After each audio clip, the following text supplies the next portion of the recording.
What the hickety heck is up, my deuterinos? Howdy. Man, I gotta get a haircut. Early? Yes, early, because we have a debate in 10. And I thought I'd like to talk to you guys first, because we haven't been together for a whole 36 hours or something. I'm enjoying the hell out of Elden Ring, I have to say. I'm a little bit lost on where to go next. Really hope you guys don't spoil that for me. We won't be playing Elden Ring during the debate, though, since it's, a moderated debate. Basically, last night, I just saw that somebody from the politics...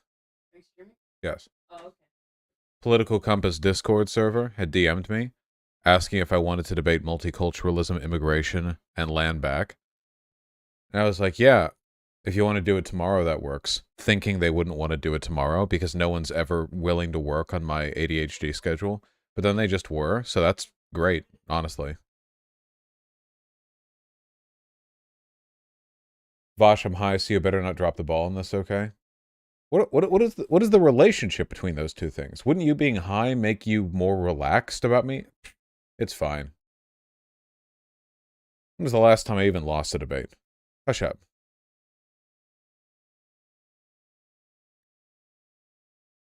Because if you get stressed, you get a bad trip. Oh, that's true. Yeah, I guess that's true. Have you seen the terrible takes in the subreddit? What happened in the subreddit? What takes? It's my subreddit. It's always bad takes. What?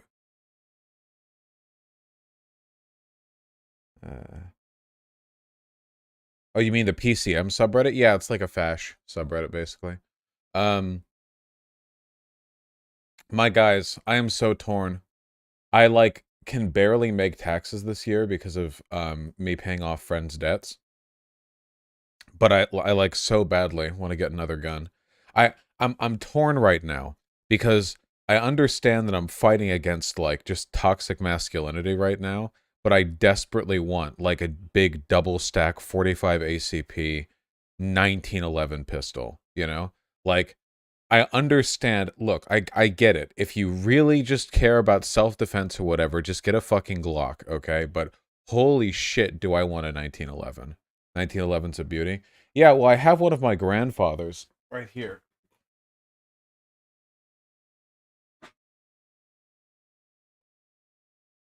That I was firing at the range the other day, and they're just such nice guns to fire, you know? They're so heavy. They're so, weighty, you know? What with them being all metal and everything. They're so heavy, too. It's like 3.5 pounds, 4 pounds fully loaded. Jesus Christ. Also, this thing holds, what, 7 bullets or something? You need double stack for it to be even remotely. Yeah. How's the kick? For a 1911? Negligible. The guns are too heavy for there to be any real recoil. Alright, hold on.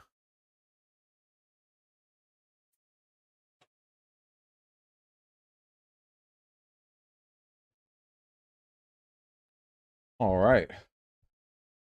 Oh, who knows, Juzar? Who knows? Has something to do with caches. Is it in 45 ACP? Yeah, of course. I'm pretty sure all the old 1911s, and that one was made in the 80s, are 45 ACP, or at least most of them, right? I mean, I don't know. It's just kind of classic. The noise gate didn't even pick up the slide. Wait, did you guys not hear the slide get racked? Holy shit, this noise gate is incredibly, powerful. No? Oh my god, it's loud. It's loud. Whew. Yeah. Your noise gate is fantastic, no lie. Yeah, Jesus. No wonder you can't hear the cats purr. It was like... God, okay. The double stack I saw was 18 rounds of 9mm. If I was gonna get a 9mm pistol, I would get another pistol, right? If I'm getting a 1911, I want it to be 45 ACP. It's just classic. It's just classic. It's just classic, okay? Yeah, I can get a 2011 as well, but they're all performance pistols, and they look Eh. What do the numbers mean? Well, the 1911 just refers to a broad type of gun that was made in 1911. The 2011 is like the modern 1911, just whatever. Yeah. The 1911 was the service pistol for the U.S. military, the Army, back in World War II. So it got kind of a reputation as being a classic American gun, like Americana. Um, but yeah, if you haven't watched the Destiny versus Fuentes debate, I highly recommend it. I have not seen it. I've heard people say that it was mimetically valuable. Zelensky is being kind of cringe. Ukraine suspends 11 political parties with links to Russia. I'm like 50-50 on this. On one hand, obviously, like the head of state banning political parties is always something to be like condemnatory towards.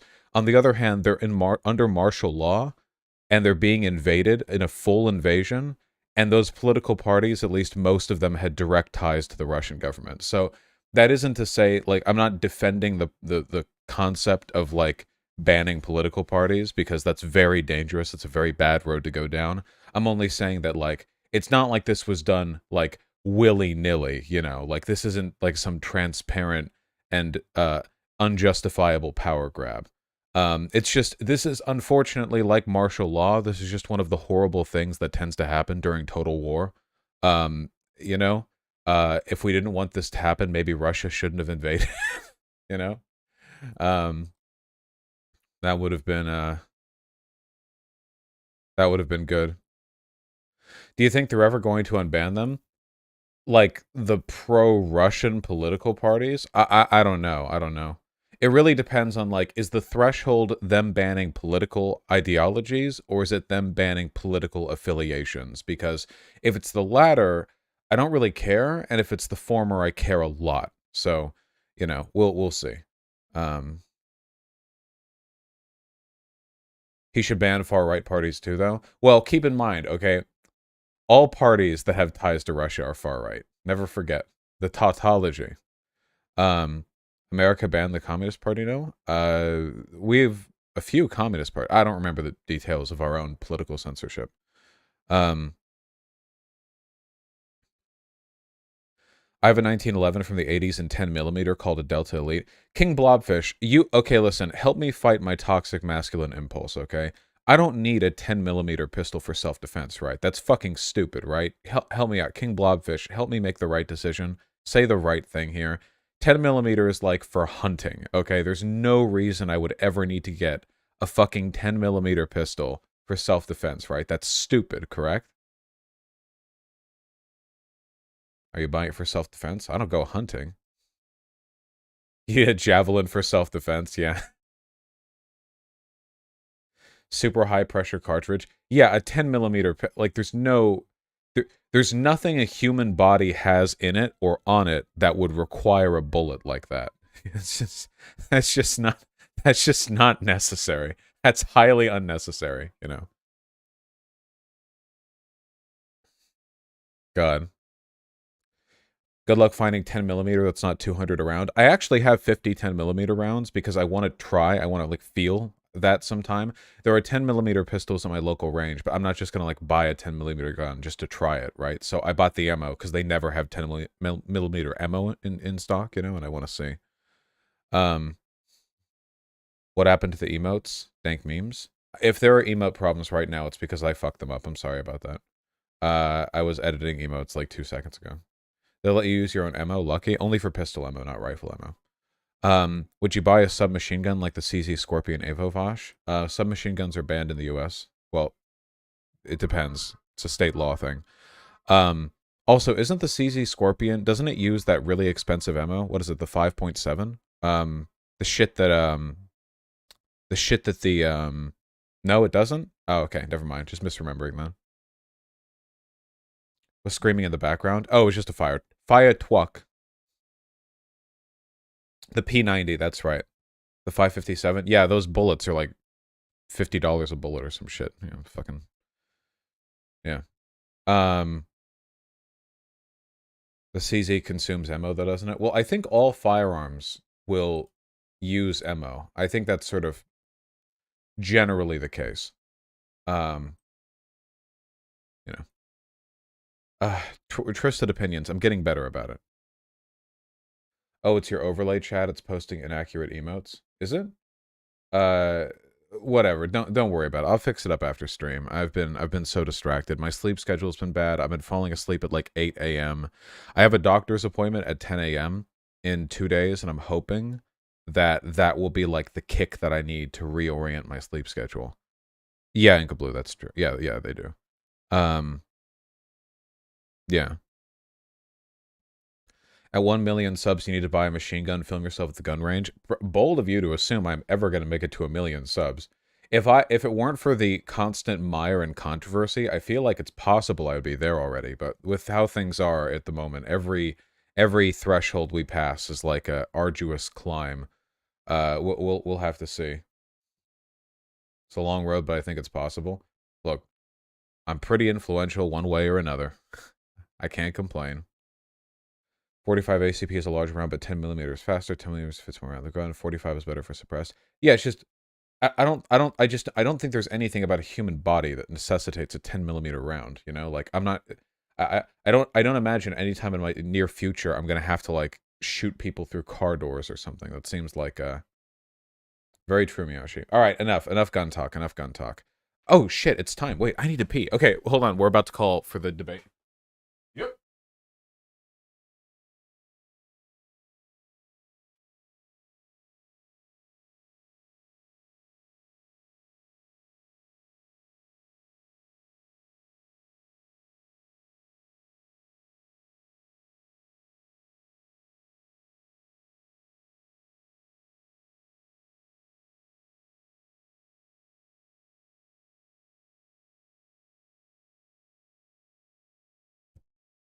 You.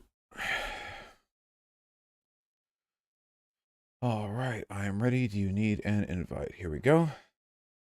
Oh, this person who runs the server says we are not affiliated with the subreddit. We hate the subreddit. Well, that's nice.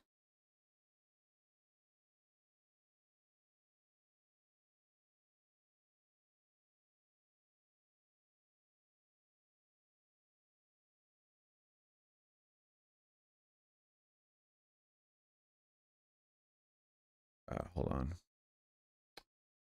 Let me just find out how.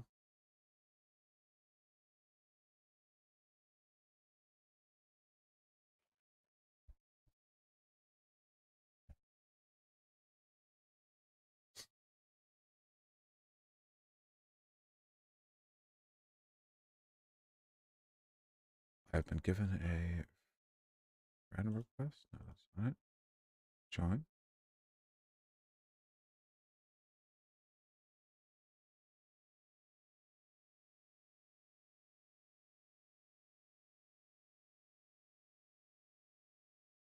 Oh my god, it's got a whole rule list. Okay, there we go.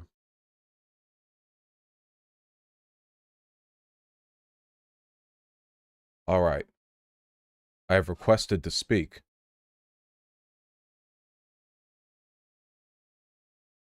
All right, let's get him up. Oh, there we go. Howdy. Hello there. Howdy. Whoa.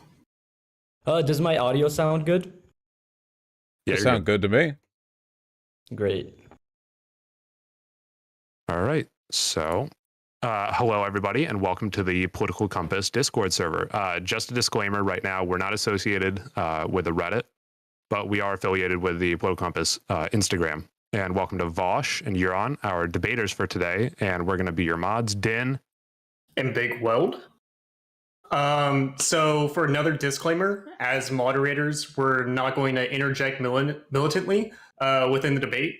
So basically, we're going to keep things from getting out of hand. That Great. seems fair to me. I don't know how this Discord Spaces thing works. Should I turn my camera on? Can I? Is that even a thing I can do? You're not able to. No, turn you your camera. can't. Gotcha. Okay, whatever. You know, soapbox. Most people will be watching your stream anyway. Oh, if they're very nice and kind, sure. All right. So with that said, we're going to go to our first topic. To what extent do Native Americans have a more legitimate claim to any piece of land that they do not currently occupy than any other American. Vosh, do you want to go ahead and start, or do you want me to take the lead? Which would you prefer? I'm happy starting. Go for it. Sure. Generally speaking, I don't think that Native Americans have a more legitimate claim to any piece of territory, of course, that they do not currently possess, and not in this individual sense, but they don't, as a group, have a more legitimate claim to any territory than, any regular non-Native American. I think it's just a matter of history. I think it's just a matter of many different factors that contribute to the fact that, yes, they are underprivileged. However, I don't think it is justified. Movements like land back are justified. That's my take. Gotcha. Nice and easy. Well, I would actually agree with you. I don't think that Native Americans have any more a right to the land that we all live in than anyone else does. I think it's simply a question of which policies and which systems we can implement to give everyone possible the best possible lives. I think you can also make a pretty strong argument for legal precedence here, given the number of treaties and contracts which were violated in our dealings with Native American groups. Much of Land Back isn't about who has the right to land. It's about what legal claims, which we already recognize, should we pay greater attention to, which allowances should be made within those legal claims, and what can we do to work with the systems we have right now to make them better for everyone at their behest. I completely understand that. Regarding the signed treaties, for example, I would say they're not very relevant by today's standards. Most of these signed treaties with the Native Americans, the U.S. government signed, they were over 100 years ago. They were many years ago. And sincerely, to be frank, no one today holds a legitimate, no one today was alive back then to be directly influenced. That's, of course, I'm not discarding the fact that, yes, they are underprivileged for, in part, those reasons, as well as other systematic reasons. However, yes, generally, I do not agree with the fact that, with that whole idea. It's always interesting to me, the priorities we take when it comes to issues like this. There's plenty of case law, for example, of wrongs which have taken place in the distant past, especially with regards to maybe a corporation, a family lineage, where disputes which happened a long time ago, can be settled now through restitution, through court battle. It seems like we give allowance to this through petty crimes, but great crimes, the extermination of an entire collection of civilizations. That's like a we need to move on sort of thing. Now, I'll admit, and I'll be the first to admit, many of the treaties which we violated are not ones we can fairly restore now. Because if we were to say, give Native Americans all the land which they were promised, that would put tens of millions of American citizens now under the purview of a government which they did not, essentially consent to be under. It would be a revocation of their democratic rights. There are conflicting interests here. But where we can recognize these treaties, where we can give restitution, give reparations in ways that don't hurt others, that don't tread on the rights of others, I think that's something at least worth looking into, and there are many treaties that that can be given that attention. So, pragmatically speaking, what would be your proposal to solve this, this issue of disadvantage we see between non-Native Americans and Native Americans? What would be your proposal, perhaps instituting some form of government program? Or do you think that directly, perhaps taking federal land and putting it in their hands is something viable? Solve, that's a difficult one. So a couple of key points that I often hear from land back activists are this. First of all, many Native people argue they should be given more control and autonomy over resources which the federal government has extracted from land that they nominally control, or at the very least, they should get a better cut of it, There are arguments to be made for direct reparations to Native settlements because many of the reservations we have in this country are just like disgustingly poor. I mean, dirt poor, which is a direct product of the economic ostracization we inflicted on them by killing off, and stealing a tremendous amount of their material power and then consigning them to these like little tracts of land where they had no cultural ties and no real avenue for redevelopment. Stuff like that. In terms of solving the problem, very difficult to do, but addressing the problem, there are absolutely things on the table which can be moved forward. Well, now that you mention reservations, actually, I wanted to touch upon that. I do not agree with reservations. I just want to say that. I do not think that it is very constitutional or it is very lawful to have certain groups of people under certain laws. That does not mean that I am not in favor of affirmative action programs, but I do not think that is just at all with the rest of the American population to have, for example, natives be subject only to federal and reservation law and not state law. I think that is that just contributes to that is just to put it simply, it's not fair. However, that also contributes to a general it contributes to a reaction from the American public that is not what is going to be desired. If you start, distributing certain rights, certain abilities to certain groups, I don't think that's going to be good. Now, of course, reservations are already in place, but in my opinion, they should be these territories should be integrated into the rest of the states as would be any normal piece of territory. So your potential solution to the reservation problem would simply be to abolish them and incorporate these territories as towns and provinces under the United States government? Absolutely. I think there are potential benefits that solution could provide. However, I think that if that is the direction we're to take, it should be done with the democratic consent of the natives who could be incorporated. After all, this would have to be done for them, not us. It would be better for us, the United States, to incorporate these territories fully, to destroy the concept of the reservation, to have all land within its borders under its control. But we're not doing this for us. If we're doing it for them, they need to want it. Because there are also negative consequences at hand here, and a kind of implicit coercion.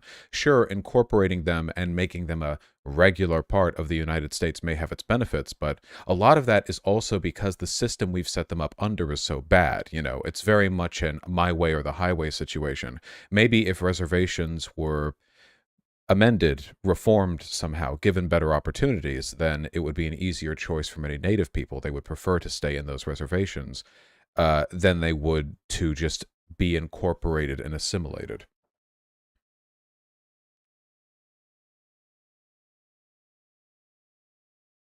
Hello? I think he's thinking. Ah, okay. That's fine. I love thinking. It's good for you. Well, while he's thinking, how are you folks doing? Oh, splendid. How are you, Vosh? I'm doing okay.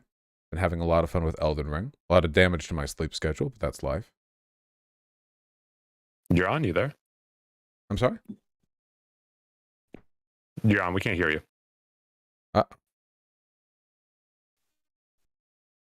Yeah, I think it's mic trouble right now. No worries. I'm not going anywhere. Can you hear me now? No, okay. Yes. Can you hear me now? Hello. Okay, great. I don't know. There was like a split for a split second. The power was out in my house. I don't know why. Ain't nothing. Yeah, I'm gonna reconnect on my computer. Just give me like 15 seconds. So yeah, Elden Ring. Really good game, as it turns out. Oh, I'll do this one way, don't worry. I've always been a fan of the From Software games, but this is the first time I've gotten to play one as it's released and participate in the sort of, cultural hype.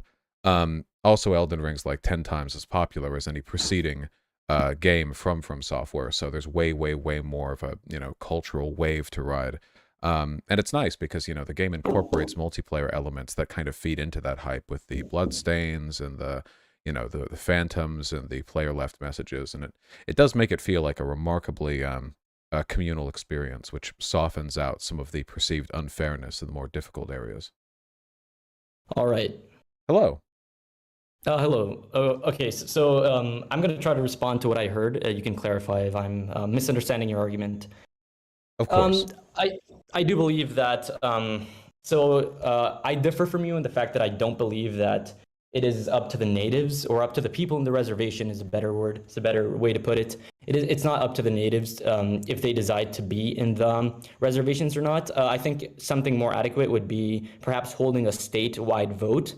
I don't know if it should be like at a federal level or at a nationwide level, but I do not believe that. I think it's not just a matter of whether the natives will benefit from this, because I already view the concept of reservations as intrinsically, unjust. I believe that segregating people into these communities is well, of course, it's something negative, but puts them at perhaps a privilege or an unprivilege compared to regular Americans, where they will have, certain laws. And I don't think that is very aligned with the nation's ideas.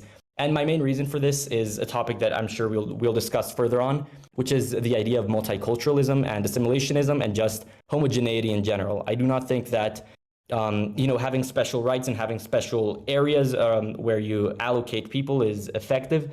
And to be frank, I don't think that even if it did marginally, in my opinion, unbenefit natives, for example, I don't think that that would be much of an issue so long as it was, of course, democratically held. At the end of the day, the country is a democracy. Of course. But it's really not up to us. I mean, we have a federalist system after all. You talk about different people in different areas of the country being privileged to different rules, but we have that already. Different counties, different cities, and different states all have different laws themselves. There are colonies outside the United States that have different laws, like Puerto Rico, that don't benefit from all the same protections as a member of the contiguous United States, the 50 states. Might, like with regards to their participation in the democratic process. The boundary which separates these reservations, I don't think it's any different fundamentally from boundaries which separate county lines, city lines, state lines. But if we were to ask what to do with a city or a state, we would defer that vote to that city or to that state. I don't see why, in a conversation about what we should do with a reservation, we would defer it to the entire state. A reservation has very few people on it relative to the population of the state it's within. I mean, essentially, the native vote there would be negligible. It wouldn't even be, it would be essentially a rounding error with the decision going to everyone else who's not directly affected. I think one of the important parts of democratic federalism, the idea of like delegating this down, is that people can make decisions about the laws that affect them directly. And no one is affected by the reservation laws more directly than native people. I think it should be left up to them.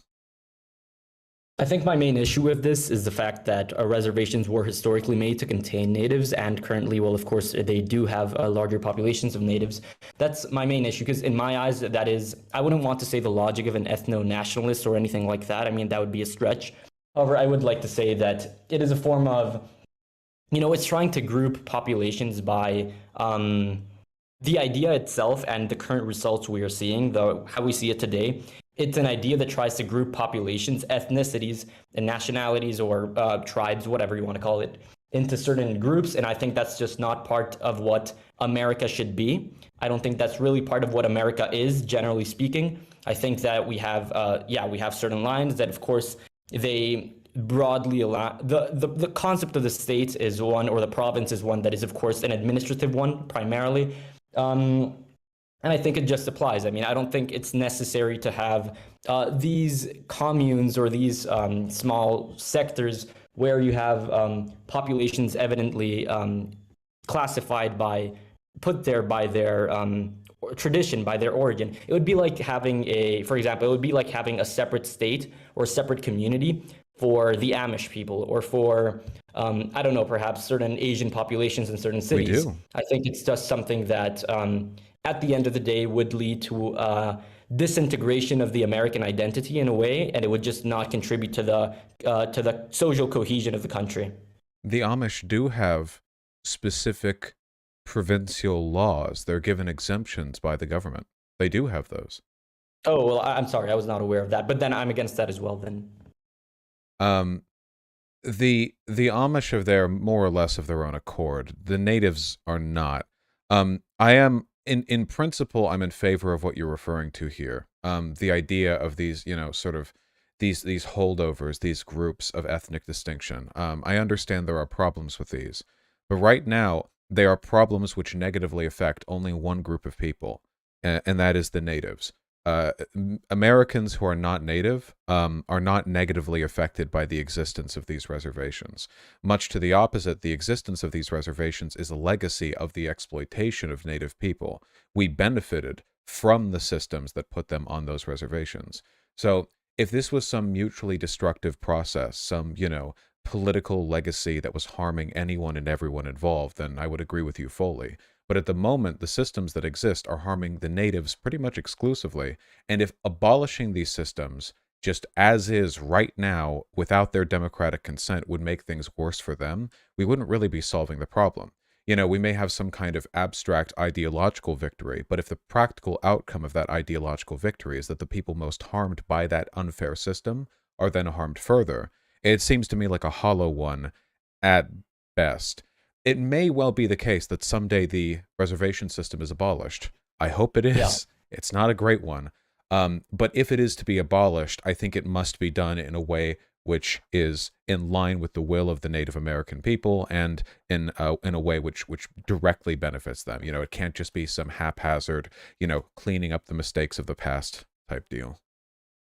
So what you're saying right now, in my opinion at least, it sort of aligns with the logic of self-determinism. You know, this nation wants this nation considers this to be best for itself. But I'd like to ask you a question. What would be your response in the case of, for example, you know, maybe the Pacific Northwest or a percentage, a piece of land of white people or maybe of black people, that's irrelevant, saying, you know what, we want to have our own laws, we want to change how we do things dramatically if that's necessary for the exemplification. What would be your opinion on that? Because it appears to me that the logic that you're using would very, very easily follow through with this idea of self-determinism. We already can. I live in the Pacific Northwest. We live in states that have a right to pass laws which exclusively affect the people in our own territory. We do have a degree of autonomous political control.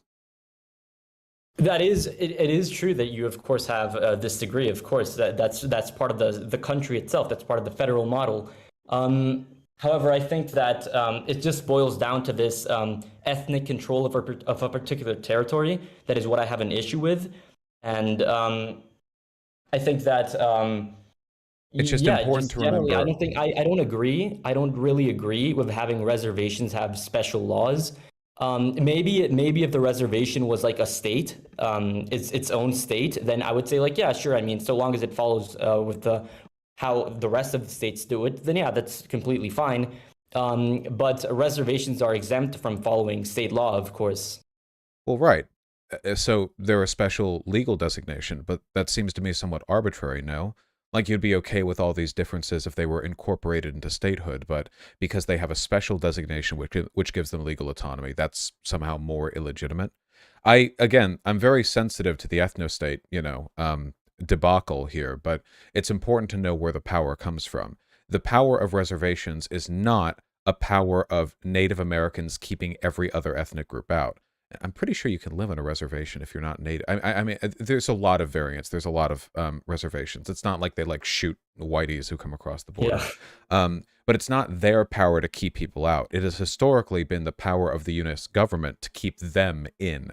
And what remains is this tiny, fragile vestige of what cultural, you know, like remnants they still have. You know, it's hardly like a bulwark of ethno-nationalism. Again, I understand the ideological concerns, but in practice, this must be amended in a way which doesn't harm Native people further. Okay, I see what you mean. Now I'd like to ask you another question. This sort of deviates a bit, but at least it's related to the land back movement. I love deviance. What do you think about the proposal of removing Mount Rushmore? I suppose I'd be fine with it. I understand it's on like a stolen land, right? Well, I suppose everything's on stolen land. Yeah. It's on more explicitly. Land, yeah. Right. I suppose I'd be fine with that. It was pretty insensitive to put it up there. Frankly, it's also a very mid monument, you know. I'm sure we can do something a lot better. Now, politically, obviously, that's never going to happen. It's going to stay up for as long as the rock doesn't erode, you know. I'm not saying that we should, like, fight for its removal, but, you know, if it was like a 50-50 issue, you know, it was, like, politically viable, yeah, why not? Do you think that should be exclusively up to the, I believe it's located in South Dakota, do you think that that should be exclusively up to the people of South Dakota, or do natives have a bigger say because it was their spiritual land, their ancestral land, sorry? Or do you think it's like up to who? Well, I think I think that monument is specifically on federal land, so that would probably be a federal decision. I don't think it should be specifically up to the Native Americans because, again, if we deferred to them the political autonomy to decide everything on land that was stolen from them, then they really would run the United States, and that seems a bit impractical for a few reasons. Also, then we would have to hate them as leftists because they would be the head of the United States, and that seems awkward. But in terms of like, practical decision making here, like I think that we should listen to their concerns and complaints, and as American citizens, we should take into account those concerns when deciding whether or not we should keep that ugly son of a bitch up there. Okay, well, okay, I guess that's pretty reasonable. I personally don't agree with the removal. Even if it were like politically viable, I would still like try to advocate for it not being removed. But yeah, I mean that covers it. I don't know if the mods want to propose another, pass on to the next issue or. Yeah, we have some other stuff that we wanted to interject for the conversation. So, wanted just to put this out there, whatever your takes are on it. Are multicultural societies superior or inferior to homogeneous societies? Do you want to start, Josh? Sure, why not? Are multicultural societies inferior spirit? Well, obviously, it would depend on the metrics you're using for inferiority or superiority. I think that multiculturalism in the modern world today is an inevitable product of cultural and economic trends that are as close to objectively good as you can get. Like, we're obviously, like, the metrics for what good and bad are is going to vary, but I think that if you want a society full of people who are happier, healthier, have a greater range of media and culture to explore, who have more freedom, metrics like that, which I hope most of us would agree are good. I think that, yes, what we call multiculturalism, I suppose free trade and the ability to travel between borders is absolutely something we should fight for. I tend to disagree on this. I do believe that, yes, I do agree that multiculturalism is sort of derived from these other conditions that are in place. This form of economic globalization, I definitely agree with that. However, I do think that I mean, when I look at history, when I analyze the patterns, when I look at, different things, I do believe that homogeneous societies tend to be superior. They tend to be much more consolidated than, and by superior, of course, that is subjective. By superior, I mean, I do think they tend to have better living for their people.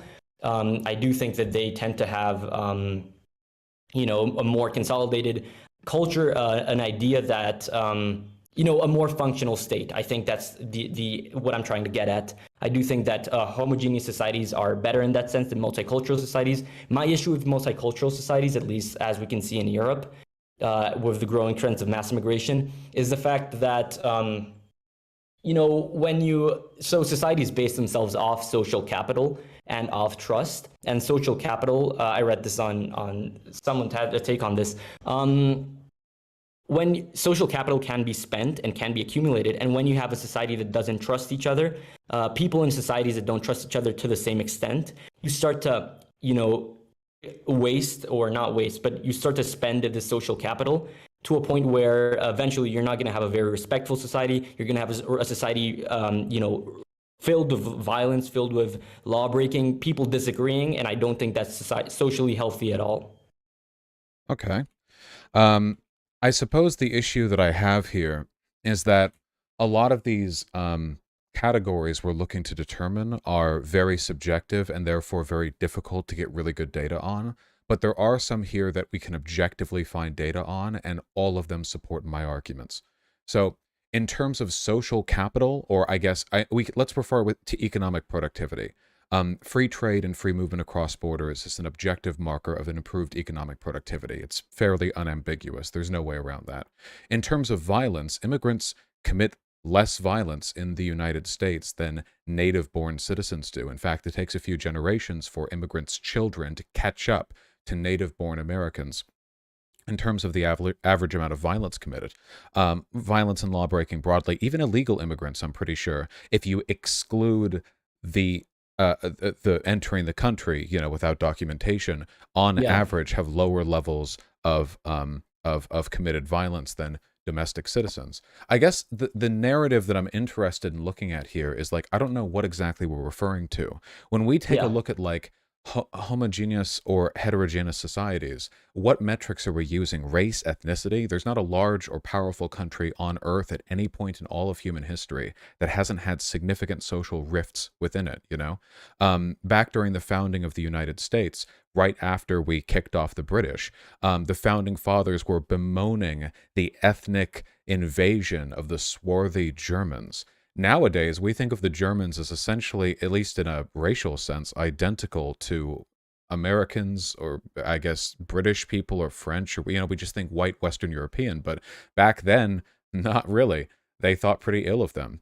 It seems like That is these metrics for social division, we're always looking to find them. And I just don't see how excluding people from your country is going to make that country any better. That is true what you're saying, that you know, the concept of white has shifted, and the concept of this like mainstream American culture has integrated aspects of many different cultures. However, the thing is, how do I put this? When this is more of a long-term plan, you know, yes, these minority, well, I don't want to call these immigrants, it's a better term, they do tend to assimilate over time. That is true. And what you say about crime, those crime statistics is true as well, from what I've heard, from what I've read. However, in the immediate sense, it does tend to, you know, not benefit the country. For example, when you have, let's talk about Britain, for example. When you have immigrants coming in from the third world, right? Initially, they have drastically different cultures, and they do tend to Wait, hold clash. on. They do tend to ghettoify. Wait, Excuse me? if I may, let's be very specific. The third world. Let's be specific. What do you mean?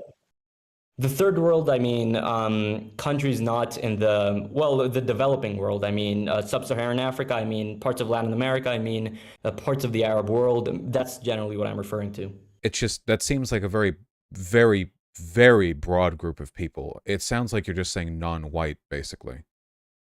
No, not really, because I mean, I wouldn't consider a country like Ukraine or Russia to be part of the first world. And I do think that their immigrants, for example, Polish people or Eastern Europeans in Britain, do cause similar, you know, effects to what other people cause, to what people from Nigeria or Jamaica cause, for example. So let's work within this example. Do you prefer to use the UK or America? Are you from the UK? Is there just a preference in terms of which framework? No, I would prefer to use the UK because it has seen more recent trends of immigration and that sort of thing coming from, you know, these different parts of the world. All right. So I guess I would ask, what is the issue exactly? So sometimes people from very poor countries come in, and there are problems associated with the fact that they're from poor countries. What's the issue with that? Okay, the issue is that when people come from these poor countries, of course, you're going to recognize, I believe, you're going to recognize that due to the socioeconomic conditions these people are placed in, they're going to develop drastically different cultures and drastically different behaviors. You know, for example, if my country is very poor, then, you know, people are going to tend to be more likely to steal. That's an example just for you. Wait, when you bring may I these harp on people, that? Because I want to know. I just want to explore all of these. Yeah. So you say they'll produce different cultures based on the socioeconomic situation. There are already tens of millions of poor people in the UK and in the United States. Why? That is true. However, the poor people in the United States are nowhere near comparable to the poor people in Brazil.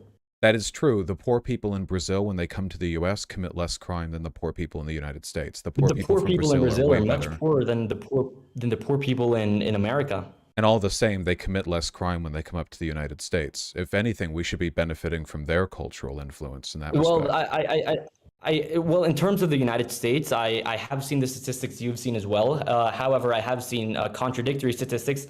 And in terms of the UK, I don't mean to pull like a 1350 or anything, because, you know, not all black people in the UK are immigrants, of course. Well, not currently. I mean, they're like third, fourth generation immigrants, of course.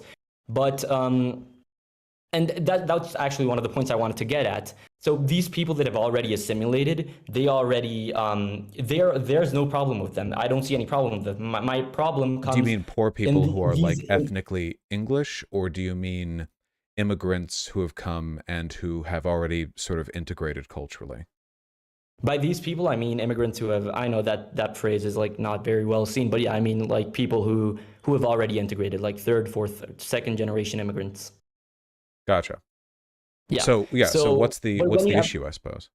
yeah, when you have these new groups of people, like refugees coming from Syria, for example, a war-torn nation, or people coming from Somalia, or people coming from fucking, I don't know, like Romania. I'm sorry if I, Romania.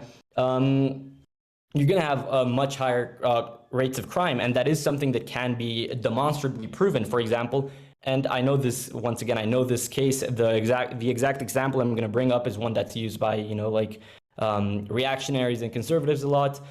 However, the case of Sweden, for example, it has seen dramatic increases in violent crime as different groups like refugees from Syria have arrived to the country. I think that's just that just shows what this means. And it's not only sustained by pure statistics like the ones that I could present to you, I have at hand. However, it's also It should sustained be by the people noted. living there. Oh, sure. Excuse me? It should be noted, though, Yeah, it's that also sustained by the people living there. They have ghettoified the police reports on oh, this. hold on, It's, wait, it's just if I may, sure. I like that term ghettoified because the implication is that it's something they do as opposed to it being a policy of the state. So Germany took in far more migrants during the Syrian refugee crisis than Sweden did, far, far, far more. And after doing so, their crime rate decreased. They took, I mean, so many more. Additionally, when studies were done on crimes committed by Syrian refugees, it was found that overwhelmingly these were petty crimes committed against each other, which makes sense because they were all in refugee camps. I mean, buddy, trust me, put me in a refugee camp. I will be doing petty crimes all over the place. It's not the best environment for keeping, your hands to yourself. It seems like a lot of what happened in Sweden, and I'm no expert on this, by the way, it seems like what happened in Germany is an indication that the presence of a lot of refugees doesn't inherently suddenly explode crime in your country. Instead, it poses a socioeconomic challenge that different states may respond to with different levels of competence. Germany handled it pretty darn well. Now, keep in mind, a refugee is not an immigrant. Refugees are things that not things, of course, they're people, but a refugee is something that a country takes on as goodwill. Like, there's destruction taking place nearby. Like, we will attempt to help. We will help people. An immigrant is obviously just subject to natural processes. We would expect crime to go up when refugees come to our countries because they're a difficulty that we're assuming, but we're doing it because it makes the world a better place. I think it is true that there were crimes committed by refugees, but if anything, I think what happened in Europe was a startling testament to our strength as a sort of civic society, the ability to absorb millions of people forced out of their country by war and destitution to give them better lives. This isn't a sign of weakness or something to be avoided. This is a sign of overwhelming strength. That was one of the defining moments, I think, of the value of our political governance, I guess, of liberal democracies, that we can afford that, we can bear that. And the children of those refugees are going to be, on average, higher IQ and lower crime rate committing than average German or Sweden or whatever else citizens if they follow the patterns of immigrants that came to the United States. So I think it's a good thing. I think we should celebrate it. Well, I'd like to ask you a very like a more theoretical question about this. Given how people, I know that you are not an essentialist and neither am I. We both believe that, cultural conditions, the way people are raised influences how they act. Don't you think, I mean, it appears to me that it appears evident to me that when you have people who have been raised in countries where violence is more prominent, where they're put in these conditions that are much harsher to them, it appears to me obvious that when they move somewhere else, they're going to continue those practices. And yes, over time, and as they integrate into these new societies, that will start to drop. I absolutely agree. But instantly, I don't think that is the case. And I'm sure you can pull up other examples. I can pull up other examples as well, like rape cases in Germany. I can pull up examples of crimes committed by, I think it was Moroccan or I don't know, I think it was Moroccan, yeah. People coming in to Spain and Italy in different areas. I think it's just very obvious to see how there's going to be a cultural clash and how there's going to be this issue where people who have been raised, and where people have been raised in these conditions, they're gonna continue practicing them on where they move. Well, practicing what? violence, for example. No, I'm not generalizing everyone, of course, but the trends. That's what I'm trying to say. Well, maybe this is just a cultural difference, but the United States is the world's #1 source of violence, as far as I'm concerned. We kill a lot of people over here. Should I fear the violent culture of an immigrant when we in America have more firearm deaths than just about any other developed country? The United Kingdom, of course, you all don't have guns over there, but I guess it's just, if you want to pick and choose, if you want to selectively analyze different groups of people at, very particular points in time for relative crime rates, you could make any group of people look bad at some point. But the broad trend, if we take a step back and look broadly, what are the outcomes produced by people of different cultures, nations, ethnicities, races, nationalities entering liberal democracies? The outcomes overwhelmingly have been positive ones. And the real difference we see long term is not a distinction between which cultures or ethnicities we're talking about, but rather who the haves and have-nots turn out to be, which is why the most deprived, of all resources group in the US isn't some immigrant group, it's Black people, because they directly suffer from centuries of exploitative political systems. They're not immigrants. Most Black people in America can trace their family lineage not very far for obvious reasons, but if they could, Yeah. they'd be able to trace them back farther than most of the white people here in the US. So immigration doesn't seem to be the issue here. It's exploitative political practices. It's discrimination. It's, you say ghettoized, but what is a ghetto? A ghetto is a product of policy. The Nazis ghettoified their political enemies in Poland after marching on in there. It was a deliberate policy to cordon, to round up, to force out certain But groups it of is people. true. It is true, however, that when people move to a new country, a new culture, they do. I'm going to mention two ideas which are true, and I don't have the statistics at hand for either of these, but I think you might have heard of them, and I mean, from what I know, they are true. So first of all, when people move from one country to another, they tend to become more nationalistic for the country they left, which is pretty funny, but it does happen to be the case. And also, when people move, for example, you have people from Hong Kong moving to San Francisco, the most likely scenario is that those people, a very likely scenario is that some of those people are going to integrate into the Chinatowns or into the, communities that have already been built there by those people that surround them. It's very logical, and I think that it's just representative of what I'm trying to say. These people, Well, we made people tend to Chinatown. group them. Excuse me? People don't group themselves. The reason Chinatowns exist in the United States, especially on the West Coast, is because Chinese people were subjected to a massive amount of historical discrimination. Yes. And Yes. for safety, they would speak with and try to work with people who shared their language, who wouldn't attack them in the night, who wouldn't, spit at them on the street. Our discrimination forced them into the ghettos they still live in today. We can choose to not do that, and we know we can because poor Irish and Italian immigrants originally were a part of those ghettos. They shared the exact same tenements that Black people did out in New York and Chicago and what have you. But when we decided that the Italian and Irish people should be treated better, that they should be considered part of us whiteys, all of a sudden they started getting, better paying jobs. They started moving into different neighborhoods because we gave them the right to.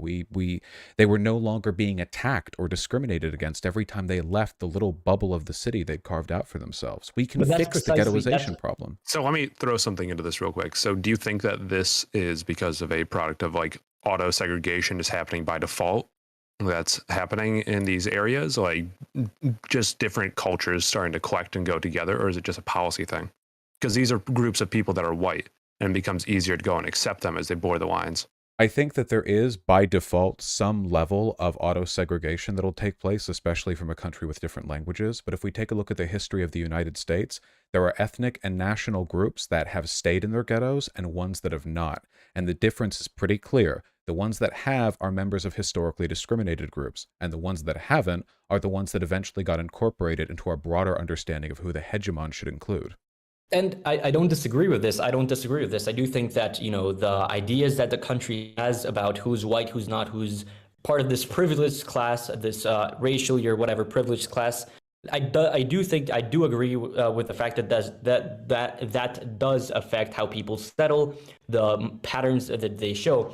However, I think this isn't against my point. I think that this just proves that assimilation is what matters here.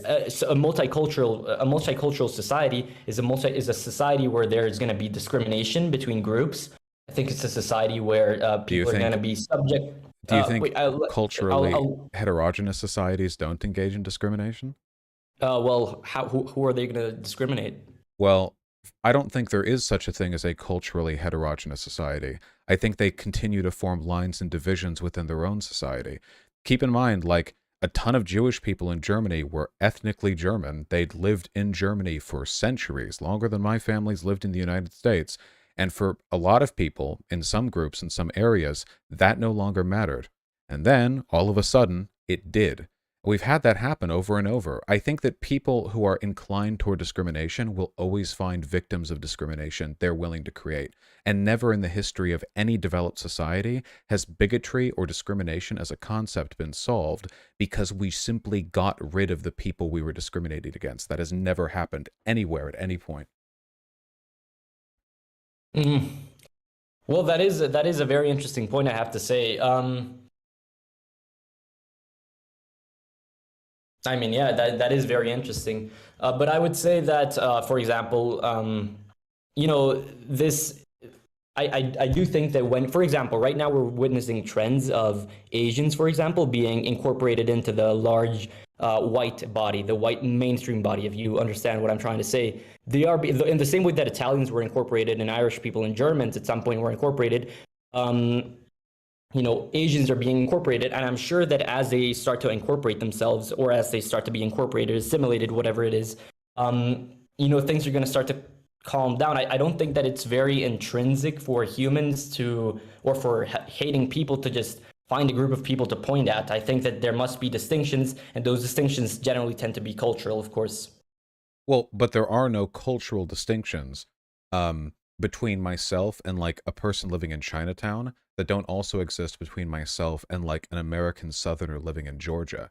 See, you talk about cultural distinctions as though they're only a product of ethnic differences, but travel the breadth of the United States and you'll find, hell, in the UK, Londoners are nothing like Northern English people. And if we're talking about like the UK broadly, you take a look at Yeah. Wales and Scotland and all up and over, there are cultural differences whether or not you're pulling from the same ethnic group. This is true. I definitely agree with this. But what I want to point out with what you just said is the fact that when you have something like a Chinatown, a small community of people living right beside people with well, not completely, but fairly different cultures, of course, there's going to be a shock that's going to be felt. There's going to be a conflict that's going to be felt that is going to be Is there? much larger than what you, a person from the Pacific Northwest, is going to feel when interacting with a person from the South. And the reason for that is because you don't live in the South. You don't live anywhere close to the South. So for there to be a clash between the Pacific Northwest white subculture and the Southern white subculture or whatever, that would be much harder than for there to be a clash between you, assuming that you lived in San Francisco, for example, and Asian Americans, not all Asian Americans, but you know, people with these cultural characteristics. I have to say, it was a mistake of you to pull upon my lived experience. I grew up in Beverly Hills, but next to it is Koreatown, and never anywhere else in the world are you going to find a sharper divide in income. And I had friends from Koreatown who I got along with, you know, spectacularly. But I have spent time in the South. See, my grandparents live in Florida, northern Florida, as far away from Miami as you can get.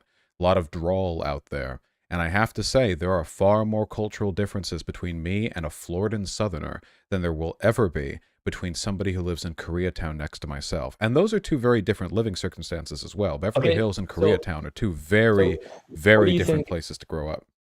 Who do you think has a more difference, though? Do you think that you have a more difference? You have a bigger difference when compared to a Southerner, for example, or to the you know, Mexican immigrant community that lives next door in LA, for example? Because I would suggest that I have far the more of a population difference than the Southerner. I would suggest that the population that is Catholic, the population that, you know, comes from another country, the population that has different customs, the population that speaks Spanish, of course, not to generalize, but just in certain communities that is the case, and of course live in they're very different Catholic. economic conditions. They're Catholic, but I'm atheist. So my Well, Protestant Southern, well, hold on, because it seems like you're assuming a lot of similarities between me and Southerners. So Mexican immigrants tend to be Catholic, but Southerners tend to be Protestant, and I'm neither, so that's not any more of a difference. Well, Mexican I tried immigrant. to use I tried to use you as an example, but of course, well, you're very progressive, so there probably is going to be a Right. massive clash between you Well, I'm a person and a who grew up farmer in from the LA. south, right? Well, as a person who grew up in LA, I find that I have a lot in common with people who grew up in LA. See, one of the strongest cultural values in Los Angeles is tolerance for other cultures. If you don't have that, you don't get to live in LA. It's not really a question or a choice. So you say, folks in the South speak English, but people who immigrate from Mexico speak Spanish. Well, so do like 2/3 of the people in LA. That's hardly exclusive to Mexican immigrants. You say you talk about cultural values. Well, I had Mexican friends who were second-generation immigrants, but I didn't really have many Southern friends when I went down to Florida, even though I spent and it months just over so there. happens to be and it just so happens to be the case that in these large metropolitan diverse areas there are higher rates of crime and there are lower rates of trust between people. Well, hold on. That's the case in every major city on Earth, no matter what the ethnic constituency of that city is. Of course, it's a big city. I would tend to disagree with that. You can't. I mean, You of can course, tend to of course, disagree with it if you like, but it remains the I mean, case. of course there is. I mean, of course there is going to be a higher rates of crime. However, these crime rates are exaggerated by the fact that there is, cultural diversity to such a great extent. You keep saying this. And What a lack cultural... of, and of course I'm speaking culturally here, not racially. No. I such a need to great correct this extent, misconception of yours. when compared to a city that does not. Guys, if that makes guys, sense. guys. One at a time, please. I just Bosh, want to go say, ahead. cultural diversity doesn't create crime. There are sociological studies in which factors create crime. Income inequality is the one. That's the overwhelming one. The force of income inequality in leading to crime is so overwhelming that it blurs out all the other potential variables. That's the big one. Cities are going to have the most income inequality anywhere and everywhere on Earth. You want to go to Russia? Plenty of Russian cities are far more ethnically homogenous than Los Angeles, massively so, and they have far more crime than we do, and a lot of that is a product of the economic policies which led to the breakup of the Soviet Union and the divvying up of public enterprise by oligarchs. It is about factors, yes, but controllable factors, not immigration. Now, oftentimes, cities that have lots of immigrants will also have lots of income inequality because, well, under capitalism, blah-de-blah, role of the worker, and so on. But these are correlative, not causative. You can get rid of the immigrants, but you're not going to get rid of the income inequality. And you'll know that because you can take a look at American cities basically at any point in all of American history, and you'll find the same basic patterns. In fact, crime today, in terms of our perceived murder rates, is like 1/10 what it used to be back in like 1400s France. And in 1400s France, I assure you, that was about as ethnically homogenous as you're going to get any society relative to what we have today. It's just culture doesn't produce these problems. It's other things that we can fix. Kicking immigrants out ain't going to fix it. Do you think there is, for example, a correlation? And once again, this is going to sound like a very harsh argument, but do you think there is, for example, a correlation between the extent to which America has become a more culturally, or in this case, I'm actually going to go straight forward with it, racially, and this is because there are correlations between race and culture, not intrinsic, but they're just socially speaking, there are correlations. Do you think that there is? Because from what I've seen, for example, there is a much higher, as America has become less homogenous, the population of people in jail and incarcerated has gone up drastically. And I'm not going to say that the justice system isn't at all biased based on race and based on culture, because I do think it is. However, I don't think it's anywhere near as biased to explain for these differences. And I have a chart if you would like me to employ the data. We're not going to bring that into this right now. Otherwise, we'll just get caught up in a So I'm familiar with charts and graphs and everything right now. I'm familiar with whatever data you could provide. Crime skyrocketed in the United States after the drug war started for reasons directly a product of federal policy. And this also speaks against your argument because Black Americans culturally are as American as you can get. I mean, they've been here literally since before the beginning. My family didn't come here until the early 1900s. What you're talking about right now is a racial difference, which kind of, I think, gives light to the pretense of this being about like nationality and whether or not it's about non-white countries versus white countries. Like I've said, there are plenty of cultural differences already within the borders of the United States before we even bring immigration in to the factor. If you want to start splitting hairs on that, you've got urban versus rural, you've got north versus south, you've got, you know, like the people who live in Maine versus people who live in like New Mexico. You'll never be able to get rid of cultural differences, which is fine because there's no problem. It's nice to live in a culturally diverse society. Okay, so I see what you mean, and I see what we're trying to say. However, and I do agree with the fact that there is no population that is more American than Black Americans. Of course, they have forged their own identity completely disconnected from their, I guess you could say, African roots. They are purely American. I would agree. However, what I would like to say to that is that my main argument here is that they are not part of the mainstream culture. They are far away from what is considered mainstream. And of course, this is racist. The fact that, not what I'm saying, of course, I don't think so, but the fact that they are not considered fully American, that they have not integrated despite being here for fucking hundreds of years, is a racist thing. I do agree with that. But it just comes to show that you know, there is a disparity between the Black American culture, because I do think Black culture is a thing, and mainstream American culture, which is just broadly speaking white culture. Isn't Black culture mainstream American culture? It If you has take a look at become most of our mainstream. cultural exports, it seems like Black people, if anything, have a disproportionate voice in what American mainstream culture is. The mistake Well, you're it making, has. because I have to correct you, especially if the UK is like your primary. America is special. Multiculturalism is our mainstream culture.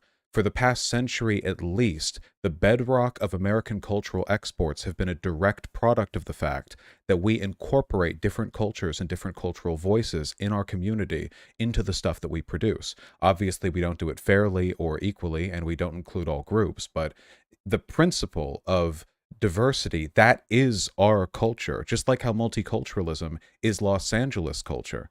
You know, you can't, like, you'll never be able to find one Los Angeles culture, because if you had one culture in Los Angeles, it wouldn't be Los Angeles culture anymore.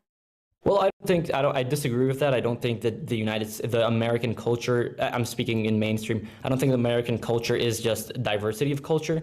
I think that there is a concrete base of American culture that has founded itself and has developed itself for hundreds of years, and it is evidently there, and I could get Like into what? some aspects if you wanted.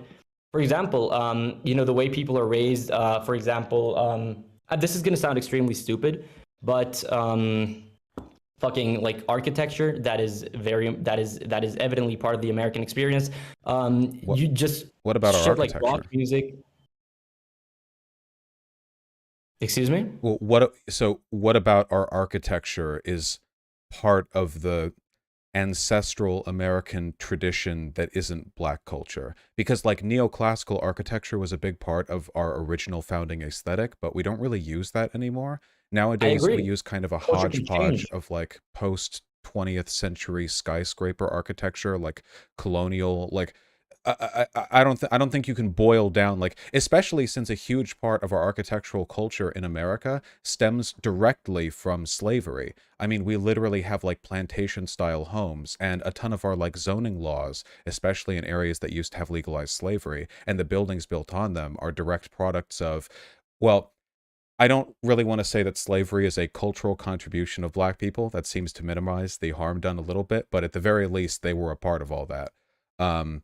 So yeah, I don't know. I feel like if you take a look at the history of any art form in America, there are going to be influences from so many different cultural groups, you know? I do think that there are differences. However, I do think that while some, in the same cases, it's the case for immigration, while some influences come from different parts of the world, there is still this consolidated idea, this consolidated culture that gets fed into, if you understand what I'm trying to say. No, like And what? yes, excuse me? Like, what do all real Americans agree on? Like, what's that root culture?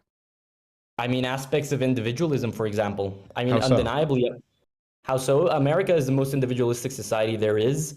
And I think that some groups that come to the United States, for example, Latinos or Latins or whatever, they do tend to be more collectivistic, and We I don't, recite and the I think Pledge of that ends Allegiance. up feeding into American culture, and I think that their cultural practices will end up feeding into this mainstream American culture as well. However, while it feeds into this greater idea, there will be some conflict. But we recite the Pledge of Allegiance before class every day as young people.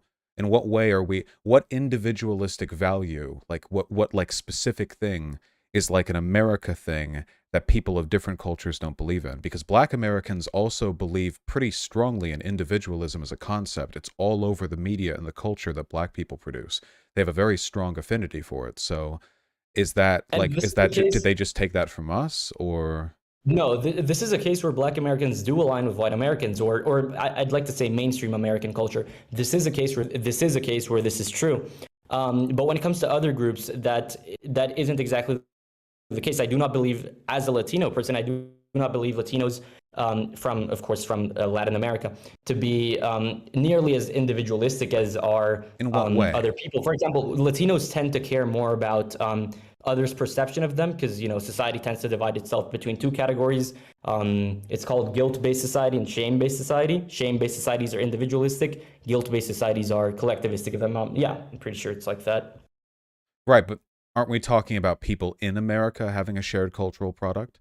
If there are going to be cultural differences between people from different countries, I get that. I'm just wondering what, like, the root, like, what ethnic group in America doesn't believe that, you know? And then you have this dissonance, too, because China has its history with, like, attempting socialism, but Well, Chinese immigrants tend to be pretty fiercely individualistic in terms of, like, them pursuing educational and business attainment. So, like, I guess the issue here is that, like, this is an unwinnable problem from your perspective, because trying to define American culture in a way that includes Americans broadly but discludes Black culture, like, you would have to you're like winding wire around like a thistle branch, and you'll be doing it for days. I don't know if there's a way to negotiate that problem. I guess like, even if I granted all of this, I don't see what the issue is with having different cultures in a country, especially since it seems to be inevitable, given the fact that white Americans in the South and white Americans in New York, whose families both arrived here from like the same boat, um, like, they have vastly different cultures, you know? because they've assimilated to different regions and different subcultures over time. That's things that can happen. I believe that, for example, if a Latin American family moved to the U.S., right, I believe they would have these cultural characteristics, which would, broadly speaking, define them as more collectivistic than a white American family that has been there since whatever. It's irrelevant how Is long they've that been there, bad just for then? a long Isn't time. that good? But the case is that as the children of the Latin American family begin to assimilate, they will tend to, not only will they contribute to the mainstream body of American culture, but they will also they themselves will also start adopting characteristics, and generation after generation there is going to be this process of assimilation where they are completely quote unquote American. Yeah, I fully agree with that. Immigrants will eventually assimilate mostly to the dominant culture, with it Yeah. depending largely on region. What's the issue? Okay, now let me move. Yeah, let me talk about this. Okay, so my issue is the one that I've been talking about for a while, and it is the fact that I believe multicultural societies tend to have less trust between each other, and there is a study to back this up. It's probably been used against you in multiple arguments, but there are studies to back this up, and it suggests that the more multicultural a society is, the less shared values that exist between the people, the less trust there will be. And I mean, you could see this stuff reflected in, for example, how people, if people lock their doors, for example, or if people don't lock their doors, that's just an example of their houses. That's just an example because people have more trust, less trust. Is that an issue? Yeah, I think it's very important for the society to have trust for it to Isn't be that cohesive. kind of on the bigoted people? I mean, like, it Uh, seems odd to me to go like, well, we can't allow for immigration and cultural differences because people might not trust, like, people already lock their doors in big cities anyway, regardless of the, like, ethnic constituencies at present there, because it's a big city. Big cities tend to correlate to income inequality and therefore crime.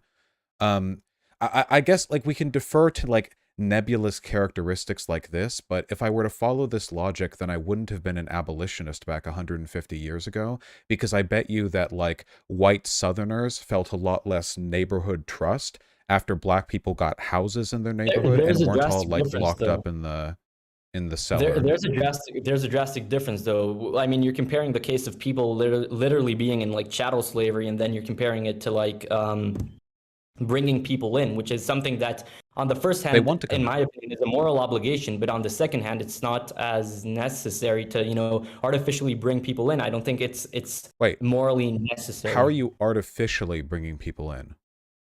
Well, by allowing them in is what I'm trying to say. How is that? Your choice of words here is odd. How is that artificial? People travel. That's just a thing that we do. Okay, but I think it's more of a poor on choice of scale, words rather than it is actually the reality situation. I think it's fake people. Yeah, it's not. No, Yeah. no. It's just a choice of words. That's fine. It's just, I think it's indicative maybe of a thought process here. See, because to me, the default is let anyone do whatever they want. Freedom is the default. And then if you want to make exceptions to that, you have to prove harm. Like, well, does allowing people to murder others help people? Well, no. Okay, fine. You know, like, block it out, you know. And in the case of travel, like, we know that immigration leads to massive economic benefits. It contributes to the right for humanity to travel where men have been, you know, the right to be free, to live where you want. It gives people more, like, lived experience. It increases cultural diversity, which I just think is a great thing. And like, to the idea that we shouldn't do this, we should lock all of this off, like, because some people feel less trustful of ethnic minorities or, like, national minorities. I don't know. It just seems weird when every, like, objective metric is beneficial. Well, so we can talk about this all day. Of course, you already know that I disagree with the fact that I do think that overwhelmingly the cultural implications, the immediate cultural implications are not good. I don't think that But it's how? societally healthy for people to be, you know, half the people to be wearing burqas and the other half to be naked on the street, if you get what I mean. I don't think it's very cohesive, and I don't No, think wait. I don't know at all what you mean. I'm actually very confused as to what you mean by that.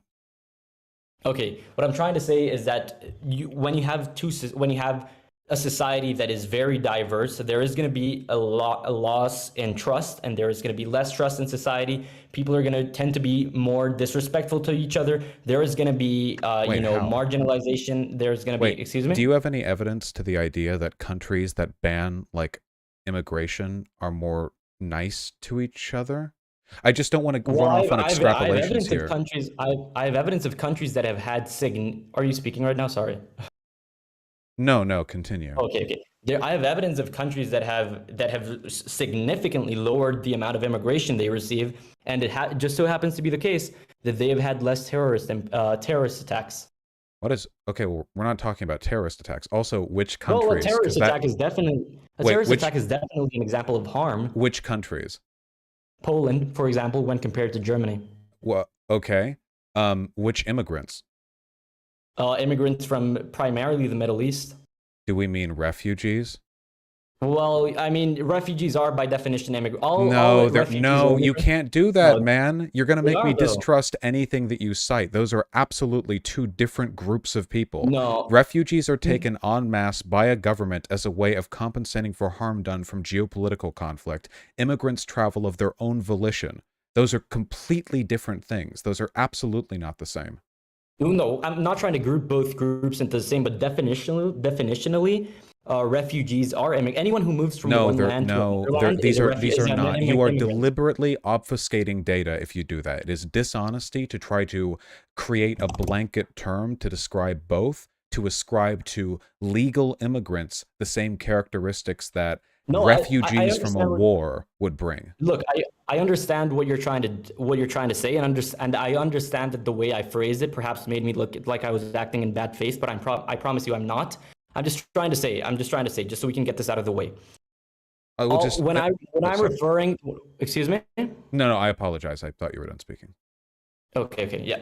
What I'm trying to say is that From my understanding, countries like Poland that have received less refugees from war-torn nations like Syria, or none at all, actually, have had drastically lower terrorist attacks than countries that have received more. What I meant to say by the immigrant thing is that, by definition, and please let me finish, and then you feel free to correct me. We have when we generally refer to immigrants, generally we refer to like economic immigrants, mostly for the most part. However, all economic immigrants are immigrants, and technically all refugees, well, 99% of refugees are immigrants, given that the definition for an immigrant is a person who comes to live permanently in a foreign country, and in most cases, they don't return. So that's what I'm trying to say. But yeah, no, I clearly see a distinction between both groups, so don't worry about that. So they're legally distinct from each other. I'm not just making it up. Like, you can look. No, they're yeah, considered they are. different I agree. things by governments. But I anyway, agree.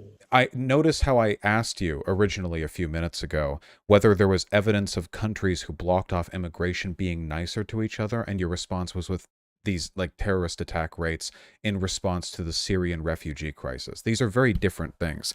The fact is that generally countries that just block immigration from other countries are usually like pretty far right, and they usually have pretty antagonistic attitudes towards ethnic groups within their own country that aren't part of the hegemon, and that usually leads to, like, I don't know, it's not like Nazi Germany suddenly felt like a tremendous swell of kindness for all of the brothers and sisters in arms they had within their country. There was quite a lot of paranoia, distrust, and violence at hand there. And we're talking about such nebulous categories. Like, you're telling me that, like, people from other countries shouldn't get to travel and live in America, even though they're going to commit less crime and bring economic good, because the whiteys in their suburban neighborhood might feel less trustful because they saw a person with a turban like move in next door. I'll tell you this. I am so If unimaginably not concerned. It just seems like such a trivial No, concern. I understand what you're trying to say. I understand what you're trying to say, and I'll tell you this: if you guaranteed that these populations that are coming in are not going to be causing harm, that the harm that they will be causing regarding trust will be, marginal, it will be very small, then absolutely go for it. I see no problem. But We in already my have data on perception, crime rates. excuse me. We already have data on crime rates. They will Well, commit less crime that's than, part of the data, but okay. well, just than the Americans already here. I mean, this could seem like an essentialization, but for example, and once again, I don't mean to say that. Are we speaking about immigrants or refugees? Well, there aren't really any refugees in America, and also the UK didn't I was really gonna take give a refugees UK during the. example. Well, the UK also didn't really take refugees during the Syrian refugee crisis, did they? I think they did take a few thousand, but A few thousand. They say they took like none, right? Like whichever group you want to refer to, just be specific about the group. But I'm talking about immigration here. Refugees shouldn't happen. Like, they're a product of a bad circumstance politically. Immigration will always happen everywhere because people want to travel and move. okay. Well, I was gonna cite an example, but I don't think it's really gonna prove anything. It's just gonna make me look bad. You don't need to worry about the optics here. It's just I just have to wonder, like, if the evidence indicates that immigrants are less dangerous than like Americans who already live here. I keep saying Americans, but like the data can be applied pretty broadly, and I think in liberal democracies, Germany's crime rate went down even after taking in refugees, who are, I think, on average, a less actualized group civically than like immigrants are going to be because they're fleeing violence. They have fewer things to come with. It's nice. I have to ask, have you been to like a big multicultural city and like lived there for a while? I've lived in Miami. I don't know if you consider that. I've lived in London as well. Okay, well, London's far more multicultural than Miami is. When you look at cities like London or Los Angeles or New York, do they have their problems like with poverty and crime? Yeah, but usually it's not with immigrants. It's usually like with the ethnic minorities that the government's been like sweeping under the rug for centuries before. These cities are towering accomplishments to modern ingenuity and civic accomplishment. Like, you say that multicultural societies are less stable. America is very multicultural, and also we're the strongest country on the planet. The UK is one of the strongest countries on the planet, and it's also very multicultural. If you look The around United the States has world, been both the countries that you mentioned have been very powerful states much before they were you could accurately consider them multicultural societies. The U.S. is only, well, it's of If course you it's asked always Ben had Franklin, they would have been multicultural as soon as the German excuse me. immigrants. If you asked Oh, Ben Franklin, they would have said they were multicultural the moment they let in the German immigrants, back in like the early 1800s. I mean, yeah, I guess you could argue that. I guess, yeah, I would concede to that. But when it comes to the England example, for example, I don't think you can make the case you can make for Black Americans where they have been systematically oppressed by the government and thus engage in certain conditions that are, product of their socioeconomic conditions and so on. I don't think you can really make the case that for England. Because I mean, these groups have been living here for, yeah, they've been living here for 30 years, maybe some less, some maybe a bit more. But What about the Irish? the Irish, where? The Irish. There were a good number of Irish In people. England or in the U.S. or in Ireland? Well, I mean, Northern Irish people are in part of the UK. I imagine there are a good number of Northern Irish across England as well, just because you know, are so close to each other. I mean, y'all genocided the Irish. You killed millions of them through enforced starvation. Just a couple of decades ago, prominent English writers were writing on the inherent genetic inferiority of the Irish, saying that their IQ was 20, 30 points lower, that this was some inherent fundamental difference. And the Sure. Irish were, in London and other parts of England and in Ireland itself, as relegated to the rejects of society as black people are in America. In some cases, it's very different circumstances. I only mean to say there's a comparable type of social discrimination in some respects there. But how can you compare these populations then, populations like Irish, and I'm not sure about the crime statistics of Irish people in the UK, but how can you compare a population that was genocided in this way to populations like immigrants from different parts of, once again, different parts of the third world that do commit very violent actions? Because from what I've seen in England, at least, how? All these acid attacks, all this knife crime, all this gang violence that's been taking place recently is very much a product. You wouldn't see this nearly to the same scale before mass immigration came into. Do you have the stats UK. on this violent? Wait, hold on. I'm pretty sure that crime rates in the United Kingdom are much lower than they were in the 70s. I'm pretty sure that if you include what was going on at the Irish border, Northern and Southern Ireland, the Troubles. I think that's a misrepresentation. Isn't it? I'm pretty sure the Troubles would have entailed a much greater crime rate, and the UK includes Northern Ireland. I mean, yeah, if you included that, yeah, but that's like directly a conflict. What I'm trying to say is, wait, like, how in is terms that? of civic society. That is civic. That was in Northern Ireland. That was crime committed as a product of cultural differences.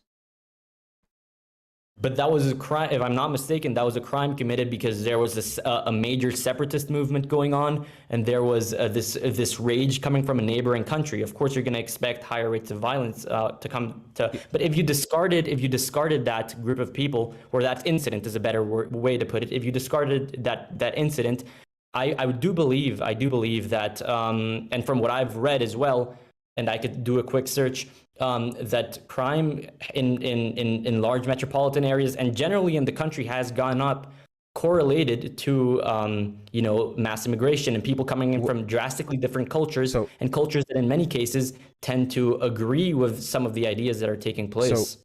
So right now, crime is, I think, from what I'm looking at, nearly half of where it was in 2002. It looks like we've had a bit of an uptick in 2015 and 2016 that's held stable since then. And I think that uptick can be found to be proportional to a broader increase in the rate of crime in many other countries in the area, not just in Western Europe, but like in the world broadly. Sometimes there are global trends to take into consideration. Like, is this, I don't know, like, and then how many of these crimes are even committed by immigrants? Like, you talk about like acid attacks. What percentage of violent crimes in the UK are acid attacks? Like, is this like real sociological analysis, or is this fear-mongering driven by conservative media? That's the thing that concerns me when we talk about stuff like this, is that if you go up to the average American and you ask, hey, do you feel like we're living through a violent crime wave right now? Most Americans will say yes. But then if you go ahead and look at like what the actual stats are, that's not true. Like, people's perceptions of this are mostly a product of the media they consume, not of actual lived reality. Okay, well, I mean, yeah, that does make sense as well. If I'm being honest, you mentioned something. I just forgot it for a moment. You'd mentioned something. Well, I can't remember now. There is contrasting evidence on both sides that suggests that, yeah, as I would say, society has. For example, when was the Syrian refugee crisis? Yeah, the crisis. It was in 2015, right? I think the migrants hit in 2015. I think it all started in Okay. 2014. Well, I'm seeing a chart right now, and of course there are contrasting sources, but I'm seeing a chart right now regarding sexual offenses recorded by the police in England and Wales, and there is a massive increase after 2015. I mean, before 2015, around 2011, you're seeing maybe, what's this, like 53,000? Or prosecuted? According to, excuse me? Reported Police sexual reported- offenses or convicted sexual offenses? Let me take a. It says police recorded sexual offenses at their highest volume since the introduction of the NCRS in 2002.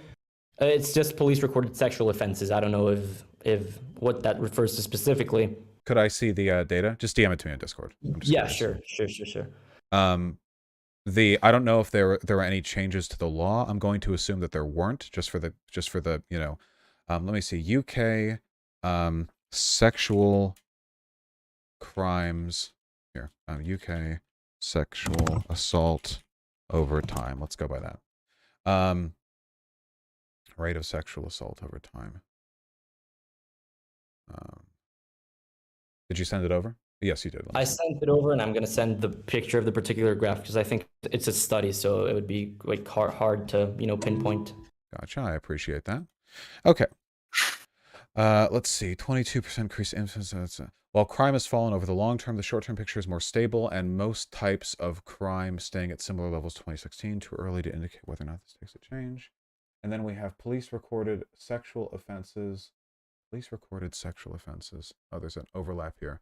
At their highest volume, total other sexual offenses and rape, which go up like this. Year ending 2003 through March ending 2017. I wonder if the methodology listed here is provided. Let's see. You can find the uptick if I simply scroll through. Is it? Volume of violent crime here. How does this go? Total violence. Subject. That's improvements.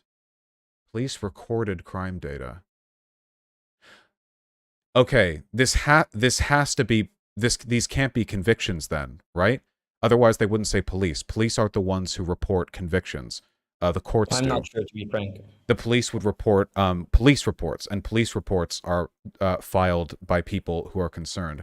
So this data is worth looking at. I'm not saying that it's worthless or anything, but this is one of the things that makes me very careful about analyzing stuff like this. So when we talk about police reported crimes, we're talking about police reports and arrests, all of which can be done without actually getting a conviction, and in a period of time during which there's increased or elevated levels of concern about Muslims or migrant gangs or grooming gangs or whatever. The level of reports and the level of arrests can go up significantly. Now, I'm not saying that means there's no increase. There totally could be. I'm only saying that I'd be interested in seeing how convictions played out over this time period. I do know the grooming gang stuff was very overstated back in 2018 and 2019 and stuff, but it's been a while since I've looked at that data. All right, I see. Sorry, I'm just running through it. I would have to look at it before I gave a more. No, it's completely fine. It's completely understandable. We could move on to a very controversial point that I have. It's regarding culture and this entire idea. I'm sure you'd find it very interesting. I love culture and also ideas. Sure. Okay, this is a pretty hot take, I think, and it centers around the idea that black culture and okay, whatever. Black culture in the United States and specifically media. Sorry, I'm happy to interject. I'm fine with it if the mods are. It's of no concern to me. We are not fine with that topic. Yeah, we're not at all. All right. This truly isn't affiliated with the Reddit then, is it? No, it's really not. No. You're dead on. Not the Reddit. My answer then very broadly is that I love black people. That's my Jesse Lee Peterson answer. And you're on. We don't want to hear your opinion. All right. okay. No, I Very good genuinely answer, don't Polish. have any problem. It's a problem of music and shit, but whatever. It's so I guess the question that I'd have for you, assuming that we're interested in improving the world broadly, because I think I Sure. can infer what our disagreement would be here without touching on it directly, is that it seems like there are a lot of problems out there that we know are real and we know we can fix and we know we can make the world better by fixing them. But oftentimes people will go off on adjacent points that we don't know are real. We don't know if fixing them is even possible, if it even is a problem. Like, if you care about crime and trust, why not target income inequality? If you care about ghettoification, why not target housing policies that have kept minority groups in the neighborhoods they tended to arrive in 150 years ago in the United States or in England, you know? If you care about like elements of black culture or of misogyny in black culture or like individualism Sure. or propensity Sure. for success in black culture, you know? What we call black pessimism is often a pretty like realistic and valid product of socioeconomic disadvantages that black people I think have every right to feel discouraged by. And in terms of like the cultures promoted in their music, you know, I feel like the negative elements are heavily overstated. Look at white country music, there's a hell of a lot of misogyny there. Look at rock music from the 80s, like same. You know, I feel like often we get outraged over this stuff and we say we're worried about income, about trust, about, you know, crime, but are we? Or are we just finding issues adjacent to race and finding ways to build up like a proxy argument towards that, you know? The thing is, I don't know if this is gonna violate what the mods want here, but the thing is, in my case, for example, I don't have any particular. I get what you're hinting at, but I don't have any particular issue with any particular group. I would say if you, for example, if let's talk about misogyny, if there was or if there is, I'm not very sure about it, a misogyny in country music, then I would agree. I mean, I would give it the same treatment that I would give other types of music in the case that I'm trying to argue black music, for example. Black music is very broad. That sounded very racist, but you get what I mean. I would like to maybe pivot the topic of the discussion to something maybe adjacent to this topic, but white similar. Country music. You know, I've got my problems with white country music, especially modern white country music. I think some of that stuff back from the 1960s is pretty good. Seems like there's been a bit of a corporate takeover, but say you want to make a change, you know, how do you change that? Like if there are problems in it, like which are being produced by some forms of corporate media, what can you do to address that? Regulations and cancel culture. Regulations, how? I would regulate, for example, let's say we have a song, right? A particular song that's speaking very badly about certain groups. It's not a very healthy song for society. What I would do in the case if I were like Spotify, for example, or in the case of the government, I guess via regulations on Spotify, I would say, yeah, this song needs to get off the top charts or it needs to, be shadow banned, something along those lines. Well, I thought individualism and free speech and limited government were essential components of American culture. Oh, Like, but I mean, censorship seems kind of contradictory. But don't you think, for example, if a Nazi made a song singing, a bunch of slurs and a bunch of bad things and that sort of thing, would you think it is justified for corporations to remove that song off the charts if it happened to do well, hypothetically? I think that corporations have terms of service requirements that those would probably run up against. Even if that wasn't the case, I think people have every right to protest it. The line that I would draw would be the idea of the government censoring it. Under no circumstances am I comfortable with the government censoring art, even if that art is politically reprehensible. Though I would say that pro-Nazi music is far more politically reprehensible than like a black guy calling women bitches or whatever. I mean, it's not like the height of progressivism, but I mean, hell, neither are some of the arguments you've made here. If we get too handsy with the government cracking down on all speech we don't like, where does it end? I mean, for example, there are to say that like the government doesn't intervene at all in like free speech, I think is just not true. I think that there are interventions here and there. For example, saying phrases like, I'm going to kill the president of the United blah is illegal. That's what I've heard, at least. That's what I've heard. And of course, doing other things, for example, in the case of Germany, I know this isn't Germany, but in the case of Germany, Nazi saluting is illegal, and I'm sure that there might be some sort of hate speech law that prevents I don't know, doing, Nazi representation or something like that in culture and in media. I do think that is the case.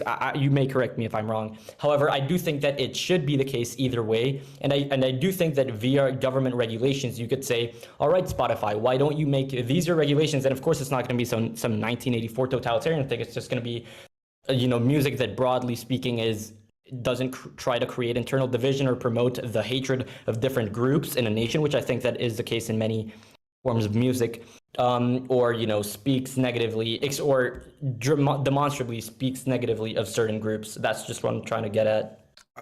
Well, I mean, here in the U.S., we don't have hate speech laws. When people are committed when they're convicted of having committed a hate crime, it means that there was a demographically prejudiced element to an existing crime that they've committed. In terms of hate speech laws, I disagree with them. Germany has its own history with Nazism. Obviously, they have room to be more sensitive to that particular issue than I do, and here in the United States. And it's not like the U.S. ain't full of Nazis either, because it sure as hell is and was. But either way, I mean, the issue here is that you're talking about maybe the most defensible elements of the government engaging in censorship, which even then I don't really agree with, but you're using it like, if it's like sexism in a rap song. I mean, the idea of that would be like, can you imagine if we brought about that threshold, what the government would have to censor that isn't that? Basically anything remotely problematic would have to be like just excised from the public record. I mean, that like you would have to annihilate, and it wouldn't change people's attitudes towards any of this, mind you. It would ferment a lot of public resistance.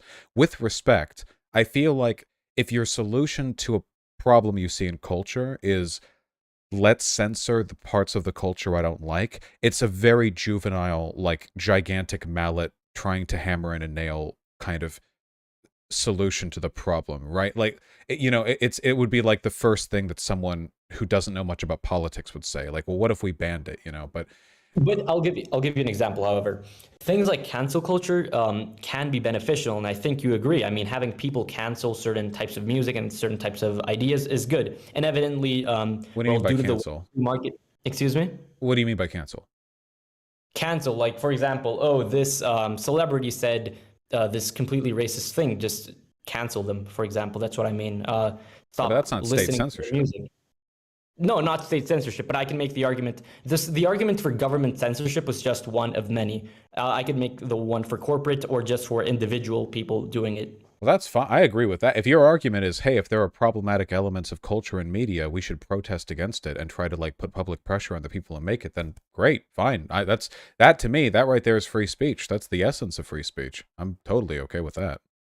Sure, and inevitably, the way that the free market works, corporations will end up listening to the general voice. I mean, if not, they themselves will get a form of censorship done by the public. This company is allowing, all of this. For example, in the case of, well, I don't know, in the case of the porn industry, for example.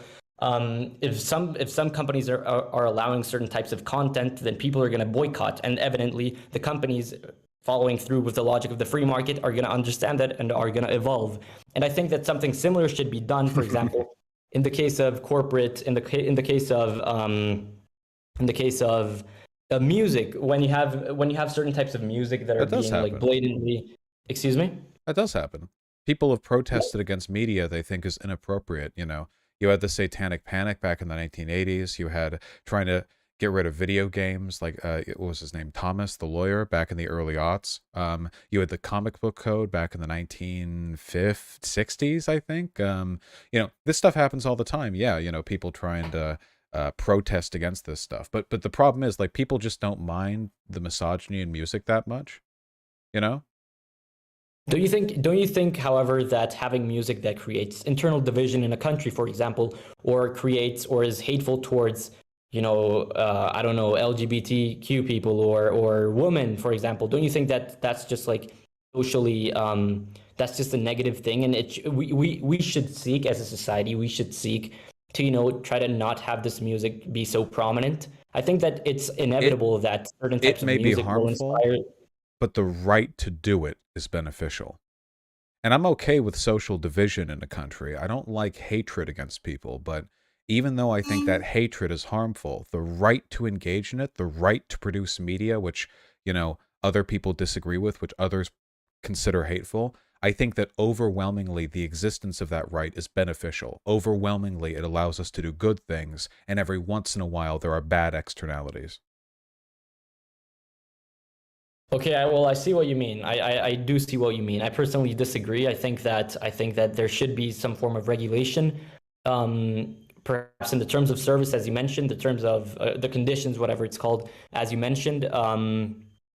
As I don't think it's socially, it's not a good thing to have certain types of content to be allowed and promoted. I do believe in that kind of social regulation. Yeah. Like even light misogyny, like saying like No, bitch well, in I the mean song. something, I mean, something like something so small, like that type of misogyny. I guess you could like it's part. It could be understood, of course. But when you talk about things like killing each other and fucking kidnapping and stealing, I think that's unacceptable. like generally, or No, in media, and I'm in media that promotes it, and media that promotes it. promotes crime. This type of behavior, yeah. Oh, For what's wrong with example. promoting crime? Well, I mean, crime is generally the law is made to designate things that are harmful as crime. Yeah, but isn't the promotion of criminality a component of artistic production that has long defined anti-authoritarian movements? You know, committing crimes may often be harmful, but if you take a look at media, which, like moral Puritans might argue, promote crime, you're often going to look at anti-authoritarian art. I mean, does Fight Club promote crime? I think it certainly does. What about American Psycho, which doesn't explicitly condemn the behavior, alleged behavior, of its protagonist? I mean, Taxi Driver, like, there's so much, like, Batman is a vigilante. That is definitely a crime. What about The Punisher? He acts outside the law. All the Tarantino films. It seems like, so, like, you care about culture, don't you? It seems like so much of all the wonderful things my country has produced that I care about are Romeo and Juliet entailed breaking the law. It seems like you would have to It's not do just so breaking the much law. damage. I mean, yeah, it is somewhat arbitrary, but I don't think it's just about breaking the law. It's more about, breaking the law in some contexts that promote these ideas, and I think that's evident when you look at certain songs, certain ideas that are produced in certain types of music, not exclusive to quote unquote black cultural music or whatever. All right, I don't think I see a productive future in this dialogue right now, so I'm going to put a stop to it, and I think we're going to change out a speaker right now, if that's okay by you. Who is you? You, Vosh. Oh, wait, am I being changed out? No, you are not being changed out. Oh, I didn't know it was a roulette. Sure. Yeah, I better boot up Elden Ring, or my ADHD hands aren't going to know where to go. All right. You're on. I've had a tremendously fun time talking to you. Thank you. Same to you. Thank you very much. All right. I'm going to briefly use the restroom while you cycle somebody else in. Just one moment. All right. I'll be right back. Sounds good.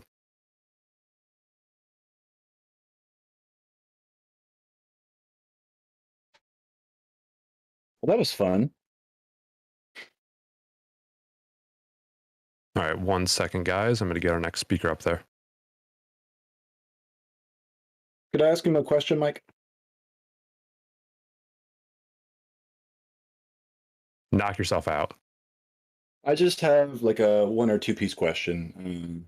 I don't plan to stay for too long. All right.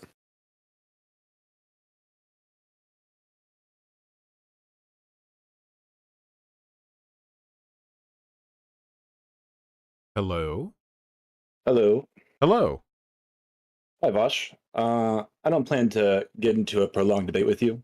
You're obviously very educated on the things you talk about.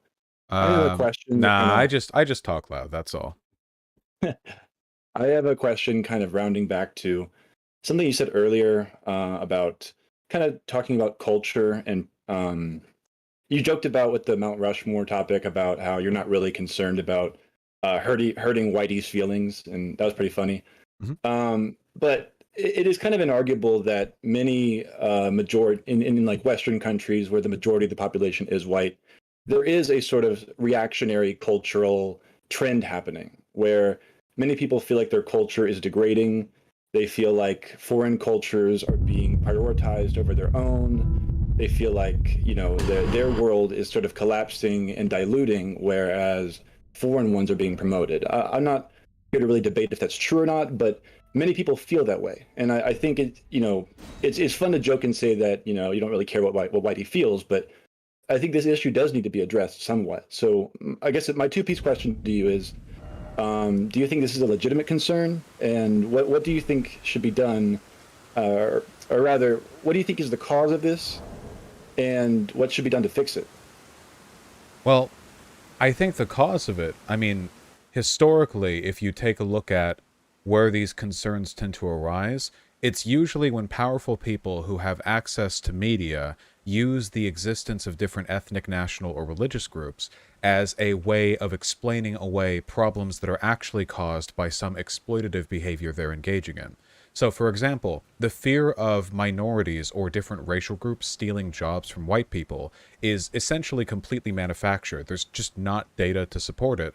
But its origins stem before the beginnings of modern sociology, at least modern sociological analysis. They stem from, generally, white business owners fear-mongering to their workers that immigrants and former slaves were driving down the cost of labor. That they were scabs, they weren't going to be in the unions, and they couldn't be in the unions, of course, because they weren't white, you know. Essentially, racial fear-mongering was used as a mechanism for denying those workers class consciousness, in my opinion, in my analysis. So I think that we see a similar problem today. For example, wages are stagnating. Why is this? Well, it's not because of Mexicans, that's for sure. There's no evidence of that. But boy, do a lot of people in America believe that there is. They certainly think that's the case. I think we must do what we can to acknowledge and address these concerns, to educate people, to explain why they are incorrect, but we mustn't cede ground to them. If we're to cede ground to every single manufactured controversy, you know, we'll never be able to do anything productive with our country. We obviously, you know, we have to concern ourselves first and foremost with things that are real and true and worthwhile. Yes, and I would agree because you kind of pointed to more substantive things like jobs. And you're right, like whenever we're talking about culture wars, we're in this very subjective, hard to pin down kind of topic. And you say that this concern, I'm talking more, you know, subjectively over people's perception that their cultures are diluting. Mm-hmm. I think you're kind of, correct me if I'm wrong, but you're kind of saying that this topic is too subjective to even address because, you know, if we tried to address any sort of or every sort of a subjective complaint that people have, we'd never get anywhere. Also, there's no such thing as a culture not diluting when a person's definition of dilution is change. Cultures change. Usually when they dilute, it's because of a genocide or like a very specific, like ethnically exclusionary set of policies, an attempt to choke out or to quiet a group of people. But cultures change, and American culture is multicultural. If American culture doesn't include anything non-whites have produced, then American culture is meaningless and vestigial and globally unimportant for the most part. A ton of the culture we produce is a product of our multiculturalism. So when people look at that and say, oh, you know, our culture is being diluted, what they really mean is that they don't like the racial groups that are coming in. You know, with respect, yeah. I think that's overwhelmingly what people mean. Like, frankly, I can't care about that because then they're basically just using a fake argument to prop up just completely unjustified racism, which, you know, I have only so much I can do with that, right? Well, again, this is a world of subjectives. Maybe the word diluting kind of had some pseudo-racial connotations. What if we talked more about how people feel like culture is cheapening, or it's becoming, in a sense, more plastic? Would you say that capitalism is at fault for this? Like, the world is becoming more boring or more, you know, drab. The things we do for fun are less fulfilling. Do you think this is like... I mean, do you know what I'm talking about? I do. Do you think I agree completely. Yeah. And I would blame capitalism. And I know that, and I know that's the reason why, and I know that it's not because of, like, immigration or, you know, cultural diversity or whatever, because some of the most non-plastic, culturally rich parts of the world are the developing world. Whatever people may want to say negatively about Mexico or India, you know, whatever people may want to say negative about Nigeria or whatever else, you go over there and they are rich with culture, because they've not yet been subjected to the totalizing, you know, the hegemonic consumption of capitalist influence, not the way that we have. So in this case, if anything, multiculturalism staves off the plastic. It staves off the denigration. And that's one of the reasons I like it, honestly. I feel like it's much harder for, you know, our culture to feel plastic and cheap and synthetic if it's being influenced by literally like billions of people's worth of cultural effect. That's a good way to put it. That's pretty much all I had to say, but thank you. The pleasure's mine.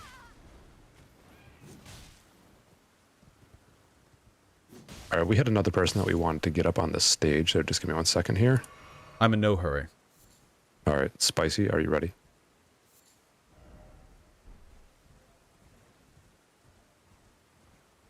I guess not. Uh-oh. Well, like I said, I'm in no hurry. How's your day going? Yeah, we're just figuring it out. Oh, just splendid. Thank you for asking. One moment here. I'm And gonna shoot hello a to the DM. fine people in general chat. I guess like moralization of multiculturalism and how that's We being didn't get the promoted. first bit there, Spicy. Hello, Spicy. Spicy, your microphone. You got to restart what you're saying. Interesting.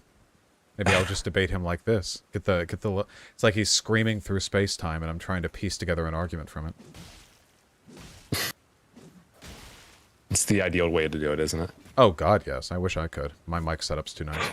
Hello, general chat. I see you over there in the Discord server. I mean, not my own chat. I don't call that the general chat. How are you doing? Please give me a job. What music do you like? Don't ask me that. Do you play Corruptions of Champion? No, but I know that there's a character there that has my name.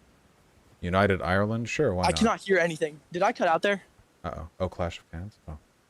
I can't Hello? believe I read... Yes, you did. I read I cut out. COC. Okay, I'm sorry. Just restart. No, I'm all right now. I feel like those two things are inextricable. Do you disagree? What two things? Multicultural society and the dissolution of culture and capitalism. Sorry. So I guess it's three things, but the dissolution of... Oh, Again, dear. your microphone is not working. Oh dear, oh dear. I think you might need to fix your sensitivity for when it's picking things up, because it is cutting out a lot. I'm very proud of myself for reading COC in the Discord chat, and my first thought was Corruption of Champions, a porn game, and not Clash of Clans, one of the largest mobile games in history. Corruption of Champions Clash of Clans. Can you hear me better? Yes, we can hear you right now. Okay. Sorry about that. So my question was whether you think that multicultural society or like global culture is separate in some way from like capitalism, because it seemed like you were wanting to defend like the notion of multiculturalism at the very least. Well, they're caused, or at the very least, they both push in the same direction, but for different reasons. Capitalism, you know, multicultural societies tend to be capitalist countries because capitalism benefits most from global trade. That is true. But I think it's possible to extract the benefits without the negatives. Globalism is, after all, a good thing. It doesn't have to be capitalist. The socialist version of it would be called internationalism. And I personally, excuse me, at least from what I've seen in the world, both in my country and in others, it seems like a lot of the negative consequences of capitalism, the plasticity of one's culture, it comes about regardless of your immigration policies, you know? Like, it's not as though America would not today have Exxon gas stations, like, running out every single highway exit. It's not like we wouldn't have, like, gigantic monopolistic chain restaurants that are in every single city in our country if we didn't let brown people into our country, you know? Like, all those factors, they're synonymous, they're co-factorial, but they're not literally the same. Does that make any sense? In to some degree, I would say. Oh, sorry. I think my input has switched again. I No, okay, hear you okay. just fine. Okay. To some degree, yes. Although, I would. My pushback on that is that it seems that capitalism has like subsumed the more. Oh dear. Uh-oh. Is this being done perchance through an Xbox gamer headset? I'm not shaming. I'm just curious.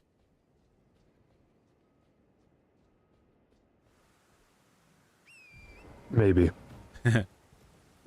I'm taking questions from the Discord general chat. Hello, people. Don't ask me any questions which involve acronyms, or I might demonstrate my the thought processes in my head. How are you? I'm doing great. Elden Ring 1 out of 10. It's got to be a 10. Favorite K-pop group? Don't have one. Favorite color? Burgundy. What do you think of Disco Elysium? It's pretty pog. Favorite type of cheese? Blue cheese. Should machine guns be illegal? Sure, why not? Team Skeet or Team Kanye? I have no idea. Sanctions. Oh god, don't ask me real questions. Oh my god. Yeah, what are your thoughts on the Kanye affair right now? I don't even know much about it. He's acting like a creepy stalker or something? Is that what's happening? Well, that's what I want to find out from you. From what I've seen, he's acting like pretty crazy. Yeah, I don't know. Kanye is pretty obviously like mentally ill, right? Is that a hot take? He's like, didn't he literally like get off his meds after his mom died or some shit? I don't know that much about celebrities, but I don't know. Yeah, So it seems. Team Skeet. I guess I might be Team Skeet. Yeah, I guess it shows we have a long way to go with regards to our treatment of mentally unwell people in this country when a massively powerful celebrity essentially goes off his meds and starts harassing people, and the response is to treat it like a public spectacle. I mean, obviously, to an extent, that's what's going to happen because that's how celebrity culture tends to work anyway, but I feel like looking at that, I don't know. I don't know. Would it be weird of me to... I don't know. What? Well, it seems to me like, with regards to a lot of issues concerning ableism, people really like having a caricature to point and laugh at. Like, I know, for example, yes. Yeah, when I was in high school, like, everyone loved talking about the crazy bitch ex they had, even if I fucking know these guys didn't have any exes, you know? But, like, the archetype, having that type of person to talk about, to laugh at, it seems like it's a really common sort of cultural default, something we all defer to, and having it play out in a mass scale like this, I don't know. Yeah, it seems pretty bad.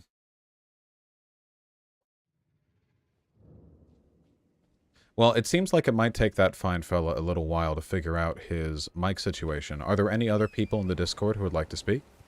Yeah, we're gonna rummage around for a second, right? We're just looking through chat. We're gonna vet some people, and I'll get back to you on that. Gotcha. I'm gonna get my ass kicked by this bird boss a bunch of times anyway, so seems like, Yeah, really, all the time in the world. Yeah, oh, absolutely. Pretty sure I'm underleveled for this area, even though I've been leveling for the past, like, 8 hours. Have you played? I have not. Gotcha. Ooh. Ooh. Oh, there I am. There I'm dead. Oh, we might have him back. Uh-oh. Spicy? Now you're in trouble. Or not. Alas. Well, I hope when Spicy reviews this VOD of mine, they know that I love them. And that I respect their effort. Oh, I'm sure they're going to be feeling the love in like 48 hours.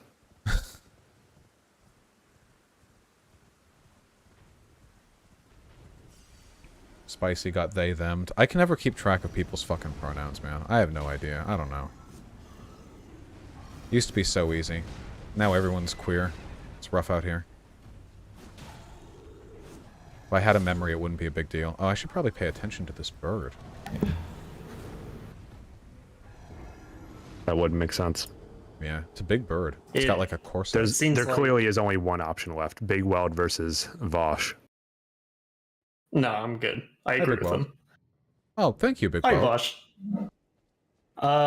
We're gonna get Hawk up here.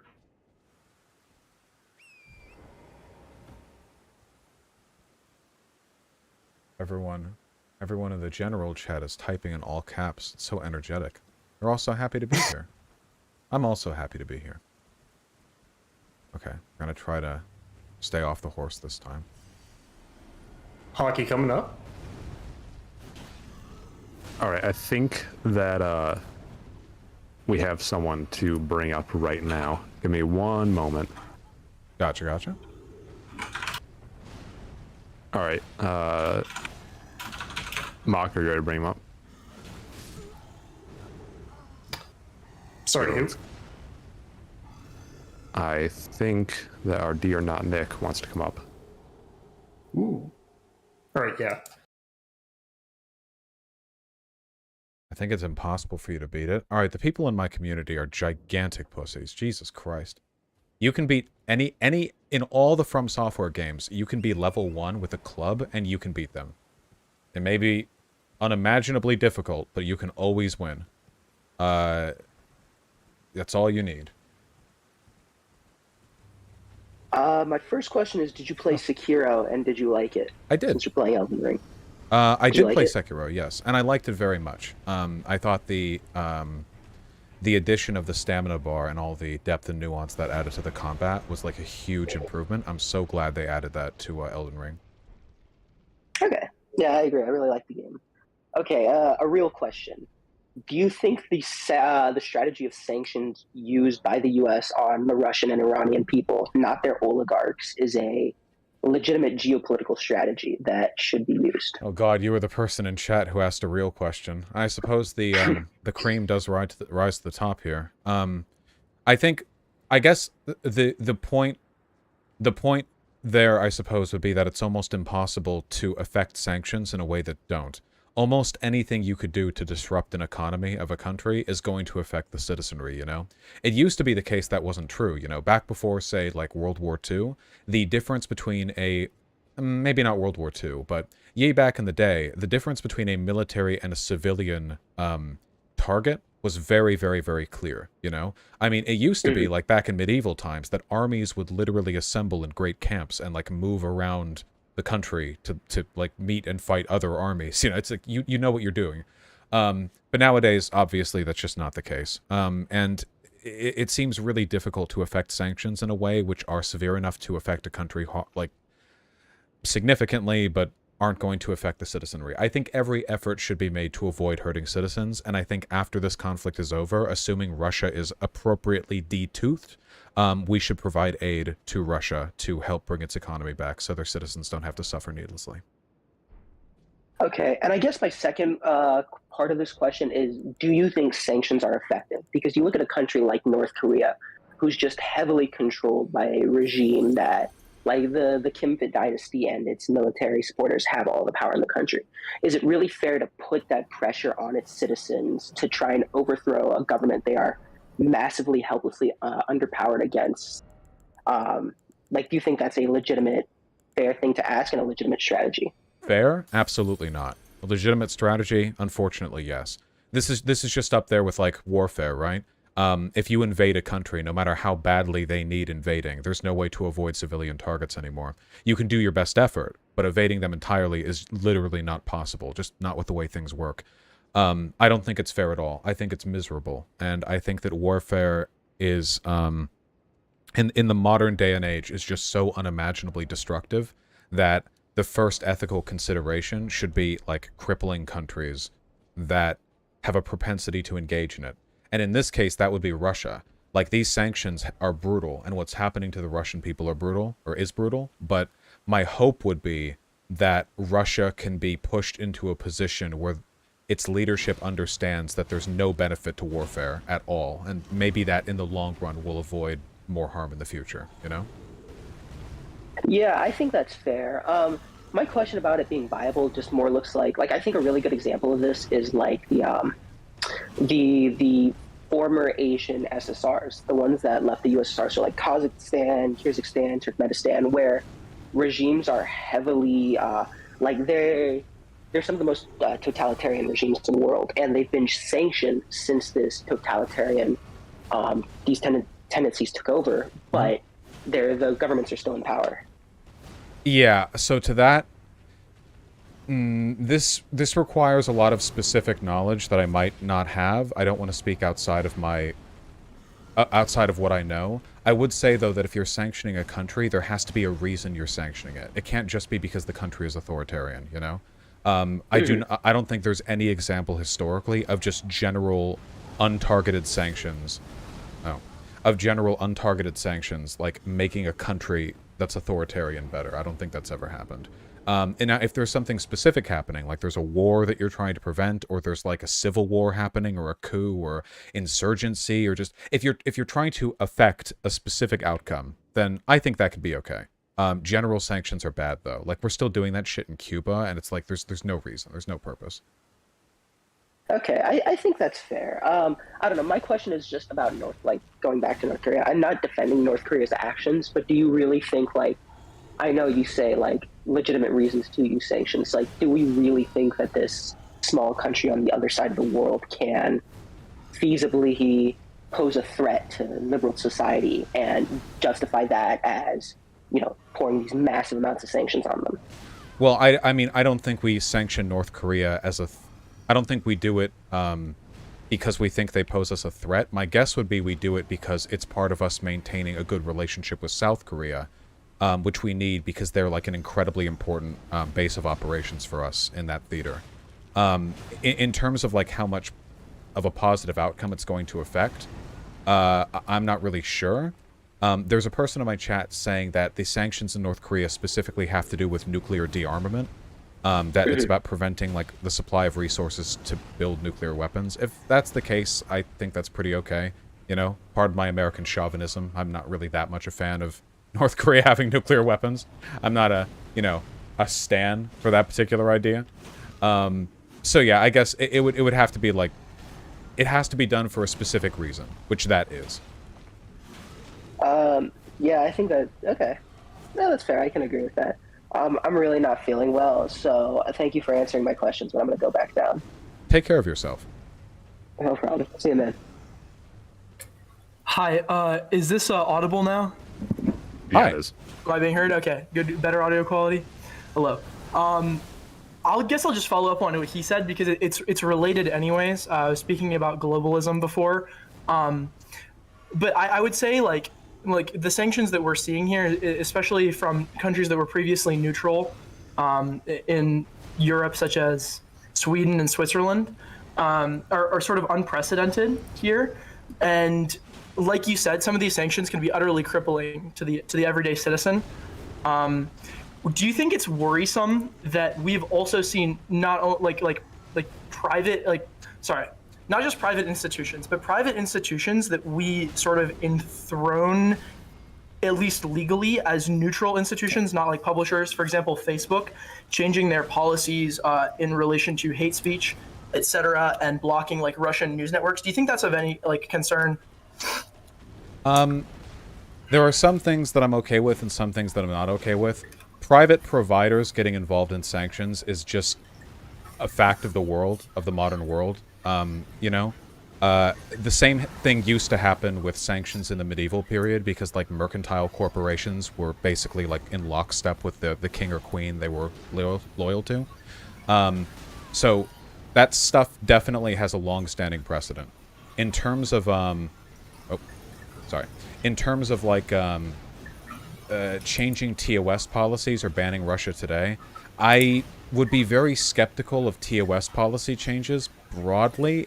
Banning Russia today seems to me to be a largely defensible thing because it's like enemy propaganda. At least I think it's okay for Ukraine and Europe to do it broadly, but like so many of these problems right now are the product of a multi-decade long like media disinfo campaign from Russia where they use RT and other platforms abroad to like push a incredibly biased narrative, and that's pretty dangerous. It's essentially a form of information warfare. I don't know. This seems like a shade of lesser evil type situation to me. Yeah, I've heard of that, especially like Russia just pushed like not only the ethno-nationalist narratives about Ukraine, but also like posed the United States as sort of like a alternative bad guy to Ukrainians in the past. Like, oh, we had a puppet government. The U.S. installed a puppet government. We are just like essentially like again like some form of like they are the lesser evil has been propagated through those channels. But legally, these corporations have a sort of Goldilocks zone. They're not actually responsible for the content put out on their platforms, nor are as as publishers are, for example, like people that curate their content have legal responsibilities for the content that is put up on the platforms, such as like New York Times, etc. But as like ostensibly neutral platforms, they do not. They sorry. Not at all. Correct me out. Keep going. As ostensibly neutral platforms, they have no like legal responsibility and can like no suit can be brought against them for like First Amendment violations or like, you know, if they were to conduct this sort of like political warfare in any sort of other form, as we saw like during the 2016 election, Russia actually was using Facebook's quote unquote neutral platform to spread their own misinformation. Do you think that's something that needs to be like regulated? I don't know. I have like a heavy investment in this issue. What do you think about that? Yeah, the issue here is that all my answers are going to come off like I'm like a whinging, non-committal asshole because I genuinely have no idea. It's so incredibly difficult to have a strong answer to this. It seems like you have an unwinnable position on both sides, where on one hand, like in the modern world with the internet and stuff, a nation state or a country with any like real political power is... Who's clicking? What is that clicking? Oh, me, sorry. Oh, yeah, sorry, it picked up. At least I can hear you at all. It seems like any nation state or like big corporation is capable of basically completely controlling the narrative on their own if they are if they're given the ability to, if they're given like free reign, free speech and all that. And then on the other hand, like it seems like there's basically no way of divvying up acceptable levels of censorship if you were to try to prevent that specifically from going overboard. I don't know if I have a strong answer. It's really tough to manage. Yeah, I would say that's very true. Like, so proliferation of social media has resulted in like so many almost unsolvable things. You know, mythologies get spread out about many people. In fact, I almost know nothing about you other than the like, I guess like fallacious argument that I see all the time on Twitter, calling you like a pedophile.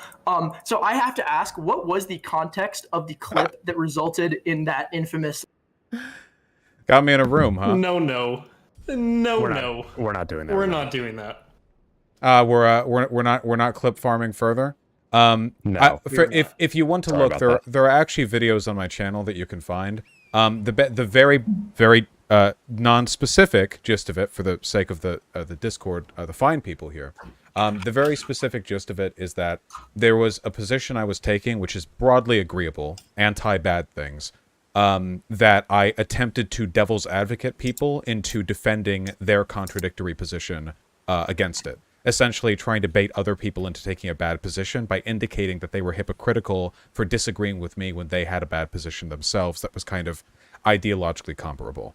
The problem with playing devil's advocate for extremely contentious and very emotionally loaded issues is that rather than engaging with it directly, people will just point and laugh at you for playing the devil's advocate. So that's my optics cross to bear. You know, they crucify me, but I built the cross. So how can I complain? That's the gist of it. Oh no, I absolutely agree. It's just really inappropriate. All right. So I think that we're going to try and wrap this up soon. So if we want to get anyone that wants to come here for just last questions, we can do that. And then we will finish out. Hello? All right. Yes. So Hawk, you're up. Yeah, you guys hear me?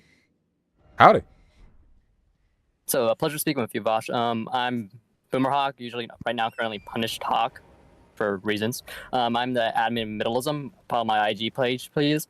I have some questions for you, pretty much going back to multicultural socioeconomic factors. I personally view social inequality in the United States mostly as there is race-based, but it could be better solved by using class form actions, essentially by saying everybody approaching under this income level gets help, not excluding any ethnic groups or pretty much disadvantaging people by just race. Mm-hmm.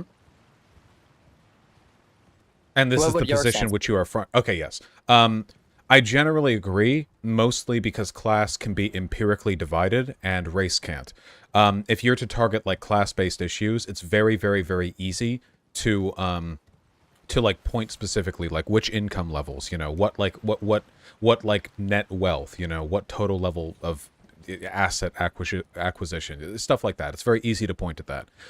Race, it's not. It can get a little bit more abstract. Another thing is that in the United States, people are very hostile to race as a concept being recognized because we live under a mythology of post-racial equality, you know?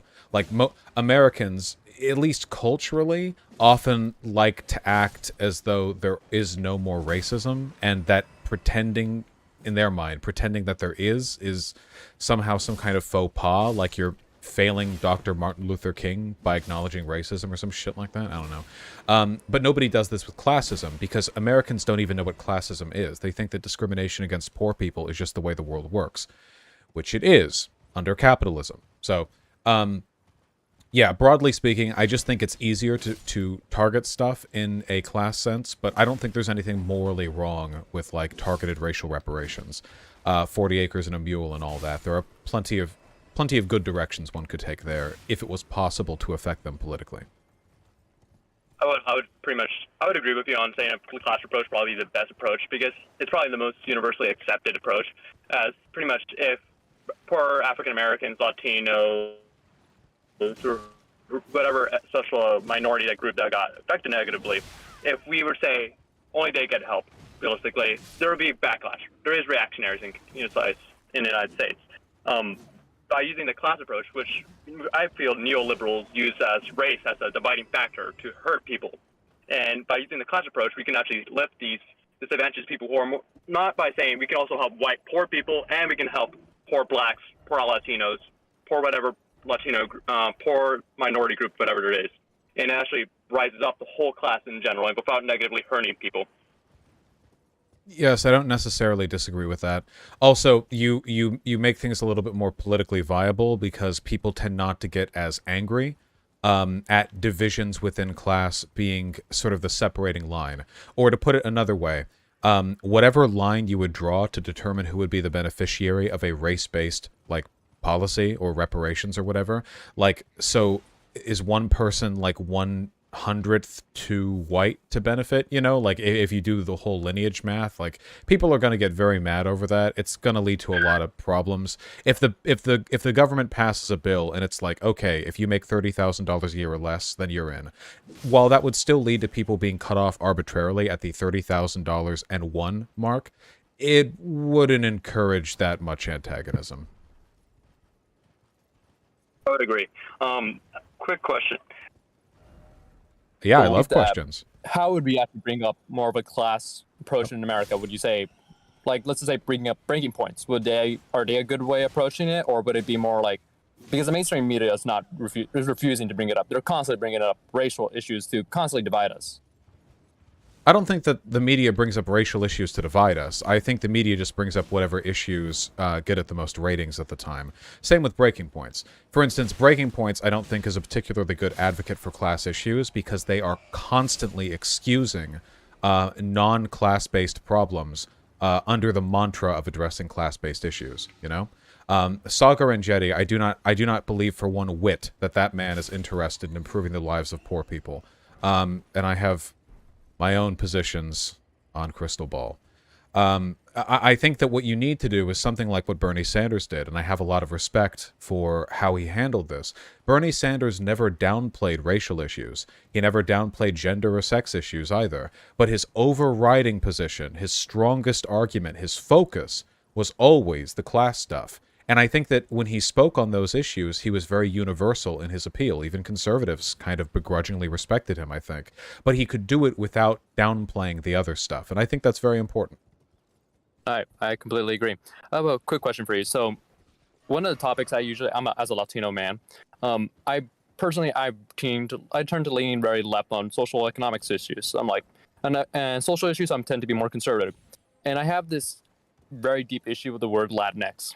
Mm-hmm. And as many of the server know, I personally find it very disrespectful in a weird way, saying, like, as another culture coming in and saying, your word is wrong, we're culturally correcting it. And I feel a large amount of Latinos who feel very disaffected by this word, they turned off politically the same. We're not interested. You're just telling us what to do. Would you say the word Latinx is actually more harmful to the Latino community or actually helpful? No, I think it sucks.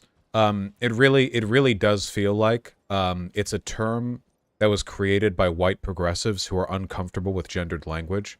And like it seems like its broader use and adoption has very little to do. It's like white people telling other white people that Latin people appreciate it, you know? Like that's the vibe that I get, and it seems really patronizing. And yeah, it's pretty bad advocacy. I don't know. Like because this is pretty most progressives would consider that problematic if they stepped back and thought about it for a second. Like creating a term for another group of people they're generally uncomfortable with or didn't ask for because you're not comfortable with the provisions of their language. I don't know. Imagine if we did that shit with like Chinese or something. You know what I mean? Like yeah, imagine if like we started like rewriting Chinese words and names that had Ching or Chong in it, and we were like, hey, listen, okay, well, racists will say Ching Chong to make fun of Chinese people. And then, like, I imagine the Chinese people would be like, okay, well, sometimes we say that. Sometimes, you know? Like, you can't... Like sometimes they are a part of a word. You know what I mean? Yeah. I completely understand. It's like, I feel like there's... Essentially, progressives can do so much more with Latinos, especially with saying, like, if they drop that word. It's like, I've seen so many Latinos say, don't say that word. I'd rather be called the B word than that. And I'd rather be called the B word than that. Realistically, because I just feel like. Oh, are you inviting me to? Oh, you go ahead. Dude. No, I won't. Go ahead. I don't care. I'll laugh it off because I don't even classify it as offensive slur anymore. I won't though. Just asking. But I would just say that it's that I feel it's progressive, or by trying to be so in a weird way woke, or I'm not sure how to term it specifically. Is they're trying to be so out there, trying to be pushing the new level. They're actually not being connected to the actual issues with people. If like Latinos just feel like we're on board with whatever you're saying, but the moment you start using that, you're just kind of losing us. Just keep in mind. Do you think mind. there's any pushback for that? Like I would say I was on board with Elizabeth Warren for a long time. Then she said Latinx. I'm like, I don't know about that. I would keep in mind, you know, there's no such thing as the progressives. There is only progressivism, you know? If you see elements of this bad behavior in like white progressives, try not to think ill of all progressivism or of all progressive causes or of everything progressive a person who says that might have to say, because what you're referring to right there is itself like a problematic element, you know? Like imagine being like a freed slave back before the Civil War in America, and you like look at the abolitionist groups and like, hey, an abolitionist, that's pretty great back then. Like that's better than a lot of people. But like these people were still racist as shit, like most of them, you know? So while I feel like when you look at that, like when you think like, okay, well, these people broadly have good positions, but this right here, like clearly it's not good enough. The response to that shouldn't be disillusionment. It should be, we still have so much work to do. You know, like we still have that much farther to go, you know? And obviously that can be exhausting. I'm not saying you shouldn't feel bothered by it. Only that like, I would encourage you to take a broadly optimistic attitude towards those failings, because even their existence is evidence of some progress, right? Mm-hmm. Well, it was a pleasure speaking with you. I'll give my turn up for everybody else. The pleasure is mine. I think we're going to close out the debate right now. Please follow Middleism on IG. Please follow Middleism on IG. All if right, you want to. So, give me one moment.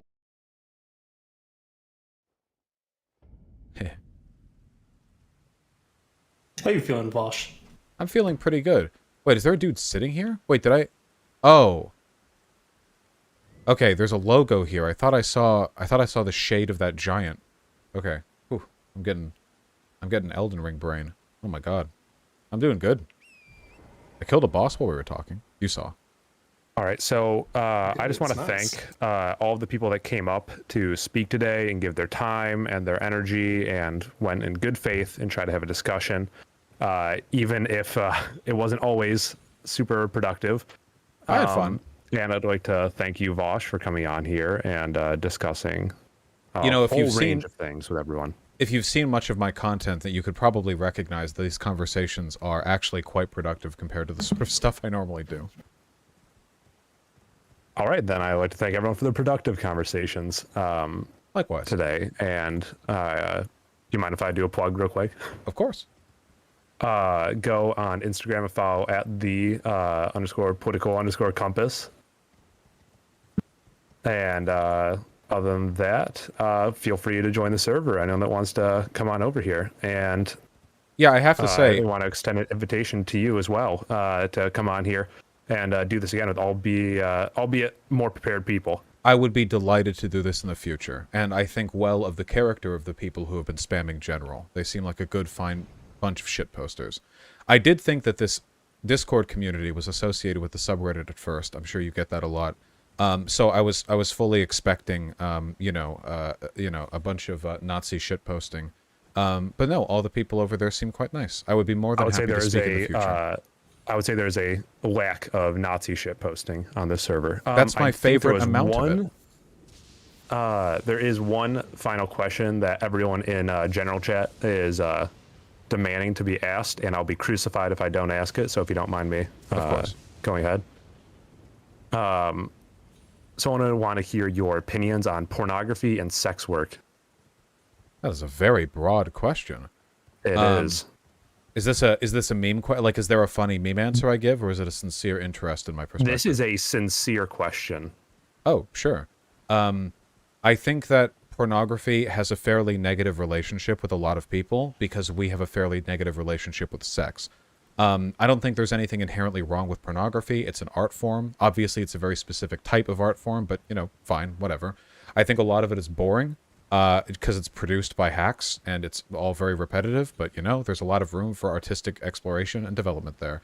In terms of like how harmful it is to people, I feel like we could have broadly more positive relationships with pornography if we had a more positive relationship with sexuality as a concept. And I feel like sex workers are a part of that world, you know? Sex work is the oldest profession. At least it's often called that. I don't really know if that's true, but it's definitely pretty old. And what's more, it seems to me like a fairly normal and natural thing to exist, right? Like, if you think about it for 10 seconds, like, hey, you know, people like having sex, and some people, and sometimes they can't have sex, but sometimes there's a person who loves sex for you, but you have to give them $100. It's like, okay, well, everything there tracks, you know, I get that. That follows. Obviously, the sex work, the industry as it exists in the world today is clearly not a good one. There's obviously a lot of exploitation, a lot of negativity. I think that in a very only $100. Shut up! I just said okay. I feel like in a good world, you know, being a sex worker would be tantamount to any other kind of like physical service profession, like a physical trainer or like a masseur. Obviously, that's very idealistic. You know, it's not like we can snap our fingers and change everyone's attitudes towards sex. But I think that in that respect, it is equally noble. And that is that it is a service which can be performed with little or with great skill, and it's something that people want, something other people are capable of and willing to provide, something that we have a bad history with, but maybe could have less of a bad history with in the future. Yeah, I don't know. I'm very optimistic about the role of all these things theoretically in the future. I guess it's just a matter of building a world where that optimism is reflected in these industries, and where we don't adopt and internalize the worst characteristics of pornography and sex work as they exist now, and think of them as essential elements of the fields. All right, so I'm just gonna scan for any follow-ups real quick, and otherwise, I think we're gonna close out.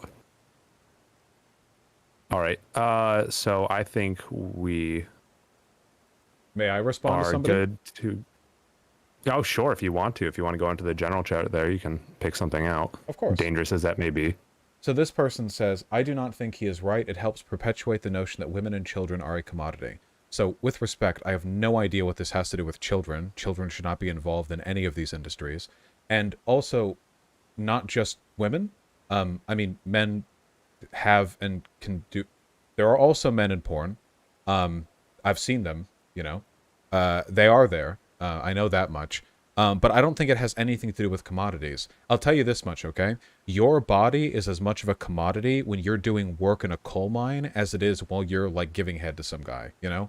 If you strip away all cultural preconceptions, In either case, like, people sell their bodies all the time. But we only use the term selling our bodies when we're referring to sex work because we have really caught up, like, moral norms that pertain to that, which I think are really, really harmful because a lot of those moral norms are the same reasons why people get slut-shamed or why people get, like, raped, for example. The attitudes that we have towards sex, its exclusivity, and its sort of, relationship with moral virtue, these are things that have historically been pretty harmful, and they're pretty well ingrained into, like, sort of cultural Christian sex negativity. But I think we There's can a fix that. follow-up in general chat, by the way, from the same person. Uh-oh.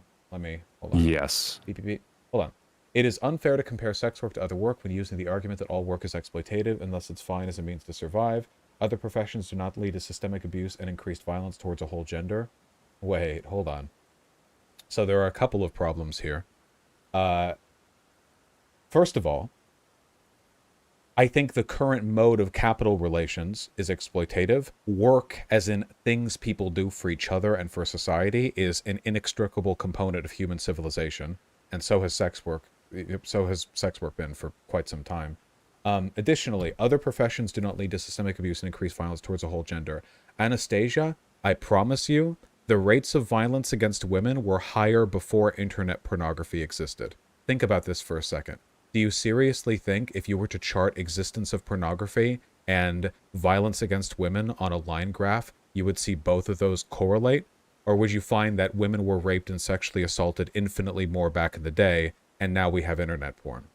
It is true that pornography can lead to negative social externalities, but these are usually a reflection of the negative values we have towards women and sex broadly. You'll see the same thing in movies which are exploitative, or songs which are misogynistic, or music videos which have women just as set pieces to dance while their titties jiggle, you know?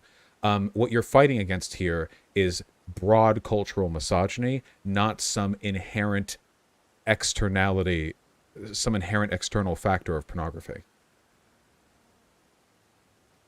Has there been a follow-up? I only ever look at the comment. Knowing this user, there is going to be a follow-up. I kind of got that impression. She's Anyway, typing. Okay. Well, no matter how you want to parse it, there are problems to address here, but the attempts to blame misogynistic violence on sex work and pornography strike me as very strange, not only because they're unsustainable through data, but also because the idea that we should ban an industry because that industry means that people can go online and see people having sex and that leads to violence against women means that there's some sort of underlying factor that you're missing, because seeing people fuck online shouldn't make people commit violence against women. Like, isn't that, like, the actual problem, if that makes any sense? Like, the patriarchy, you know? Because in a vacuum, I don't see... inherently, there should be no relationship at all between people put videos of them fucking online and violence towards women. In a better world, it wouldn't be an issue. Or less of an issue. You know, there's always some problem to deal with, but...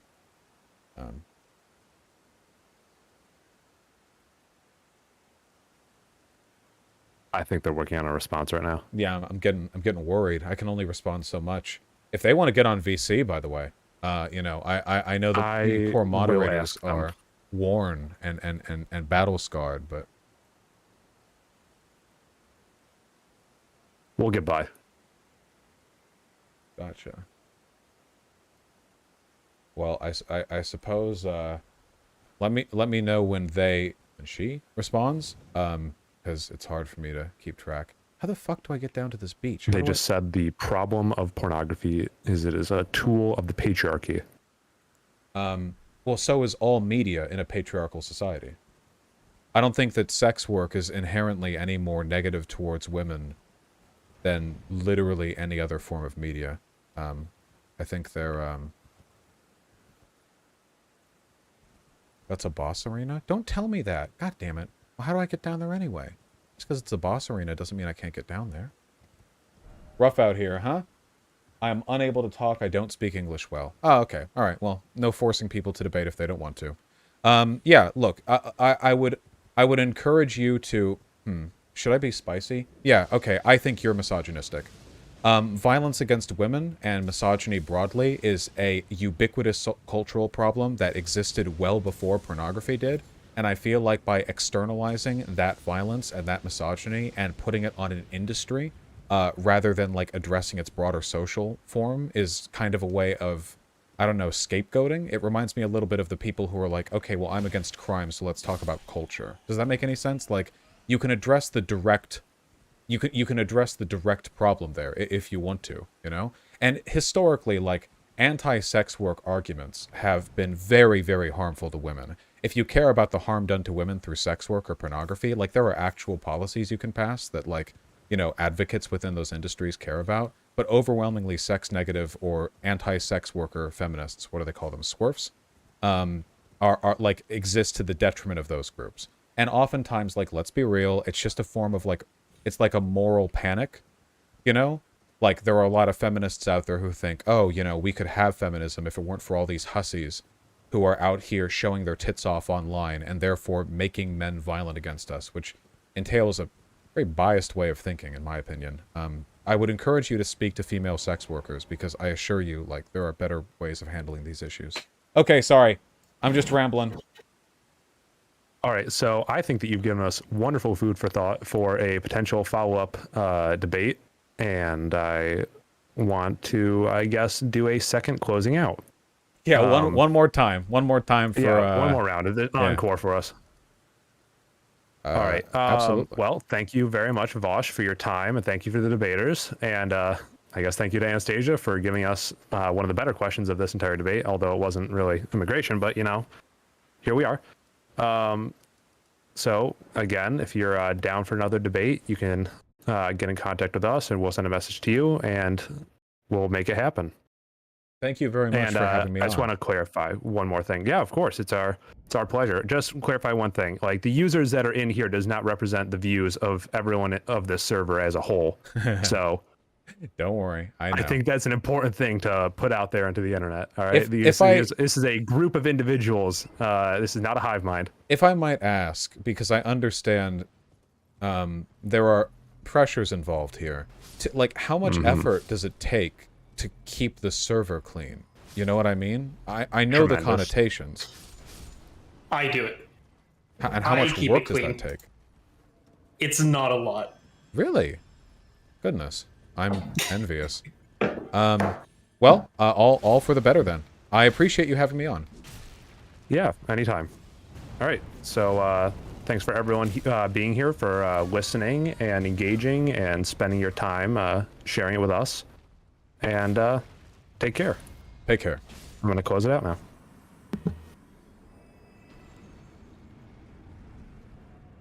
Oh, well. Oh.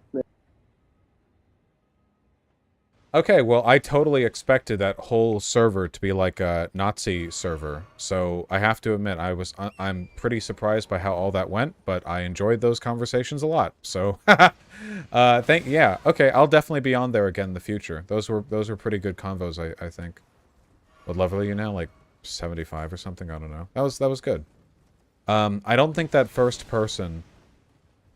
Hey, Shu. Did the mods seem uptight to you? I like the mods. You know, they're no funny business type mods. Lamp moths, what the? You have been so kind to me lately. Thank you so much for the $300. I really appreciate that.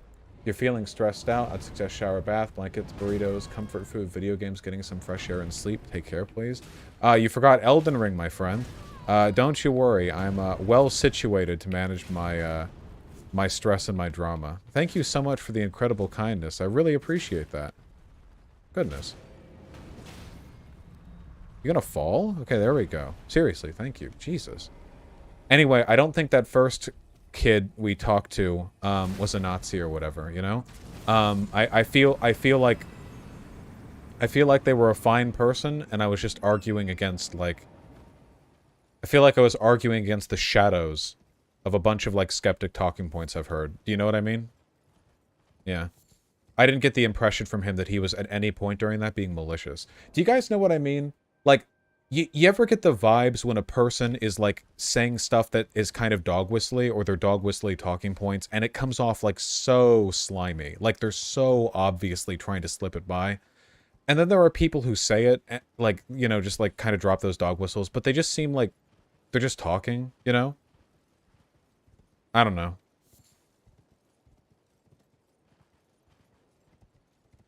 Yeah, I heard that NFKRZ is leaving Russia now, which is pretty wild, but it seems, you know, pretty reasonable given what's going on. Yeah, there's a difference between just asking questions and just asking questions, if that makes any sense. And a lot of it is really just like a vibe check.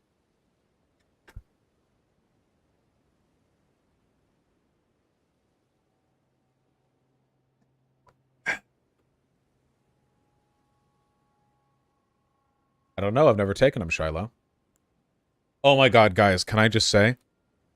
This is like so irrelevant. This doesn't mean anything, but I'm so fucking happy. I'm so goddamn happy.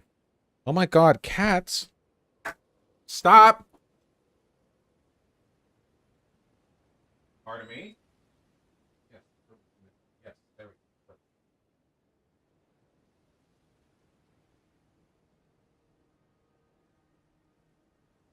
Okay. Anyway, I'm so goddamn happy. Okay? Look. I got a fucking... Okay. One of the thing that bugs me about YouTube is that you can't group your subscribers. Or your subscriptions. You know what I mean? Like, here, let me look at my subscription feed for video essays. Let me look at it for, like, gaming content. Let me look at it for all that. You know what I mean? Yeah, it fucking sucks. But there was an add-on that I found. I'm literally gonna advertise the add-on because it's so useful. PocketTube. Look. So my big issue is that, like, I sub to a lot of people, but, like, 3 of the people that I sub to are, like, Lethal Frag, The Majority Report, and David Pacman, and that right there is like 5,000 videos a day. Does that make sense? That right there, like those 3 on their own, it's like my whole feed is useless now, you know? But now I have the group called Consume, and I can just click on that, and oh my god, look! Look! Now my feed is usable. I'm 5 videos deep and it's from 8 days ago. And now it's all videos I know that I want to look at. How awesome is that? Oh, it's so useful.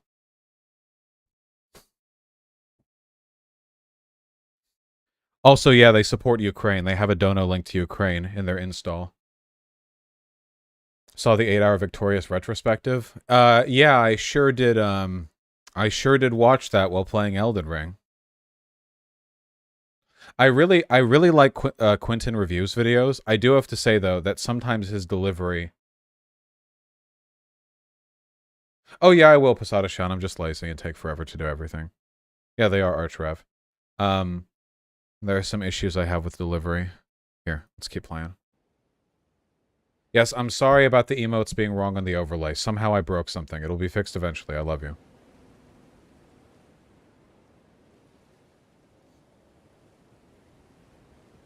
Elaborate now, I'm interested. It just... Okay, hopefully you guys know what I'm talking about here. Like, do you know what I mean when I say that it feels like Quentin Reviews chews over and, like, masturbates with every single sentence that he says before he says it?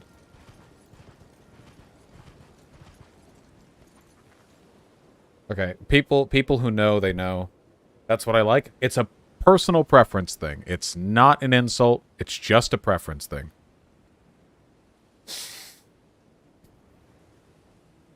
No wonder those videos are 8 hours. Here.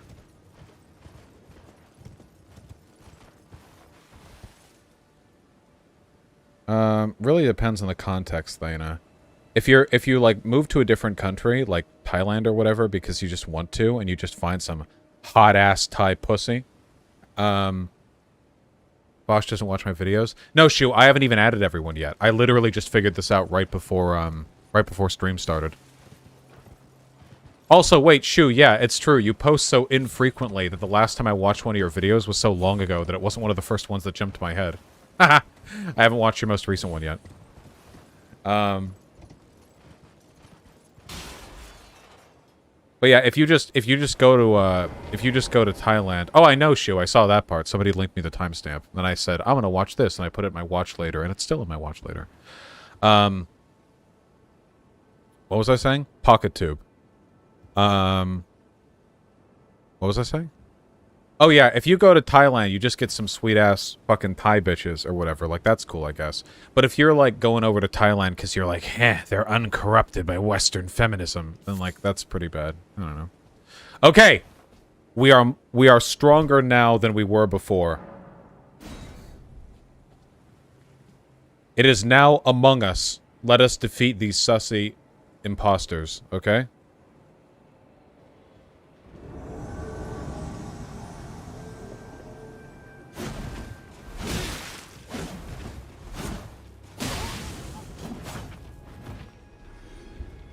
Would I ever do a sponsorship? I'd have to really like the product, Shu. I'd have to be, like, a big fan of the product. Okay.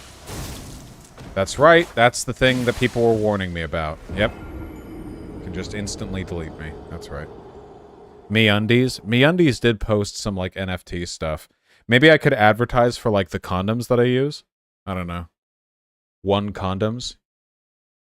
They have a sheet of paper on the website that you can print off and, like, measure your dick against it, and it's, like, marked different numbers, and you can be, like, B7, and then your condoms are size B7, you know? Do a Manscaped ad? I don't trim my pubes.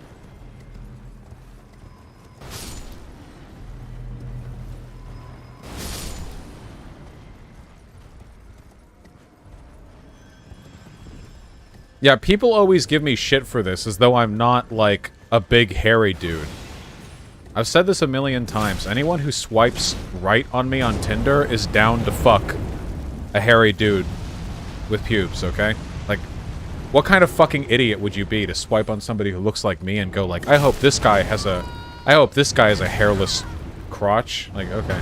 I mean, they can ask if they want. I won't be offended. Okay, but like they get too long? Maybe yours do. Mine are fine.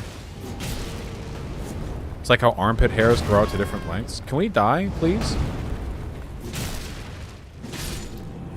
No, what the fuck? I'm a big hairy dude too and I keep my shit trimmed. Okay, that's your choice.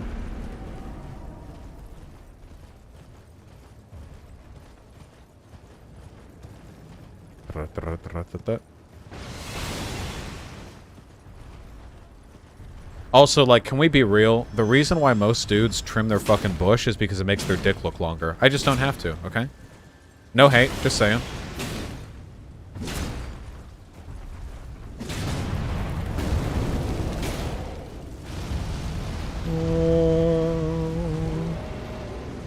I have no idea what emotes people are using because they're all fucked up. People are showing the wrong one. Can we... Why aren't we falling? Thank you. Oh, it's because I'm using a different sword than I was before, I think.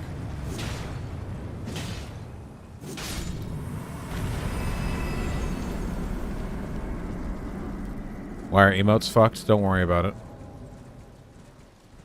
Have I tried the cum pills yet? Nah, the drama's had me too stressed. I haven't been wanting to, like, document cum volume. Sorry.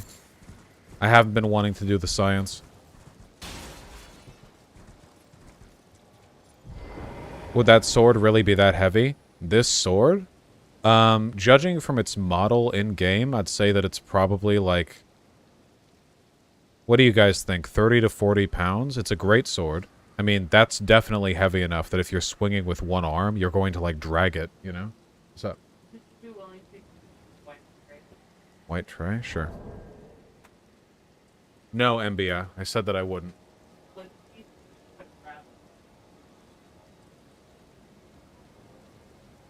Jesus Christ, what the fuck is this? Okay.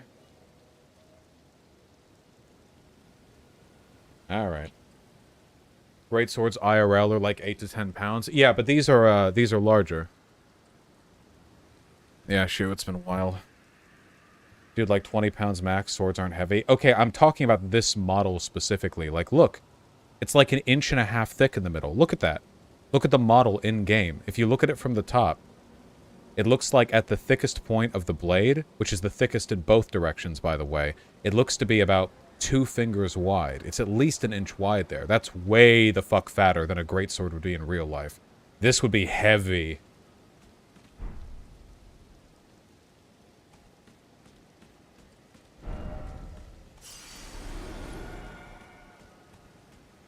Alright, don't worry about it, okay?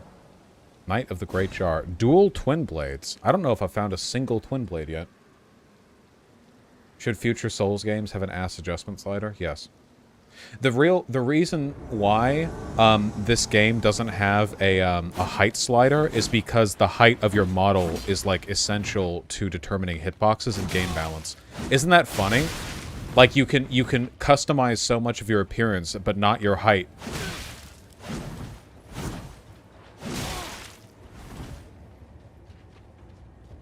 Can you slide booba? Can you? Ow. Well, yep. Thank you. Okay.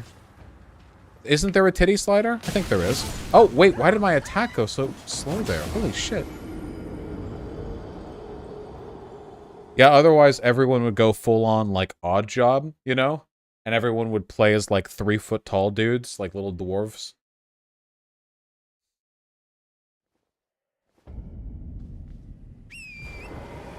Just effortlessly run under all the attacks of the enemies. Alright, come along. We're almost done with this area. I've pretty much finished this area now.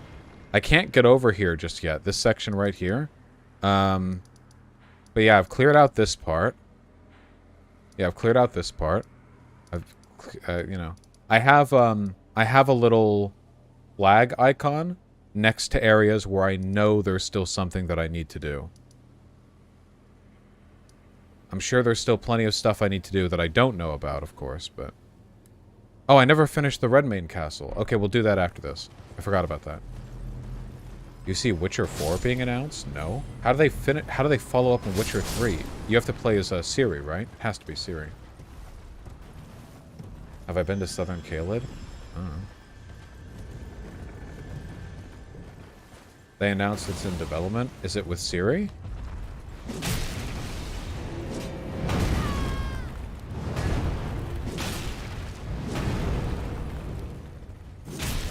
Jazz cigarette. I think I've got that. I was just, you know.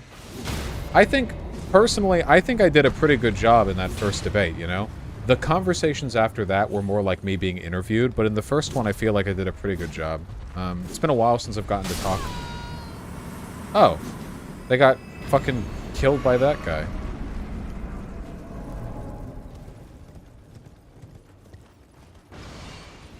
Is the AI dodging your quick attacks just a dice roll? The AI behavior for enemy phantoms in this game seems to be pretty complicated, I think. I wish you. Ow.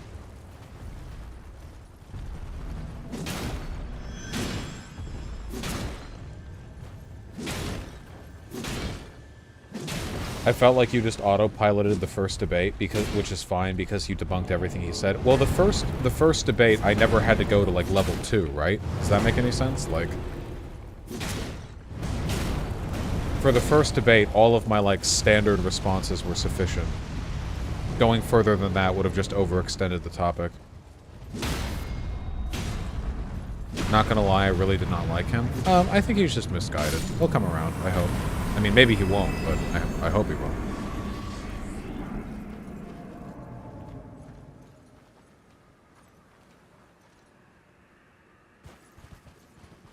Gotcha, Quota. Wait, why are people talking about washing their balls? What the fuck are you guys talking about? Holy shit.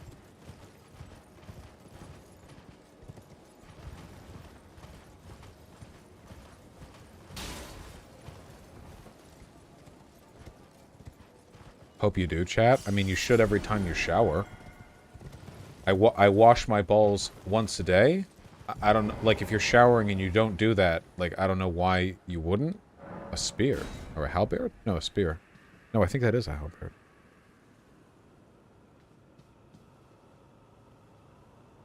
Did I see the potential plot line of the new Hogwarts game? Yeah, it's so funny. Maybe we should play on stream. Oh, this guy's gonna have so much fucking... Boys. Everyone's got bleed. Okay. Ow! Alright, that was my fault. I'm not used to fighting against that weapon. So wait, are these players? No, but they're AI playing player builds. Do it a charity stream playing it and donate the money to transactivism? That wouldn't be a bad idea.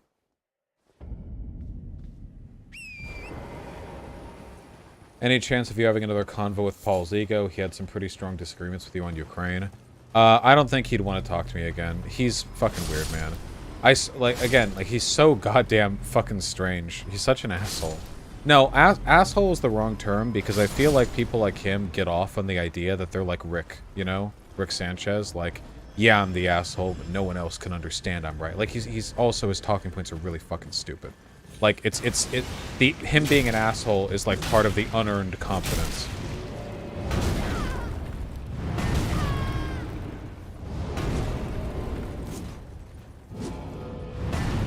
Dude, the emotes are so fucked right now. Oh my god.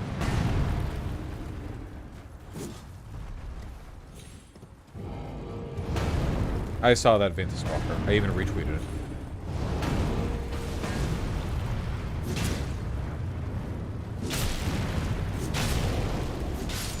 Jesus.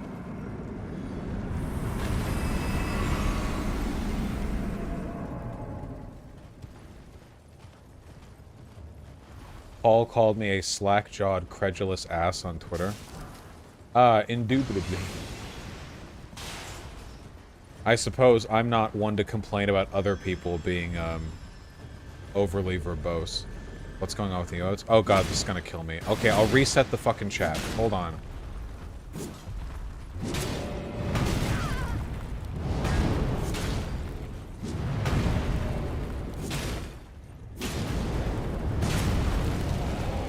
That's salient? I love saying the word salient. Set? Okay, I don't even know what chat's saying right now. What? What? I don't even understand. Okay, hold on. This is very confusing. Oh, reset. It's turning re into smuggy. Okay, hold on. I don't know why it's doing this. 1 second. Oh, is that true, Ying Yang Man? I didn't know that. Okay, hold on. Emotes, admin, site chat. Okay, did it actually change everything on the back end? Let me find out. Re is re. And smuggy is smuggy. Okay, let's just try refreshing it. Save changes. Build emotes. Force refresh.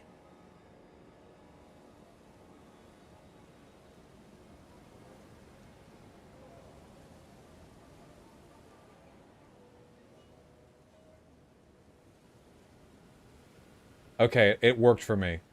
Let me refresh it on my, my chat. There we go. Okay.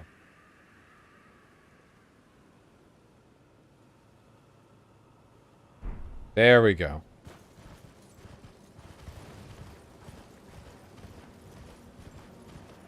Now I can comprehend what the fuck you guys are talking about.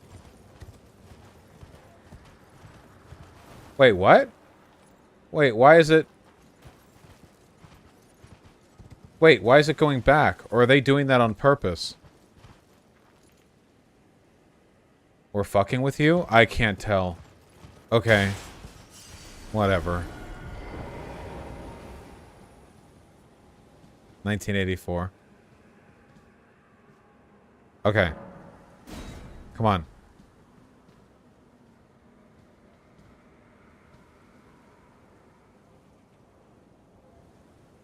Come on.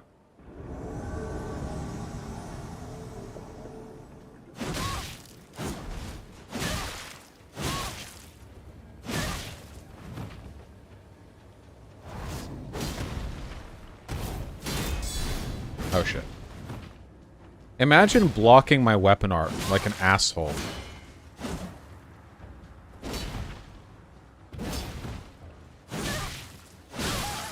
Ooh, so far so good. Nope. Oh, this weapon doesn't even have bleed. This guy's like underpowered compared to the other fucking...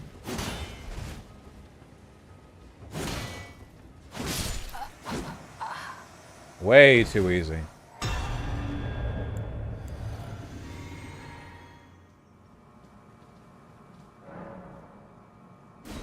Dual katanas, let's go. You joked about it the other day with the goblins are actually abducting children in the new Harry Potter game. Yeah, I saw that. I literally made that joke. Like, I guess we'll see if they're, like, abducting kids or whatever, and then it turns out that's actually a fucking plot point. How fucking funny is that, dude? Holy shit. Hey, can we... Oh my god. Alright. Yeah, I get it. Overpowered weapon. Here, this person...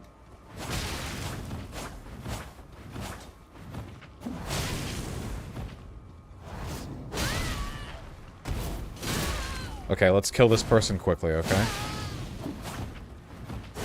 Ooh, yeah, nice try!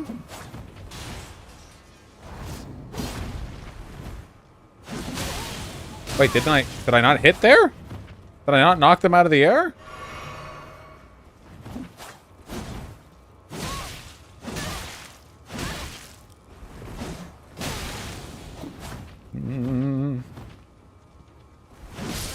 Okay. Why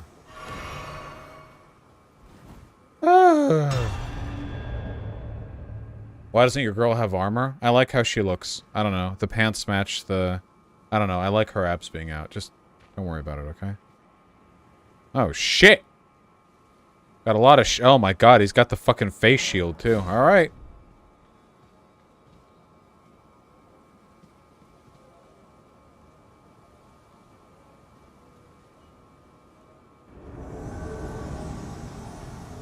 This guy's gonna have so much fucking poise. Yep, we're not gonna be able to knock him out of any of his attacks. Please tell me that wasn't a poise guard. Oh god. Oh boy. This is gonna be a whole goddamn thing. Do your shield thing. I want to see it. I've never seen it. Fuck! Oh, that got me? Ah. Damn.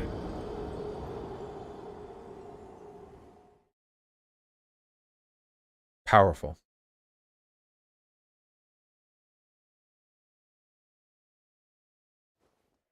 He uses the Game of Thrones swords, yeah.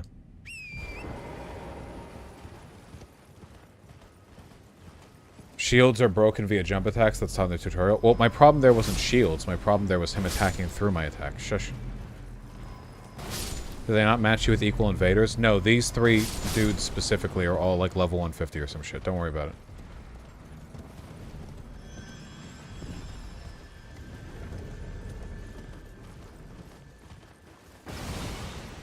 Reaching out about maybe doing an Israel debate. I saw your email. I don't really want to do a...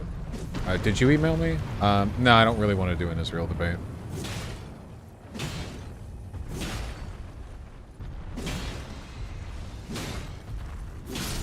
There we go.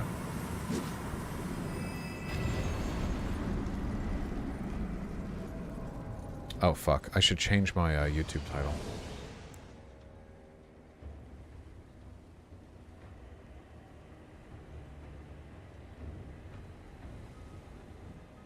How about a Ukraine debate? What do you want to debate?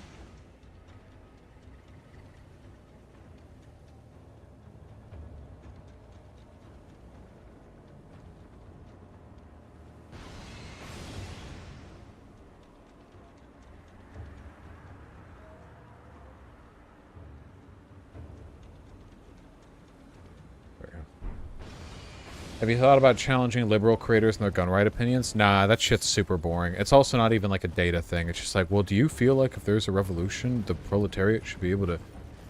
I have some disagreements with stuff you said in recent. Wait, did you also email me? Or did you Discord DM me? Were you the person who Discord DM'd me about NATO?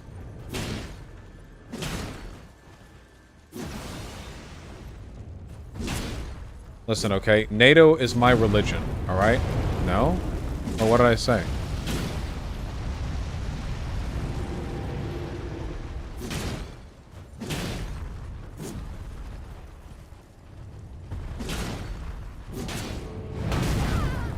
Stop.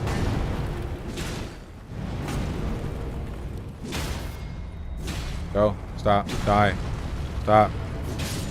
Thank you. Add Praga? I tried to before stream, and that's what led to the emotes getting broken.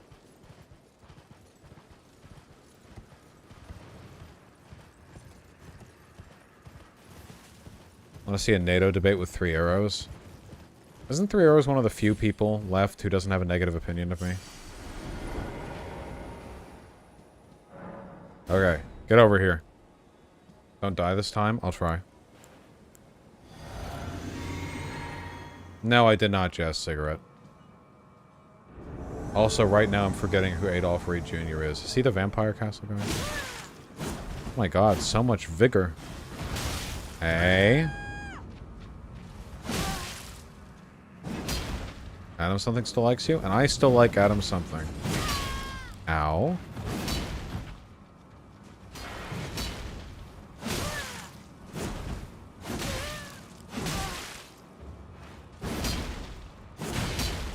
Wait, did I just, like, deflect that attack? What the fuck just happened there? I think NATO is okay, but is somewhat responsible for what's going on in Ukraine. Okay, I gotta be honest. I'm bored of, like, the who's responsible thing, because depending on your definition of responsibility, like, everyone's responsible for everything, right? That was the convo we had before. What I care about is, like, morally, is it wrong for Ukraine to want to be in NATO, for NATO to not cede to Russian demands to promise that it's never going to do anything in Ukraine, you know, all that, or whatever. And to that question, the answer is that anything NATO does is good. I'm glad, Linalux. That's an interesting sword. No, I get it, P-Stop. No, it's fine. It's fine. It's fine. Noah Samson's chat just taught me. Was Noah Samson streaming?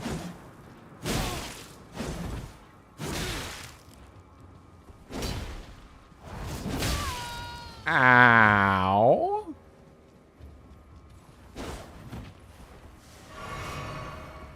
Oh boy.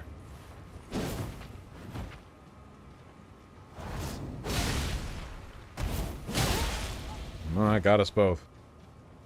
Noah Samson's Q&A whining about how evil you are. Is that actually what's happening?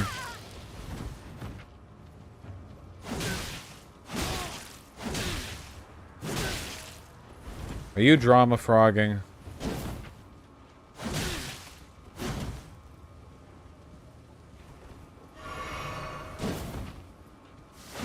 Nope. Ooh, the bleed. Bleed is so OP. In fucking Phantom or PvP or whatever. It's so fucking good.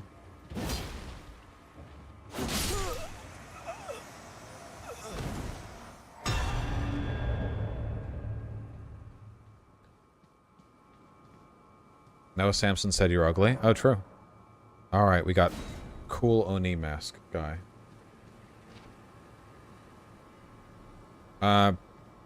Beast, I don't... Broadly, I'm just playing the game right now.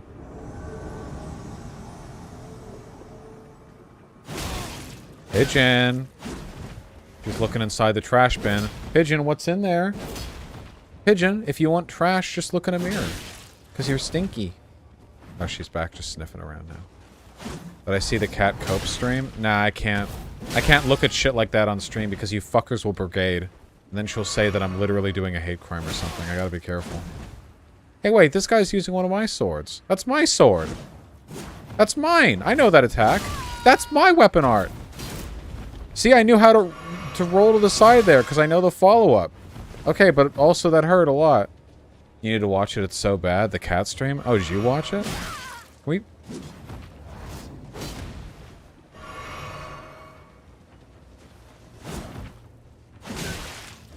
How'd you survive that big hit? Infinite skill. Thank you.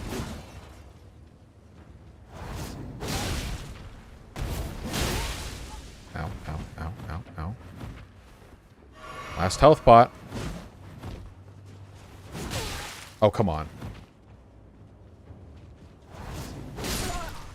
Unbelievable. This is the third time this has happened. Unbelievable.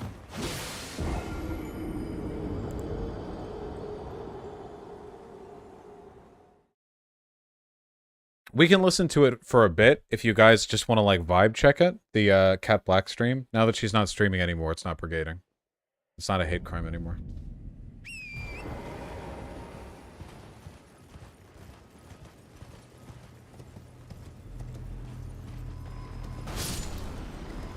Why do we care? I don't know, I'm... It's boring? Well, I don't like boring things. Excuse me.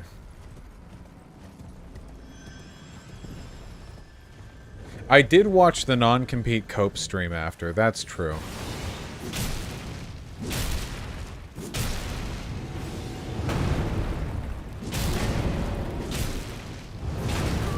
Stop. Perish. It repeats after a while, but it's a good 20 minutes or so of yikes. Yeah, I guess I just want to see what the vibes are like.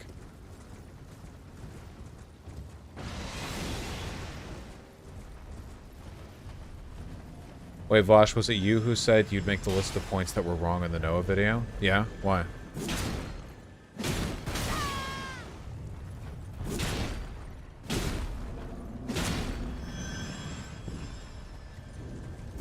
Oh, excuse me. Will you? I DM'd him and I talked with him. My part of the pact is fulfilled.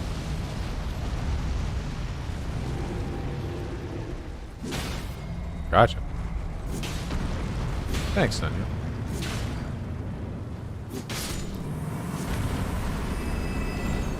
I vote Destiny Big Fuentes so bored with misogyny discourse. Okay, but that means both of them would like jerk off later from the sheer ecstatic thrill of knowing that I heard their voices.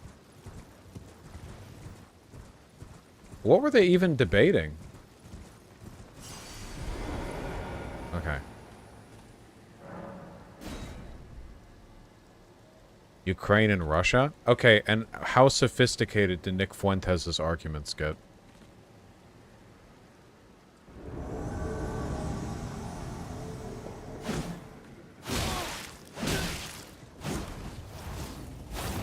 Ooh! Oh my god. Being a little spinny bitch. He was pretty much Mearsheimer. Okay, so what was like the thing Nick Fuentes does where he researches some fairly compelling sounding arguments, but like he doesn't care about them at all, and it's pretty clear that his actual position is just some horrendously unsupported bigoted shit, and he's only doing all of the like other arguments because he knows he can't just walk up there and go like, I think this is based and this is cringe because they're Jewish or whatever. Okay, yeah, gotcha. That shit bores the fuck out of me. Sorry, none of that debate.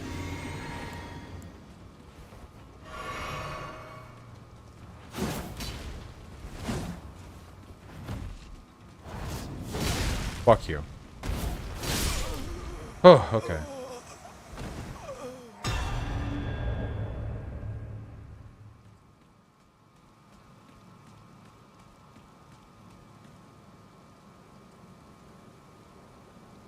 You gonna watch Cat then? Nobody linked it. Also, people didn't seem to care. Ooh, big hammer.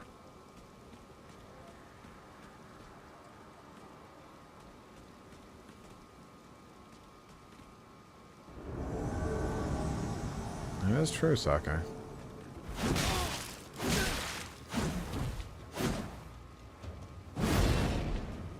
Oh, it's private? Oh, okay, well, never mind.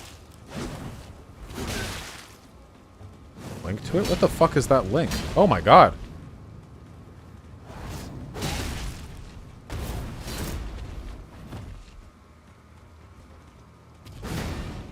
I gotcha, Hunger Master. You guys remember when Stryker and Allsup did that in the debate that I did with Destiny? When they were like, listen, the real black people of America, they would agree with us. How long must they suffer living with the white man who's oppressed them, you know? That shit. Apparently Zelensky, in order to get Israel on their side, compared the Russians to Palestinians or some weird-ass shit like that. Oh, Zelensky will do or say anything, like literally anything, to like get assistance for the or for the resistance of the occupation. You know, that's not surprising at all to me. He'll do fucking whatever, man. Listen, Zelensky is handling this. He's got it down. Okay. Zelensky will walk up to Israel and explain how Russia is like the Nazi Germany, and then he'll walk up to like Nazis and go like, "Listen, all right, okay, Russia's like Jews, okay." So like he'll put together any framework he needs to get the support he gets. Okay, we have the sword and another sword. It would suck if someone were to leak the stream. Don't leak the stream. That's weird. No, don't. Shh. It's fine.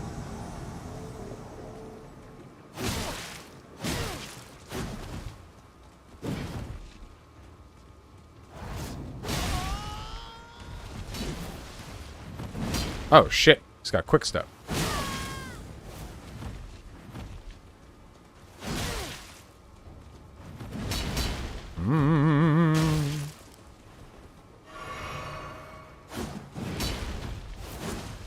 Whoa.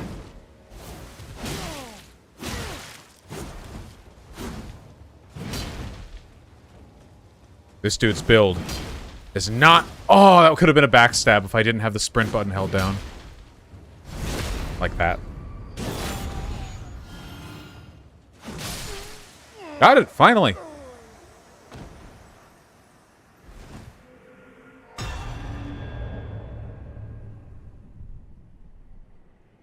I don't want to talk about long COVID either, friends.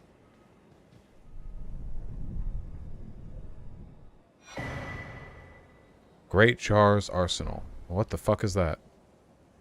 Okay, well, now we have Great Jar's Arsenal, I guess.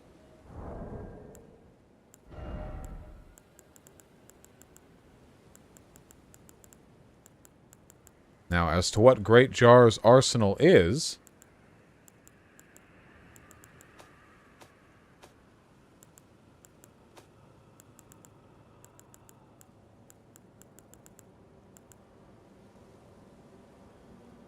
It's a talisman. Oh.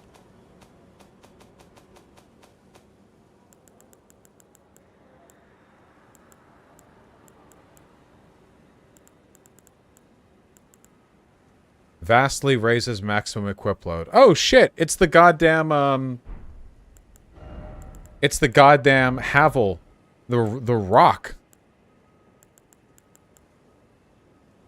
Wow, that really does raise it by quite a lot. Huh. You know what? Fuck it. Why not? We got it. We got the rock now. We can hold more shit. Alright. Back down here.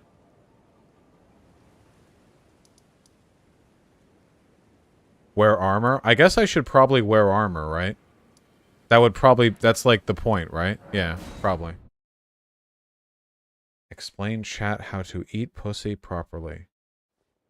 I'm scared that when I get with a girl for the first time, I'm a gay male bottom. I won't be able to make her come. What? Why are you getting with a girl if you're gay? What? What?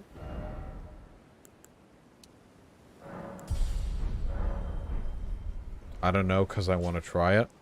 You know, I think that if you just tell them, hey, I'm gay, this is my first time, you're gonna be okay. Listen, okay, just, you've eaten ass, right? Just imagine that the pussy is like 8 assholes. Like, just sort of arranged in a 4x2 grid, okay? Go crazy.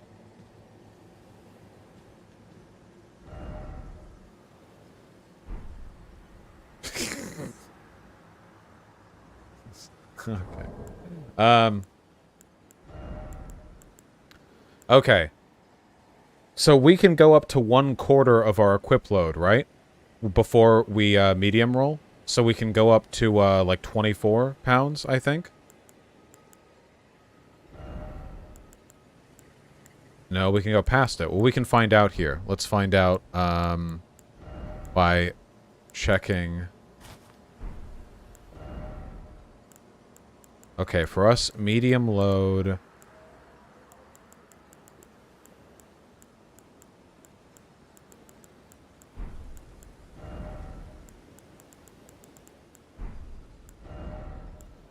Okay, medium load, I guess, is 28 or higher. Hold on, let me pee.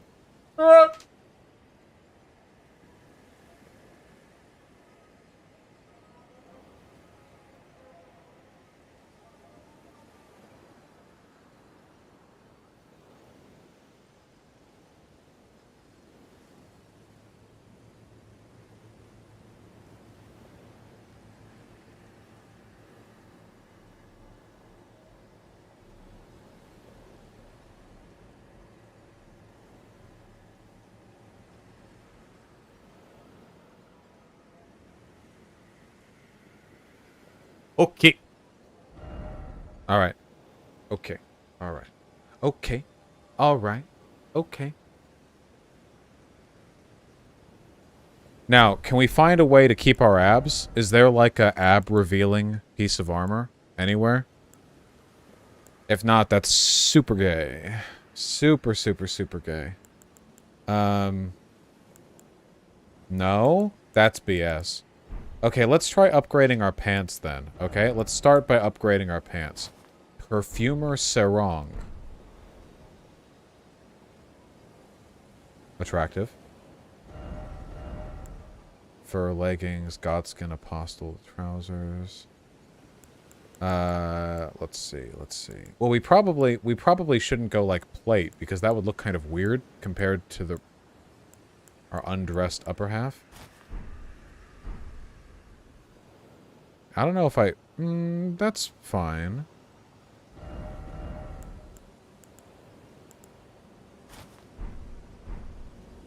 That's not fine. That's ugly as sin.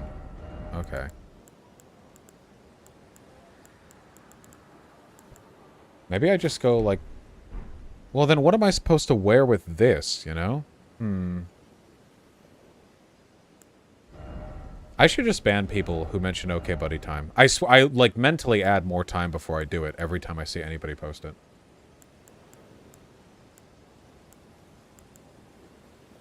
Gloves and a hat. Yeah, here. Let's start with that, okay?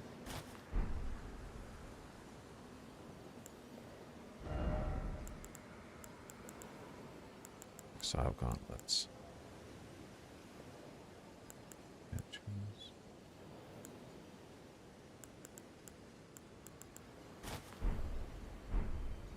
No, that's a weird vibe. I don't know how to fashion souls.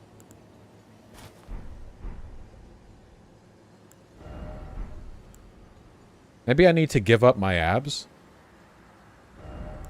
Maybe I need to just accept some, like, broader light armor?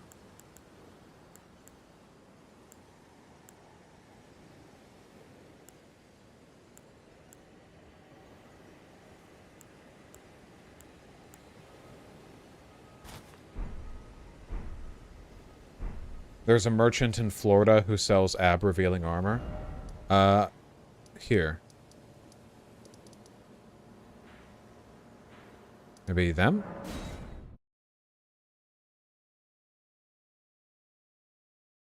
In Florida? We're in Florida right now. What?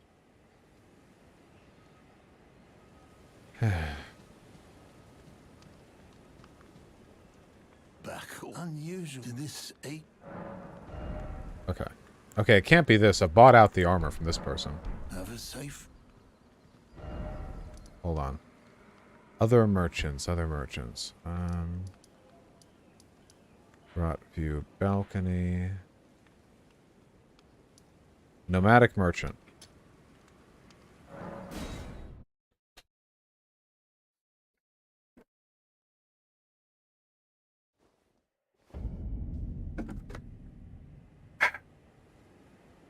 Yeah, if we can find some good ab armor, we can build our shit around there.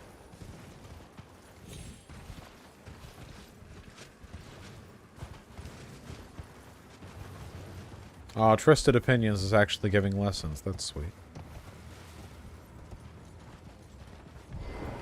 Trade again. Trade again. Hey! Oh, this is the armor worn by that lady that we found in the castle.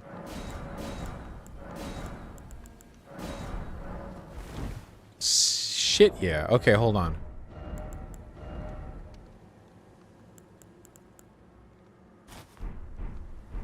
There we go. Okay, now that's a whole fucking look right there. I don't know if I like the skirt around it. We can work with it. We can work with it. Well, let's change the pants now, okay? Here. So this is what we look like with just this, okay? Now, if we... Okay.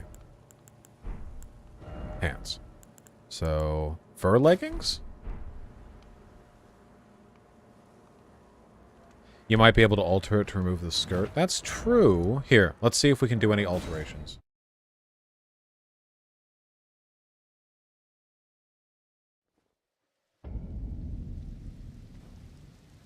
I don't want to high him, JJ.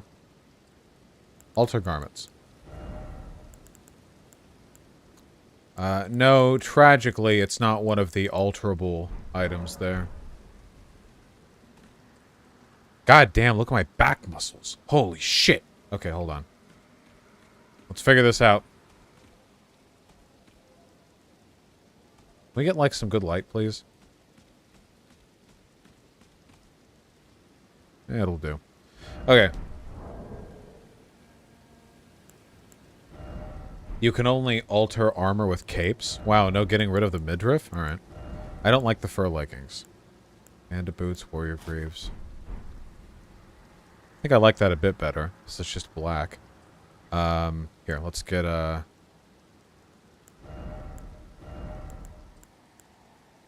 Omen Killer Long Gloves. Vulgar Militia Gauntlets.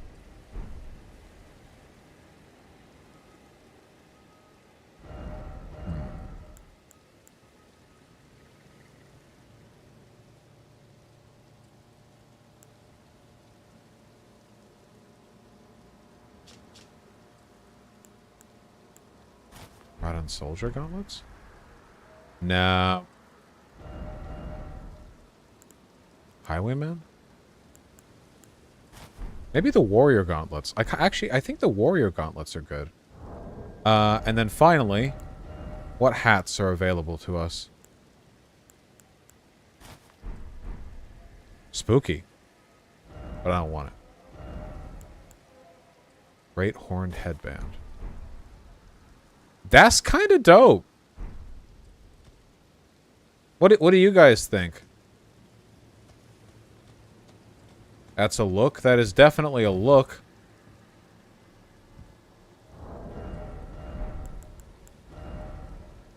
Let's see. Nope. No, not even close. Not even close to matching.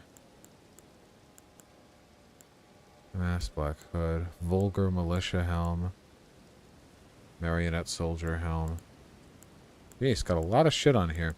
Here, how about we try the Great Horn Headband, but then I have to drop weight on the Warrior Gauntlets a bit. Or maybe, lighter pants?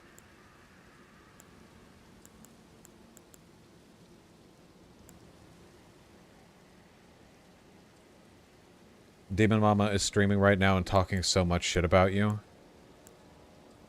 Is that true, or are you drama baiting?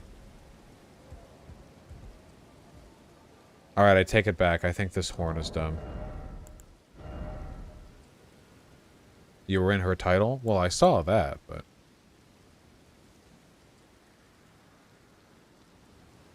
It's not shit, it's just discussion about the last debate you had. Well, those can be one and the same. I think I won't run a hat, actually.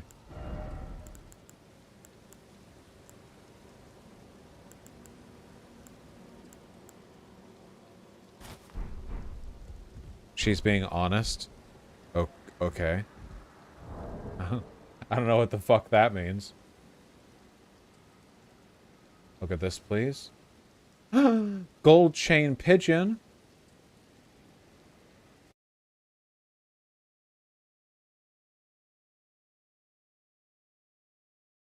Wah. The drip. What are gross little ears. They get so dirty. This is way more important? Oh, true. Fine, if I must. No, talking shit doesn't mean making shit up. It means, like, attacking someone. Yes, thank you, Shu. Please attack me nonstop. Alright, I will look.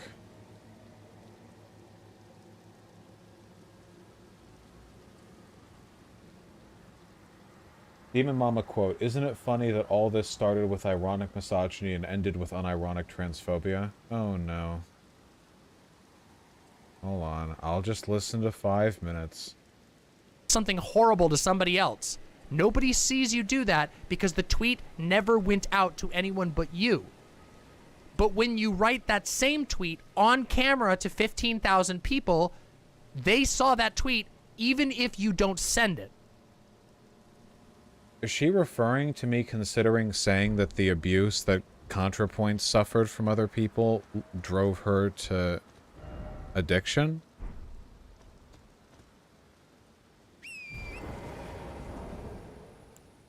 Alright.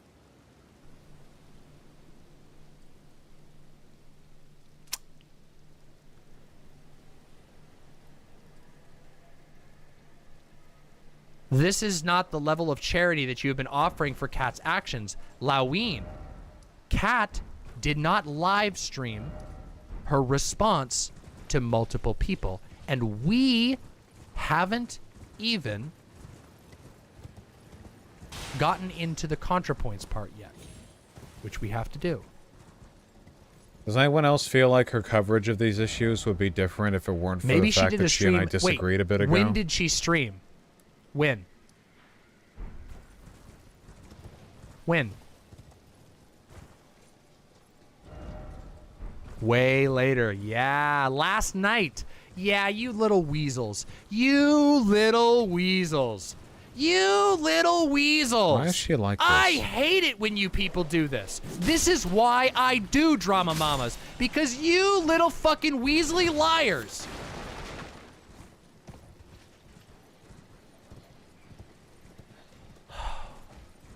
You people are the reason why the internet is like this, you know. What do you mean, you people? Alright, we'll listen to a bit. I'm just listening. Anyway, let's chill. Alright? It's all good. So. Okay, we gotta do the castle. It's okay, it's okay. I'm sorry. I'm having a little fun. Let's not be too serious, okay? I'm having a little fun. I'm making fun of my chat, okay? We might, Rhodes. We'll see. It's the first stream back. If not, we'll get to it later. Okay? So, Vosh went live. Now, this is where things get extremely messy and almost impossible. It is almost impossible to 100% verify when things were said. But a lot of things were said. Now, if you all want to, we can go and watch the Vosh stream. In fact, a joke, I think he deliberately posted it to his main channel because when people told him to take it down, he was angry at them, and he said, please, let's post it to the main channel. Nobody told me to take it down. I just did it because it was, like, too much to make a video. It's like... I have a feeling that a lot of you Voshites, if I was to watch that with you right now, you would come away a little bit red in the face. Because Vosh said a lot of things in that stream. A lot of things.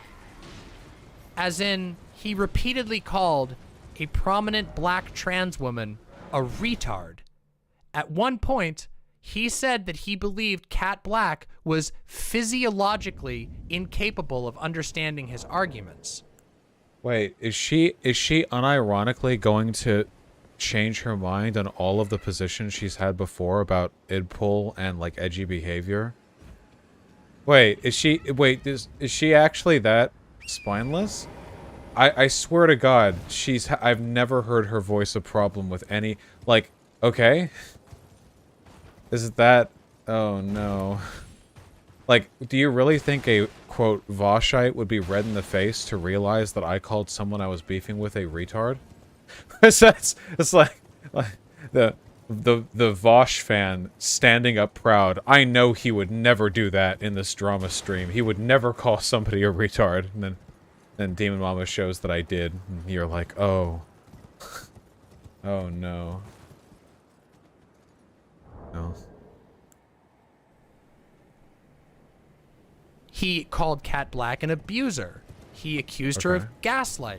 He accused her of a lot of things, and he called her a retard a lot of times. Now, I don't know if you all know this. I know my chat knows this. I don't know about the Vimps and the Voshites who might be here. Vimps? The But Vosh imps. Vosh imps. To anyone who isn't in your community, booting up a stream to see a white guy screaming at one of the only like well-known black trans women content creators and calling her a retard repeatedly and making jokes that I know he didn't mean to be racist, but that were nonetheless racist. What? What did I say that was racist? I also recall another joke. Do you want me to talk about that? I can restate the joke because I remember going, "Oh my god!" and putting my head in my hands when I heard it, which was, yeah, Kat has the intelligence of a 16-year-old. Wait a minute, don't trans women have to have 2 puberties? Well, yeah. And then he looked at the camera. Uh-huh.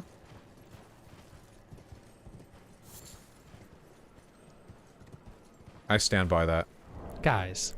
Hasn't Contra made that joke? Isn't that like a common joke in the trans community? Like you're getting a hormone wash from estrogen or T or whatever. It's literally like called a second puberty. So like, oh, you're acting like a 16-year-old girl, like haha, second puberty. But then the follow-up joke was that Kat transitioned like 15 years ago. So that doesn't work. Like, okay. Well.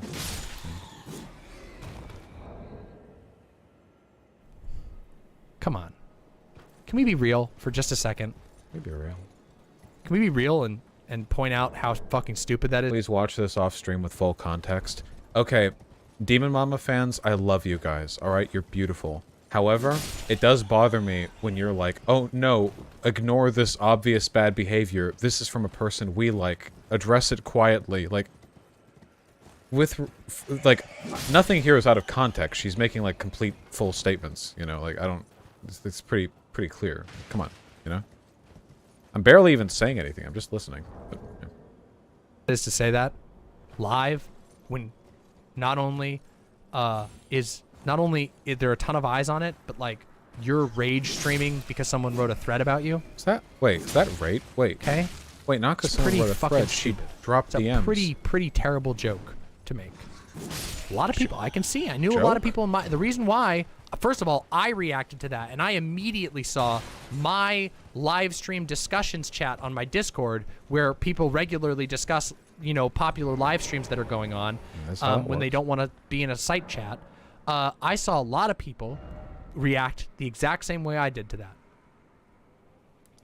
Isn't it funny that all of this was about whether or not ironic misogyny could be used, and it ended with unironic transphobia? Oh, there it is. The meme. And ableism.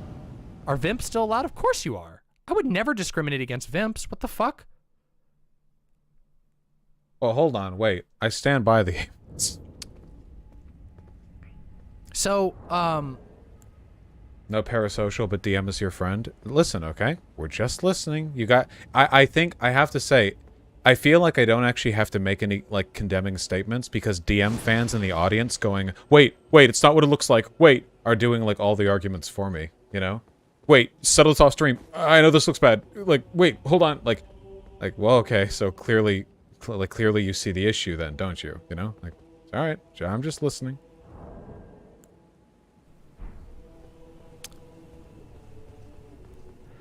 There was also multiple discussions about... there was discussions about he made a joke about having seen her tits. He made some jokes here and there. Now, the other big thing that happened... Oh, yes. Somebody Thank asked you, me why DM her I and forgot I said about big that boobie. one. I do recall that one. Someone in Vosh's chat joked about how it was bad that Vosh sexted Kat because she's 50 IQ, implying that it would be rape to have sex with somebody who was, the implication there, mentally retarded. And Vosh laughed and agreed, saying, yeah, that's the real cancellation. I think that's a pretty cruel and shitty joke.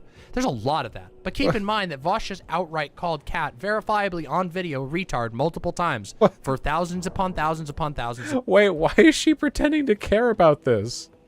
This is the first I'm hearing about her disapproval of this behavior I've engaged in. Relentlessly. Well. Hey.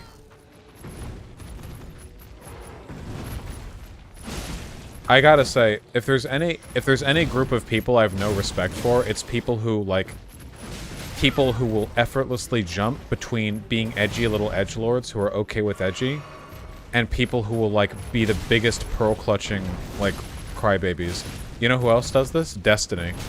Destiny is a huge edgelord, but, like, when people on the left do any problematic shit that's, like, homophobic or whatever, like, suddenly, like, the woke skull tendencies come out. I remember with Chapo, where he spent, like, an hour arguing that a Twitter joke they made was, like, problematic or whatever. And, like, it was, too, but it's, like, it's Destiny, you know? It's like, clearly this isn't like a categorical opposition. Whew, okay. Shit, those things are tough to fight. Okay, hold on. The people to see. All because they disagreed in DMs about each other? Wait, I didn't... Wait, nothing that I did was because we disagreed in DMs. It was because she went public with 100 tweets, then dropped the DMs, then made comments about my dick. Wait, Has what? someone done a scrub of the stream and clipped everything? All of Vosh's enemies have. All of Vosh's enemies have. Just so you know, that stream is going to be used against him for years, unfortunately. I'm sorry to tell you that, but that's true. Everybody who has ever wanted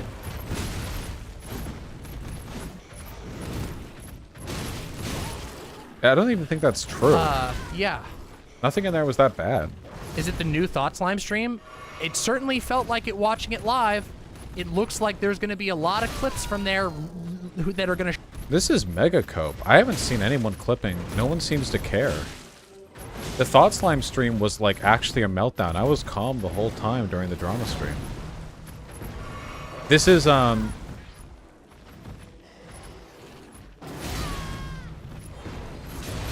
I really hate it when people have a position, but they won't own it. So instead, they like, pretend they're doing it for your good. You know what I mean? It's, like, really slimy. You know? Oh god, I'm getting fucked up over here. We just... We... Ah! God damn.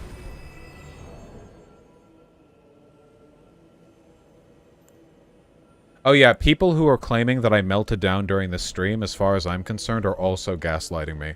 I'm really sorry. I really don't think there's any ambiguity on this. I was cool as a cucumber, okay? I'm sorry. You can't...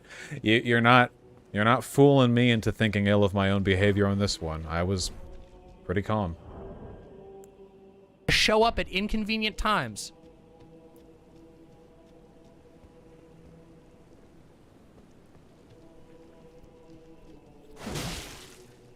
Goop.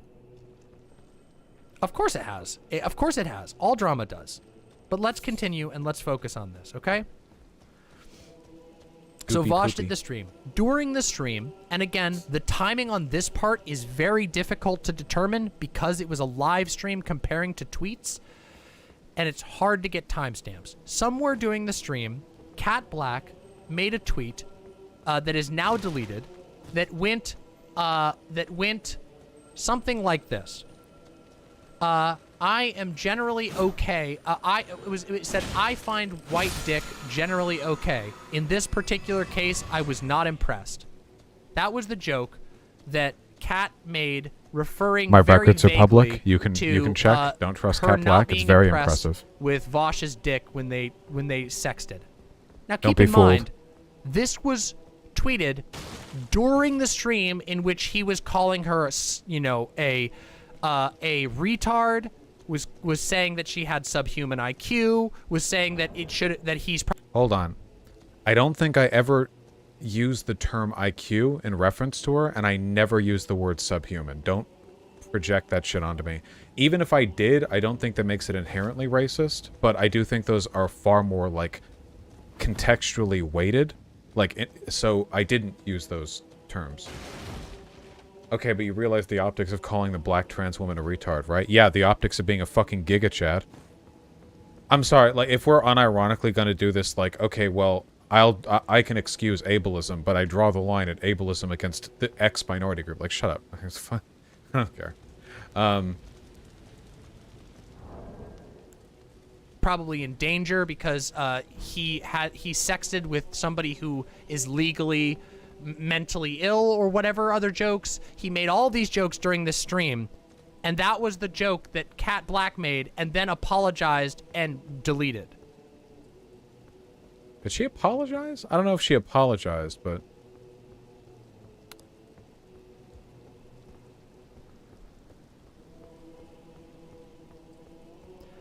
So...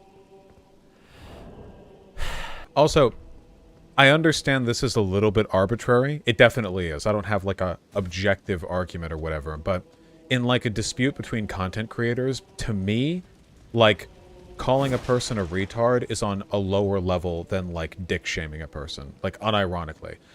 I think the dick-shaming was done in the context of her having actually seen my dick, too. Like, it's not like she said, I have small dick energy because of my behavior, which... Well, while technically ableist, like, okay, like, whatever, you know, it's like, okay, you know. But, like, to me, it just feels different. Like, I feel like there's a real difference there. I guess I've elaborated on that before, and I don't want to ramble, but, you know.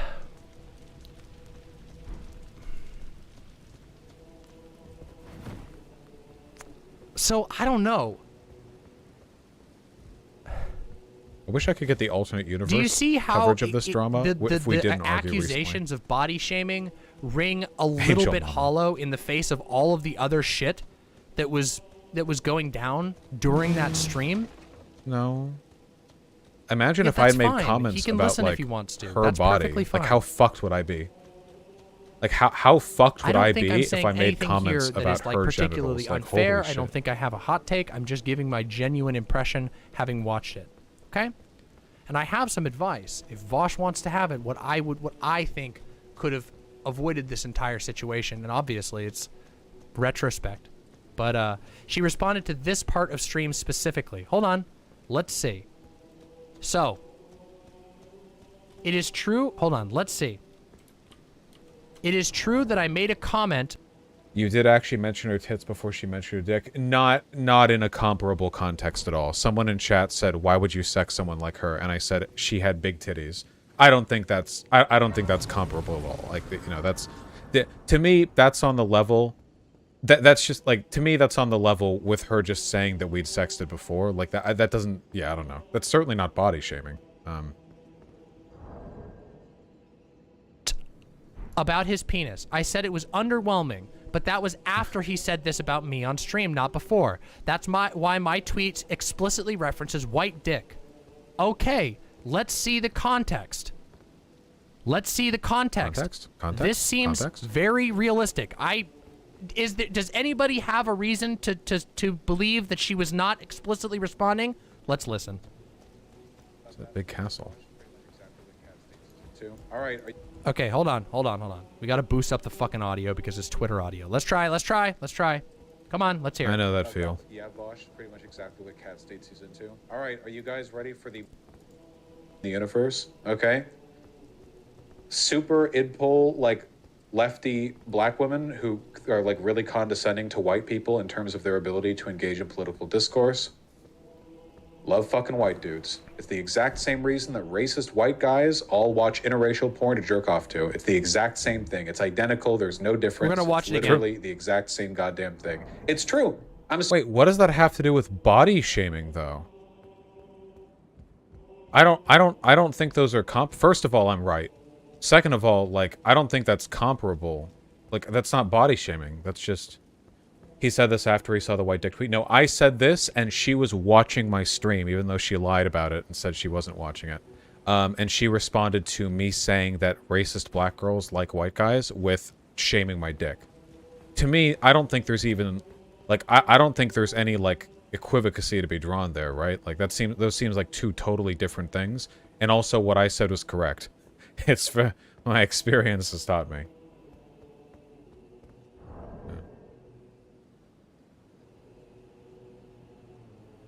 Sorry, guys. People who have, like, racist thoughts tend to, like, weirdly fetishize, like, interracial race shit for, like, probably reasons they should be more critical of. If any of you people think that this is, like, controversial, then I genuinely wonder why you think. Do you think, for example, that black people and white people are, like, fundamentally different species? About that, but yeah, Vosh, pretty much exactly what Cat State Season 2. All right, are you guys ready for the mildest hot take in the universe? Okay. super idpol, like lefty black women who are like really condescending to white people in terms of their ability to engage in political discourse. Love fucking white dudes. It's the exact same reason that racist white guys all watch interracial porn to jerk off to. It's the exact same thing. It's identical. There's no difference. It's literally the exact same goddamn thing. It's true. I'm sorry, guys. People who have like racist thoughts tend to like weirdly fetishize like interracial race shit for like probably reasons they should be more critical of. Okay. Watch her like fake being outraged by them. So,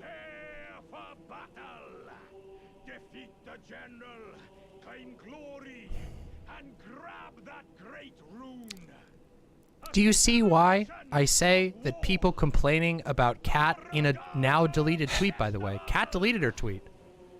I'll come back here. Doesn't it feel like those critiques ring a little hollow when Vosh's stream is still up containing all of this stuff? Including all of the calling her a retard and all of the other things. when like, did she start caring about critiques? Like, oh, Kat Black body shamed and sex shamed. And by the way, the Voshites I've been seeing this literally all over the place, including in my chat tonight. Vosh fans saying Kat sexually harassed Vosh. Yeah. When Vosh was actively engaging in things that are on par, if not worse, with whatever was put forward by Kat. Man, is calling a person a retard on par with sexual harassment? Man, I've committed many crimes, and apparently, because is there a law book on that? I can't believe she's trying so hard to pretend to be offended by this. It's very Jesus. I really. Yeah, Jesus, shoot. Yeah, I wish I could get, like, the alternate world version of the Drama Mama stream where she goes over this, where we hadn't beefed recently, so I could find out what she actually thinks about this, and not this, you know? No. And they both were engaging in this very clearly from the get-go. I just don't think these critiques... Yeah, it's a double standard.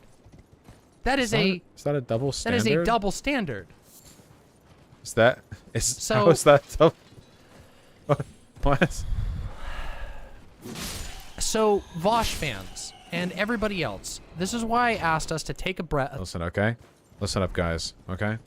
Harvey Weinstein. Sorry, no, Harvey Weinstein. Brett Weinstein. Wait, which one's the Hollywood rapist guy? Which one's the Hollywood rapist guy? Harvey Weinstein? Brett Weinstein's the Dark Enlightenment guy, the wannabe intellectual, right? Okay, Harvey Weinstein. Listen, okay? Love him, hate him. A lot of people got opinions, right? All right? But have you considered the possibility that one of the secretaries he harassed might have called him a retard one time? I don't know. Kind of a double standard. I don't know. This seems really weird. I don't get this equivocacy. I don't understand. I'm at a loss. A breath and try to look at this from the outside. Okay? Because I don't know. It's really hard for me to think that saying like, oh, I found his dick was a mid or whatever, to be particularly bad in the greater contexts. It was dick shaming? Yeah, it's dick shaming. That's fine. But it appears that there was kink shaming going on right here. Can you explain how she sexually harassed you? So, sexual harassment is kind of like a broad term, but in my opinion, if you're like beefing with a person about something that has nothing to do with sex and one person unprompted like shames your genitals, that kind of comes off as sexual harassment to me. It's not like world-endingly bad, you know? It's just like the main frustration is that I know for a fact that if I had done anything equivalent to her, that I would have been crucified for it, like unimaginably. Can you imagine that? Like, I just imagine a world in which while I was on stream, I was like, yeah, you know, like whatever, her genitals were ugly anyway. Like, I hope you can understand, like that would be like ruinous for me. But it would be very weird too. Like, I hope you all would like weird chant me for that, because that would be weird. Like, I wouldn't do that, you know? But yeah, I don't know. Just seems kind of strange. IMO. So there was kink shaming, and it was responded to by dick shaming. Wait, kink shaming? And in the midst of all of that... Wait. Hold on. Pointing out that racist black girls tend to like white guys is not kink shaming, okay? Wait, that's like saying it's kink shaming to point out that, like, racist white dudes like interracial porn. Wait, that's not kink shaming. That's not kink shaming. Okay. Alright. There is also the rest of this stream, which was a lot of calling Cat Black a retard. I am nothing if not consistent. Hours. Which, okay, if that's what you're into, if that's what you think is effective. Wait, then effective? all right. Wait, what? Why do I have to be held to the standard of This is what has frustrated effective? me about this discourse.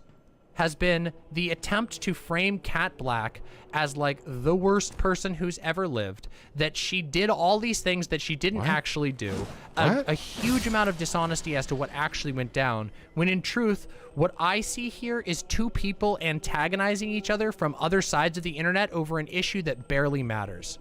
Oh, okay. And what resulted, though, okay, was the result, the final sort of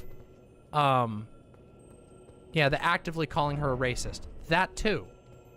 Okay. The stream, though, guys, the stream's still up. The stream still got seen by a lot of people, and what the stream contained, I'm gonna be completely honest, was worse than basically anything that Kat said. What? To my knowledge, Kat never even like called Vosh a racist. I don't think that she ever called Vosh an abuser. To my knowledge, I don't think any of that. She was very critical.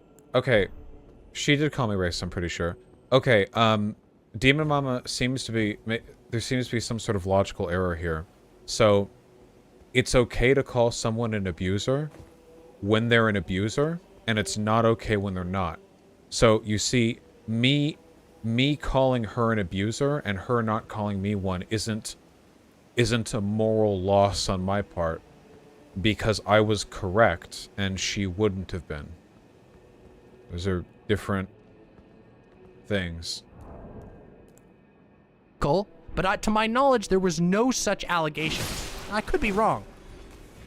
I think she called me like racist. Well, that's very unfortunate to hear, Manticore. Manticore says, everyone in Vosh's chat is laughing at the 50 IQ rape joke. I'm so fucking done. It's not that funny. But okay. She has to try so hard to sound offended. So... I am deeply disturbed by the edgy humor. Okay? Because there's another aspect to this, okay? Which is that during this conflict with Cat Black, ContraPoints got involved. Yeah. And you're so incredibly lost, Just Zach. I'm sorry about that. I'm sorry you feel lost. I'm doing my best. I told you this isn't a formal drama mama or anything like that, okay? All right? Oh, this circle's right here. Okay. Well, I mean, whatever. I'm sure, whatever. If he wants to get mad about it. It's really funny. If Vosh is going to call me a woke scold after I opened this segment by explicitly saying I didn't think the joke was as big of a deal as people made up for, I haven't even fucking finished. But all right. If that's true, I didn't watch the opening. But, I mean, guys, are the arguments not sounding woke scoldy? Am I off on that? I don't know. It definitely sounds out of character for her, you know? Like, I've heard, this isn't the first time I've heard Demon Mama talk or it's not like with Cat Black where I'm not, like, super familiar with her content or whatever. Like, I know what Demon Mama believes, you know, how she tends to sound. Well, yeah, Posada-chan, I just don't think the opening there really, like, clarifies or means anything. Okay, I'm gonna try this one more portal right over here. And then we're going to go to another area because this is another Great Soul. And I don't want to do a Great Soul while we're listening to drama stuff because there's other stuff for us to do. Okay? That's unfortunate. But all right. Whatever. Won't be the first time people have completely, have completely misinterpreted what I've said and literally presented the opposite of what I advocated. It's always that for her. Okay.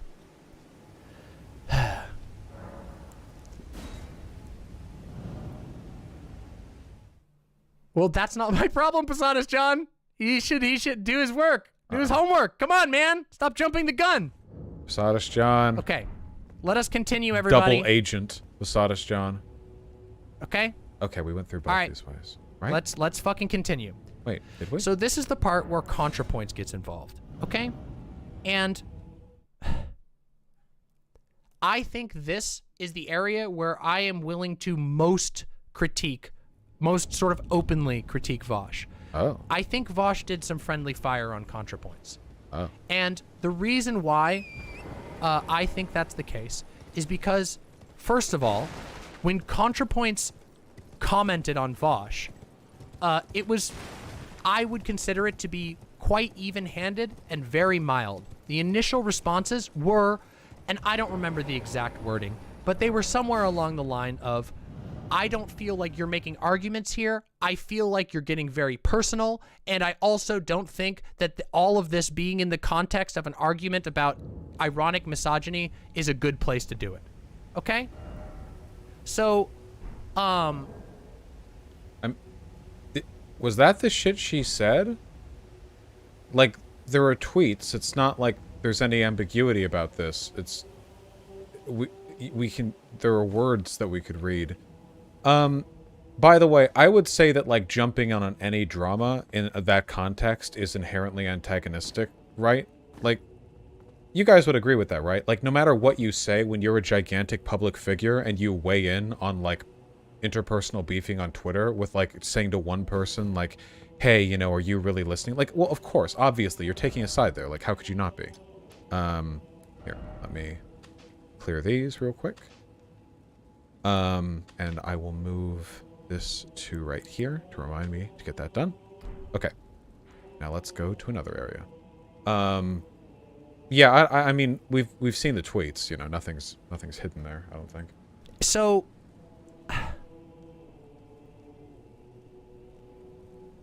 do I think that there were certain comments by ContraPoints that I don't think were super fair? I think when ContraPoints got pissed off and responded by being like, you shouldn't try to be the savior of all trans people, that was probably a little bit of a low blow. But at the same time, remember, Vosh was live streaming his response to these tweets and his untweeted responses to ContraPoints tweets.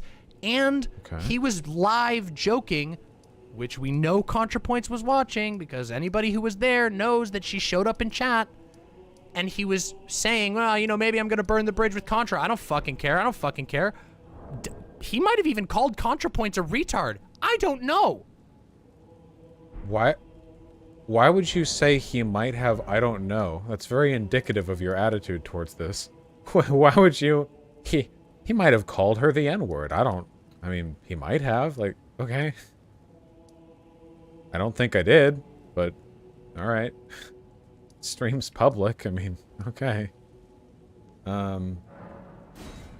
I certainly didn't. I do think highly of Contra's intelligence. She's a very smart woman. I'd be very bitter to not acknowledge that.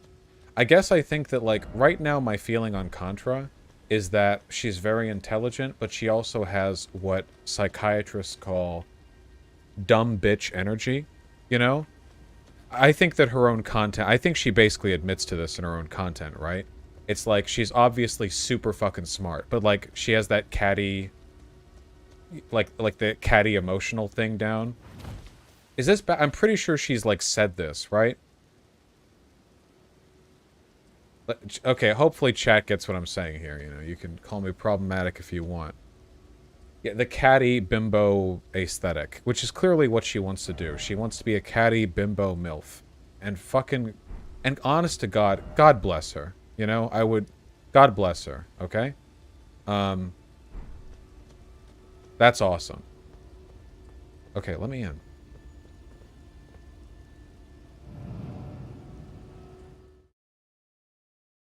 You know, some cuck is going to clip that and send it to her. I'm pretty sure I'm literally using terms she's self-described, but whatever. Like, doesn't she? I'm pretty, like, in her stream titles, when she does her game live streams, the way she talks about herself in the videos, like, I think she deliberately wants to give the impression of an intelligent person who doesn't take her intelligence too seriously, and can be catty and blah blah. Whatever. Like, again, fine. Like, you know, hyper fixating on this is weird. You know, people are like that. Anyway, that's my impression. All I'm saying is that ContraPoints' tweets out the gate were not particularly aggressive. Certainly not aggressive enough to justify jumping into a bridge burn.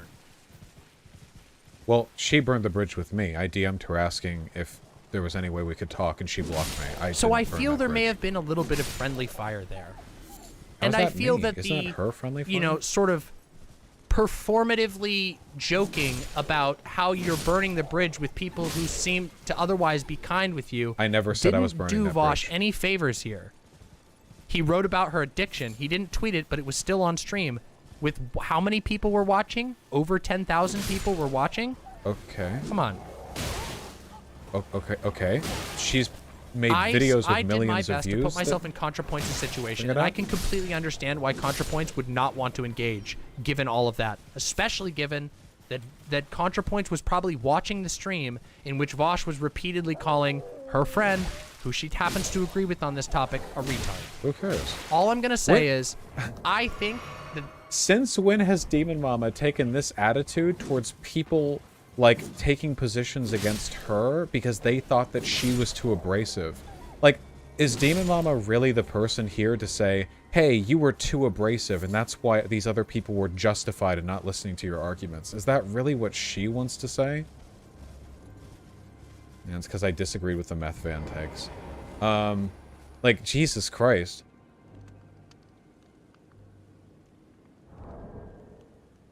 That was not just like poorly handled, but also out of line, and friendly fire against ContraPoints. It just wasn't necessary. It really wasn't.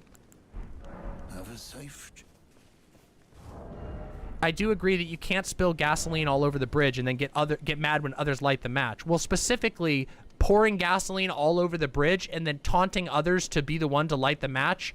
Well, some people are just going to choose to light it. It just feels like victim blaming to me. Do we have a clip of that, Gayfesh? Did that actually happen? Oh no. Uh-oh. Gayfesh simps for DM more than me. I think they're IRL friends. What are you talking about? Oh. Anyway. Gayfesh is saying that I literally called for my chat to go harass her. Uh-oh. Gayfesh. Okay, chat, for real though, what do you have to get to put on here to enter the Carrion Study Hall?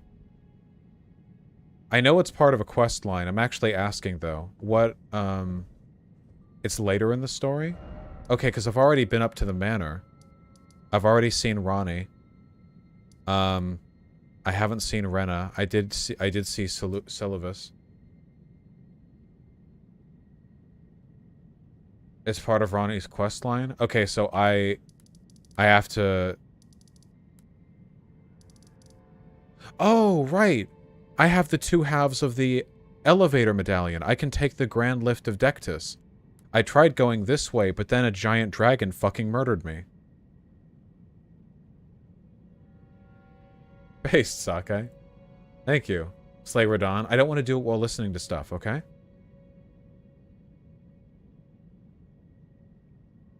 Here, we're gonna go to the grand lift of Dectus. Okay, no more spoilers. Shh. Let me pee and then we'll continue, okay?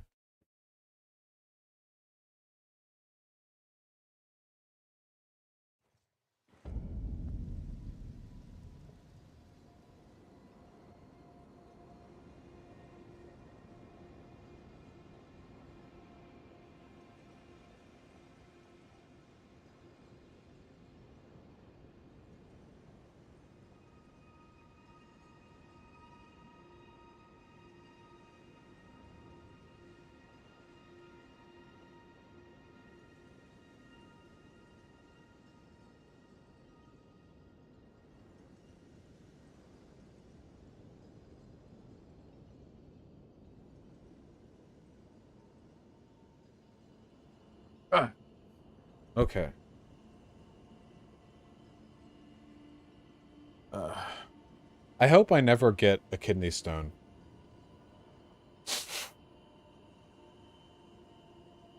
I don't think I will, but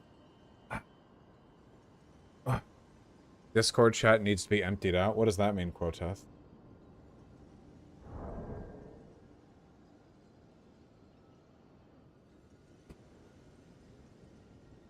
Sorry, Trusted Opinions. Okay.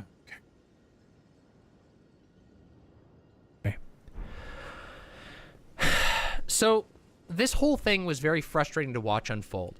And it was frustrating to watch unfold because, as it turns out, like, I really like ContraPoints, I really like Cat Black, and I really like Vosh and all of his content.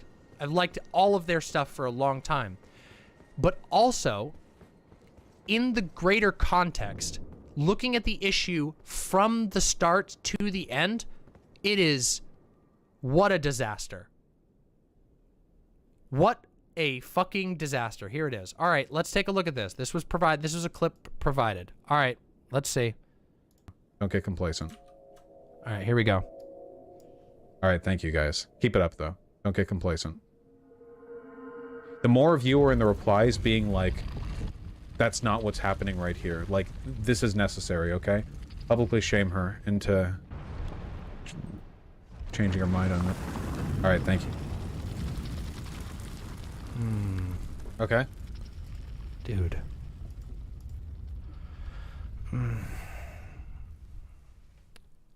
I wouldn't call that... Man, even she can't muster the energy to denounce that? That's harassing? I disagree. I'll explain why after the cutscene's done. Chatters, please keep in mind, I have literally not mentioned or named what this is. I specifically, when I saw the claim in chat, I asked for a clip. So whatever you all are arguing about is not what I've said. Okay? What was it? Okay, what was I saying? Oh yeah, guys, okay, listen. I feel like it's really dumb that I'm framed as the bully here. ContraPoints is literally the largest figure in the online left. Her jumping in when she generally avoids drama to denounce me, to insult me, to accuse me of pretending to be the savior of trans people, to essentially implicitly accuse me of bigotry, that is her trying to shame me and changing my mind. She never gave an argument, and she told me she hadn't heard mine. What she was doing there was trying to shame me into changing my behavior, okay? So if I tell my comparatively much smaller community, hey, go shame her into, like, agreeing with me or whatever, like, she wasn't even listening to my arguments. I don't care. And I don't think that's harassment either. I genuinely don't. Not go and insult her, not go and attack her, but, like, she deserves to be shamed for her behavior. Holy shit, she went in there, insulted me with no evidence, then admitted she didn't know what my argument was? Like, yeah, that's shameful behavior. She should be ashamed. I don't care. I don't think that constitutes harassment.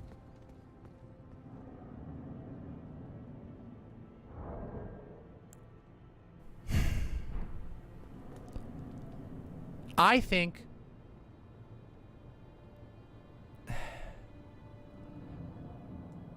Let me go back to what I was saying before.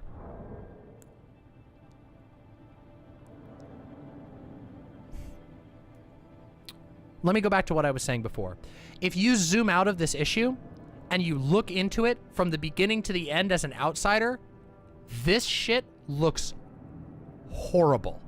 As opposed to my sterling reputation before. Okay, hold on.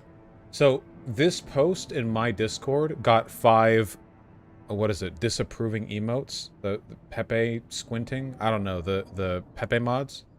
Contra talking about her addiction in a candid way doesn't equal Vosh using her addiction to low blow attack her for Twitter shitpost fucking think, okay? I'm mentioning the Pepe mods just to indicate that, like, the Discord understands this is a bad argument. But, like, still, in what world did I use her addiction to low blow attack her? Like, you're living in a different reality. It's not just that I'm interpreting my own behavior charitably, you're objectively incorrect. Your interpretation of this is objectively incorrect. That didn't happen. It's just wrong. It didn't happen. Just, like, Jesus. As in, the not just an optics loss, but a total loss, okay? If you go back and you go, what did this start with? This started with an argument about whether or not ironic misogyny can be effectively used to help trans people, and the end result... No? Wait, I don't believe... And the end result is even that there is now her? like a 7-hour live stream of one of the major content creators on the left Oh my calling God. one of the other content creators on the left a retard for 7 hours over a DM disagreement that nobody can parse out. And then there's also a clip of him specifically saying that ContraPoint should be publicly shamed for disagreeing with him. And like, What I is don't this know. I don't think it's that fake big of a deal. optics Personally, I fraud? don't think it's that big of a deal that he said reply on Twitter. That's the problem with Twitter. Twitter is fucked. ContraPoints has a huge following. Vosh has a huge following. I do agree that bringing it up during a stream in which there's already a bunch of fervor and telling people to go literally dogpile, well, it is a dogpile. I don't know if I would categorize it as harassment because I don't know that it was like, I don't know. That's hard for me to judge. Okay? But she was already dogpiling Oh, me. well, She's hello. huge compared to me. I think I can understand why some people would. I have certainly had issues with the way that people engage on Twitter, and I have certainly said that certain other types of engaging has been harassment. I do think that telling your followers to keep it up and keep going until she is publicly shamed. Let's listen to it. Can we listen to it again? I'm sorry. Let's listen to this again. I need to think about it. Good.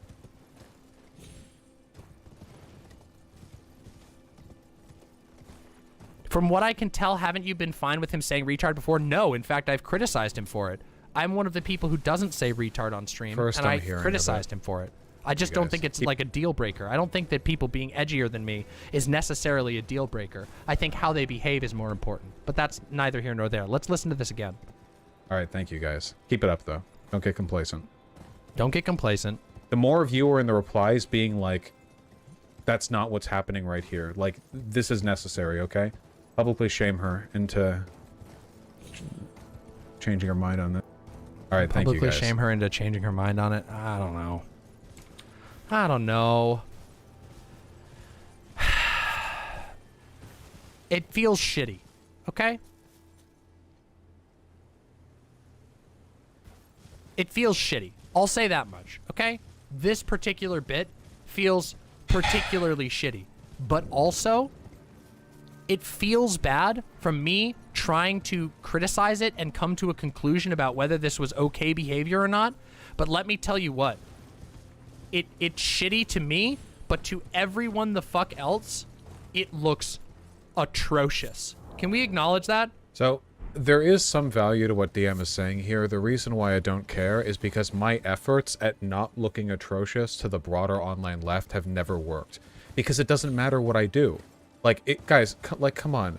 How many times have I started the drama? They always do. And my behavior is always framed as the bad behavior, no matter how, like, objectively right I am. Demon Mama herself is still, like, framing it as, like, me defending misogyny for trans women or whatever. Like, there's no point, okay? Listen, okay? I am, in every way, shape, and form, in every imaginable way, exactly like a black person living in the Jim Crow South, okay? And in every imaginable way, Demon Mama is like a white liberal telling me that if only I act better, if only I appeal to the white man with a little more decency and I'm a little bit more eloquent and articulate, that I will have true freedom, okay? This is going Kipflosh. The point that I'm making is that it doesn't matter.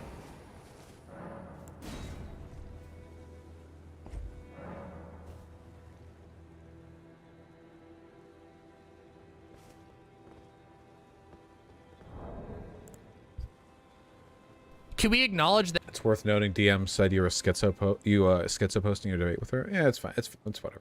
That every single person who sees this that isn't involved deeply in this drama and doesn't have the time to sort it out, that it looks so bad, especially if it is ever, especially with the rest of the stream, with the other things that were said on that stream. Oh.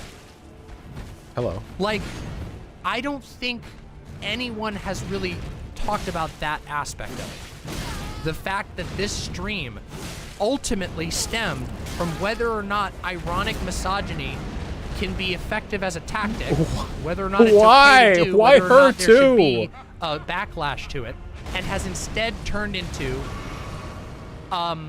all of the eyes on the online left watching one of the biggest creators on the online left, oh, and beyond, every liberal every single liberal, every single person who knows who any of these people are, a large percentage of those people who have their eyes on it because of the J.K. Rowling drama are going to see the stream in which, to their mind, Vosh just calls a black trans creator a retard multiple times. This is so fake. This is such a manufactured concern for optics. Hey, if you don't want people to get the wrong impression, maybe people like Cat Black shouldn't have been misrepresenting my argument and making it seem as though I was defending that thing. Like, Jesus. Yeah, this is concern trolling, like massive amounts of concern trolling. Well, I know that, Swagatha Christie. I openly said that at the very beginning of this. I said that very, very much at the beginning. Thank you, Seska. I appreciate it. I said that at the beginning. I don't really care about the ironic misogyny that much. Do I think that it should be analyzed and critiqued? Of course. But the whole thing that I was talking about is that really none of this has anything to do with the original topic. It started like World War I with the assassination of Franz Ferdinand. This whole thing started with a tweet about J.K. Rowling getting blown up on, but what has it become? And what does it look like to everyone involved and everyone not involved? Well, other people shouldn't have turned it into that. I don't think it looks good. Well, other people shouldn't have done it then. I didn't do shit. I don't think it's productive. I don't think it got what Vosh wanted out of it. Concern I don't trolling. think anybody gained anything from this. I don't even think anybody had any fun.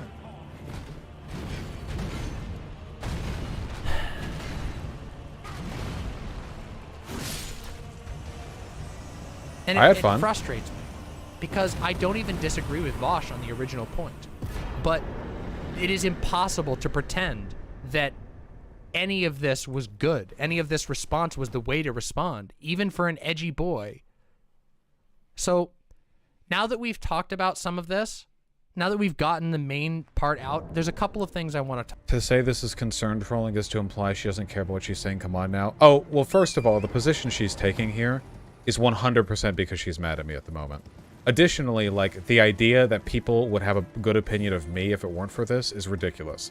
Third of all, if she's so concerned with how this looks to a broader audience, why isn't she critiquing the people who lied about me to make it about this? My point was at no point, literally at 0 points during this entire drama, none whatsoever, have I made arguments that in line with what she says would look bad from the outside. The issue is that other people hate me and they keep attacking me over and over and over and over again. And what they want is for me to crumple. They want me to fall apart and just agree with them due to peer pressure. But they can't because I am of iron. And then they blame me for that, you know? Like, they don't want me there, so they keep hitting me over and over and over again. They keep breaking their knuckles against me, and then I get blamed for it. It's really dumb, and it's on them. Not me.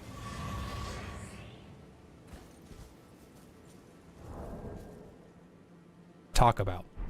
One of those things I want to talk about is what I think, literally, what I directly think that Vosh could have done better. Okay? And it starts, this response starts all the way back at the beginning. Okay?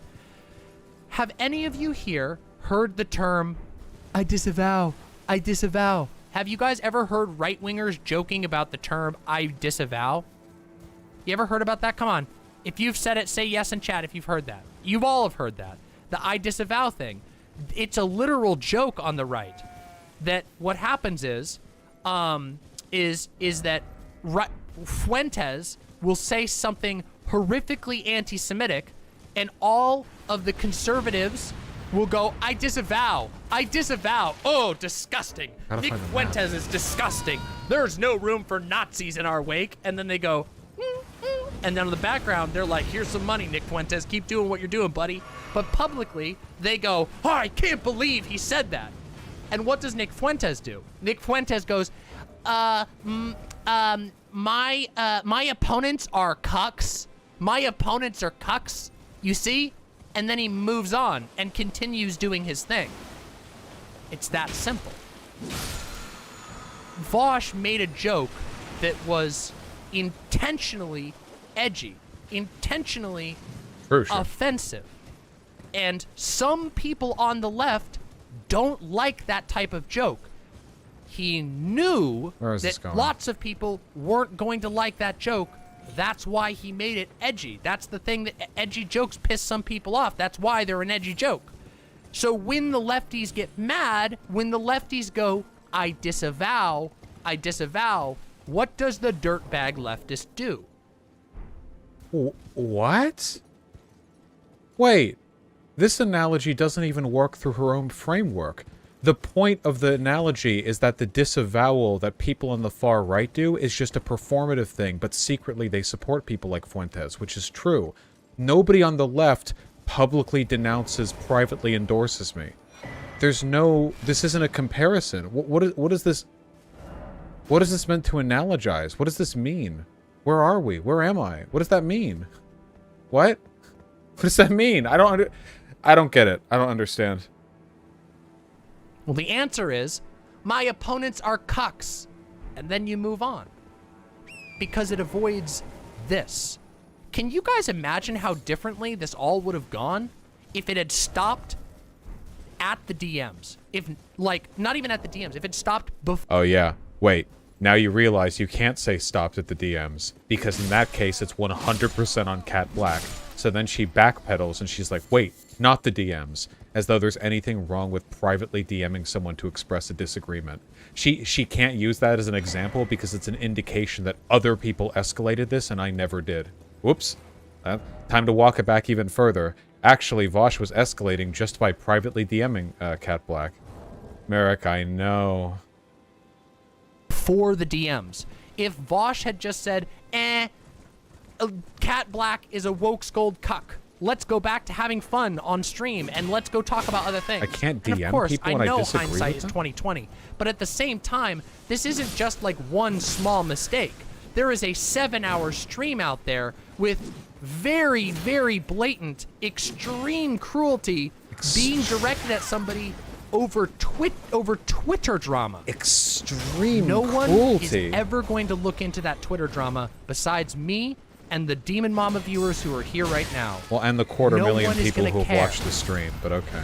But the people who already have a narrative about Vosh being bad, and the people who have yet to discover Vosh, which, given that he was beefing with J.K. Rowling and ContraPoints Concern trolling. and Cat Black, are all going to be able to find the stream. They're never going to dig through the tweets because that's impossible. The tweets Twitter are is on the impossible stream. to go back through unless you do a show like I do. The tweets are on But the what stream. they Every can tweet go is... see is all of the clips of him calling Cat Black a retard, of him saying, well, boys, I guess we're burning the bridge with ContraPoints. I guess we're burning bridges tonight.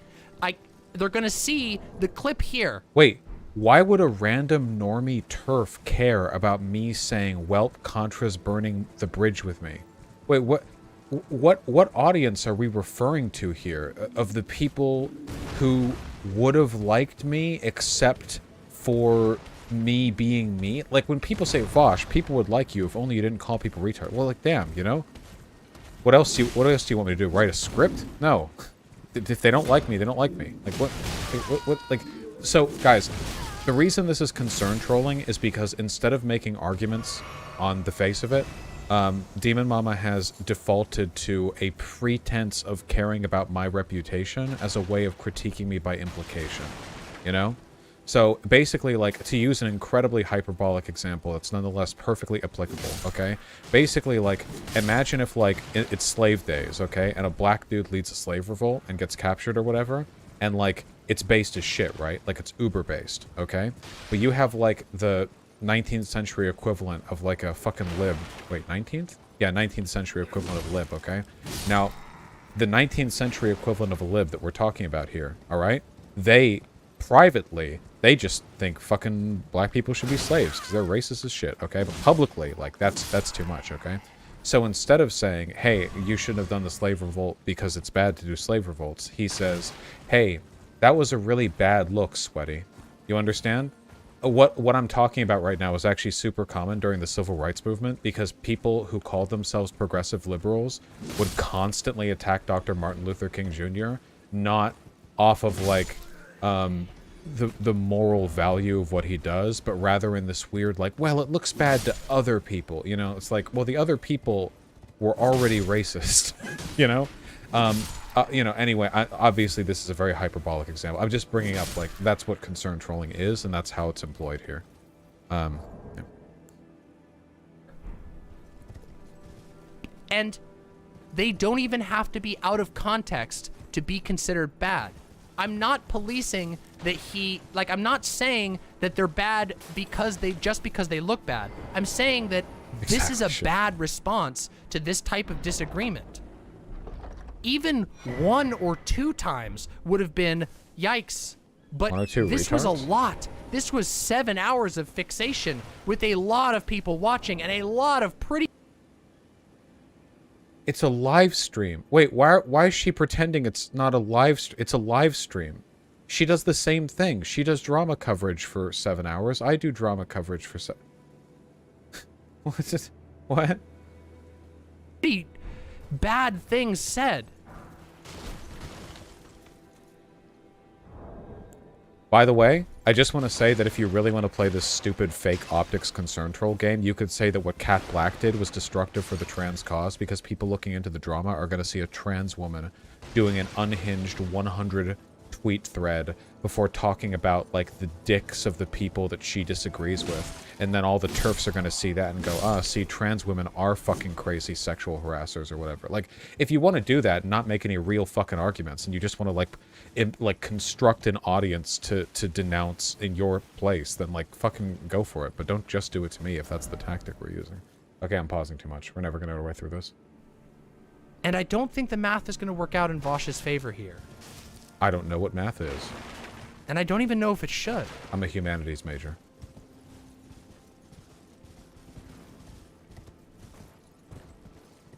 There's something to be learned about live streaming drama.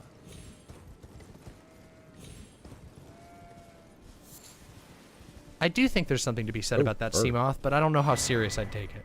I don't know. So I don't know. Sorry, Seamoth in her chat said, do you think it's hypocritical to be a self-professed gender abolitionist and then go continuously normalizing misogyny and humor? That was the thing that she was responding to.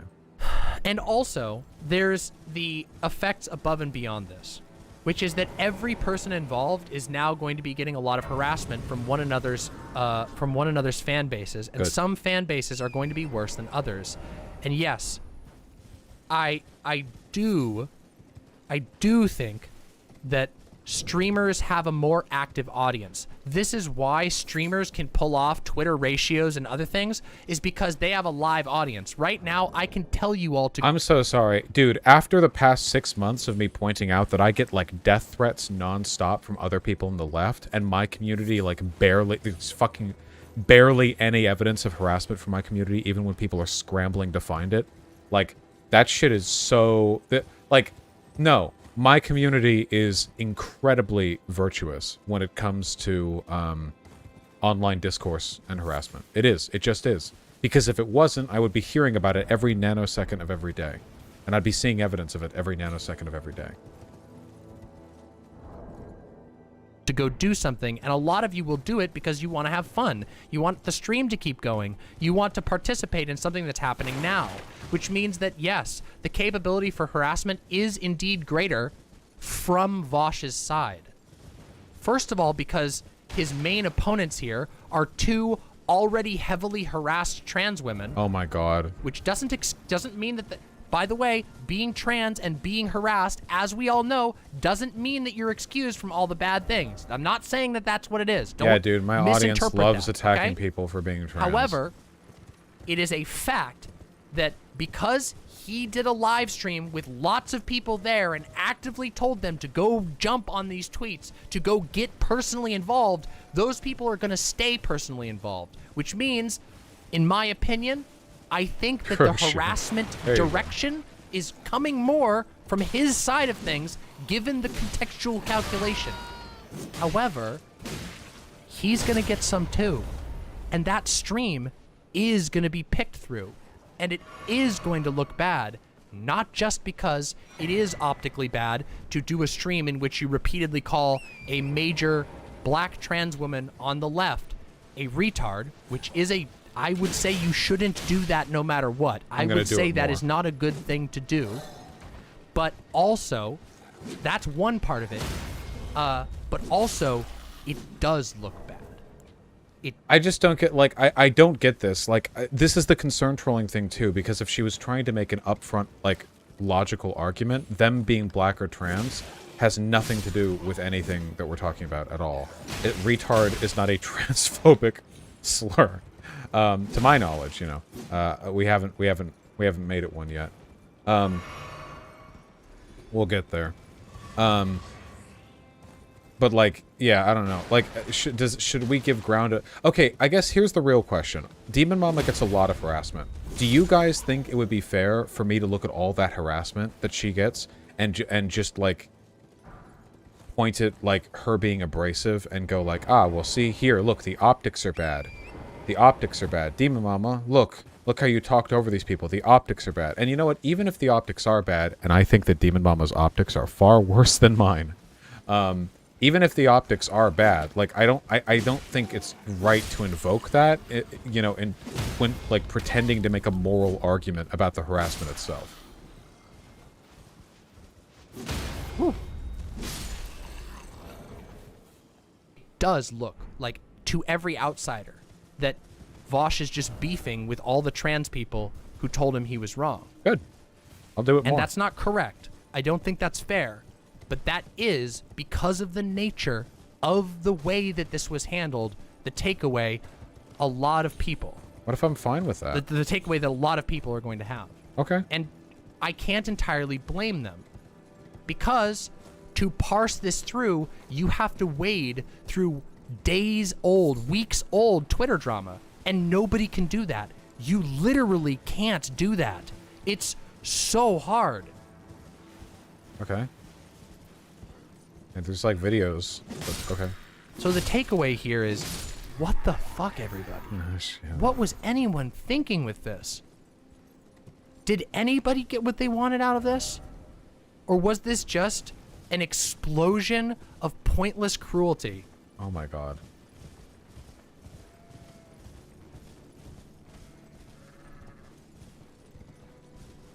I'm really reflecting on my behavior right now. There was a lot of overstating of harm all across this event.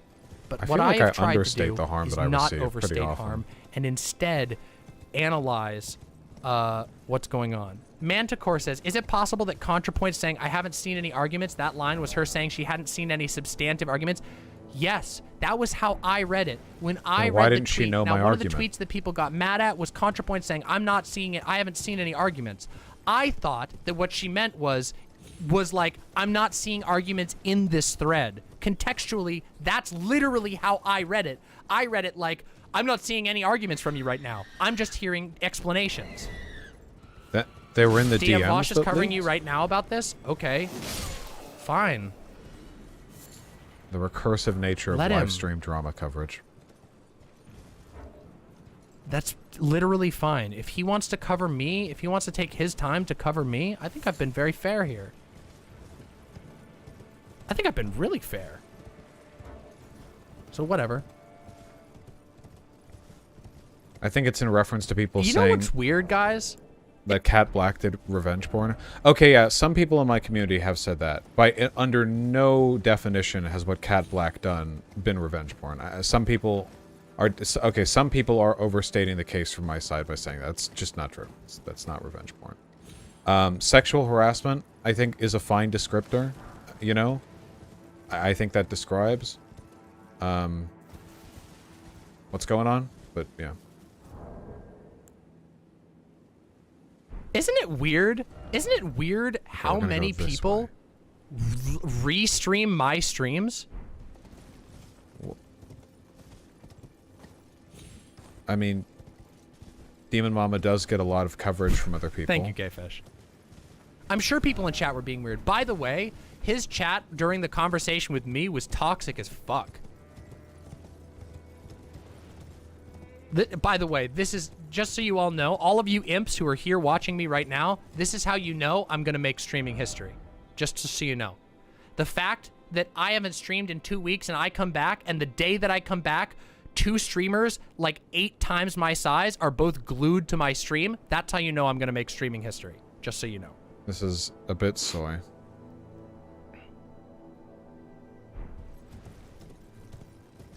We'll go this way later. This looks very big and impressive. Yeah, the number of people in chat who called me, who said that I was literally retarded, that I was autistic, that I had subhuman IQ, I get it. I get it. Okay, I didn't see people saying subhuman IQ. I saw the retarded stuff. But not much. I don't think my chat says it that much. It's mostly me. Because I'll ban you guys if you say retard. Like, 50% of the time. It's a risk from your end, you know. I don't know. I feel like people were being mean to DM when I was talking with DM. That's definitely true. I also know probably a lot of bored DGGers hopped in, you know, for fairly obvious reasons.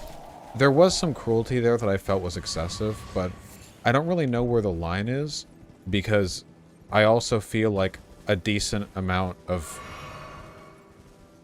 let's say, negativity towards DM was kind of warranted during that discussion. It's really, in the middle of a debate, it is really difficult to draw the line between, like, acceptable insults and egging on, which, of course, you gotta throw insults out when you're debating about, like, come on, you know? And where it turns into, like, really unfair harassment. As a general rule, I think that my community is too quick to insult people. And that may have been the case with the Demon Mama debate, but I definitely think Demon Mama said plenty of shit during that debate that warranted my chat being mean.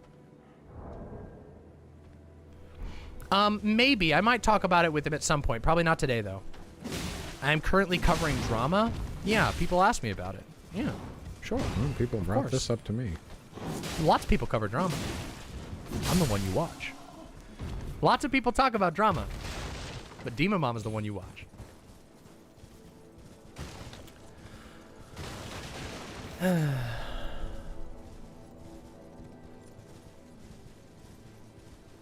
Okay, I don't think that was a performative sigh. I think that was actually a regular sigh.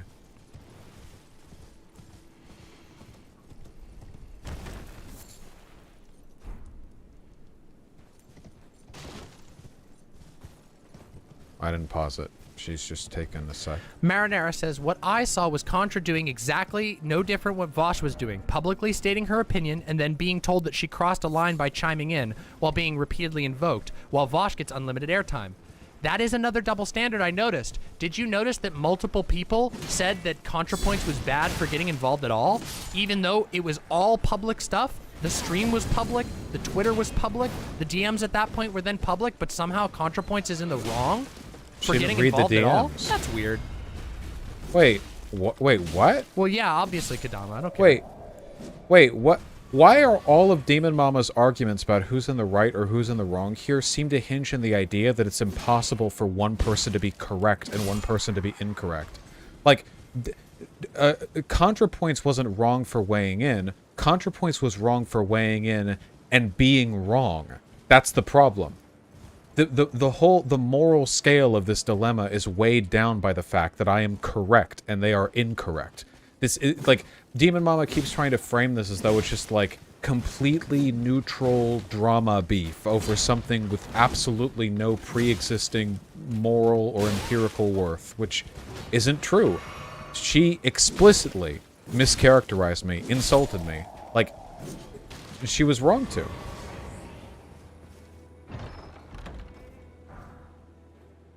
Yes, Contra started tweeting before the stream. That's why I decided to start the stream. I figured that if Contra was going to get involved in Twitter drama, and I have to deal with that shit, I'm at the very least getting dono money off of it.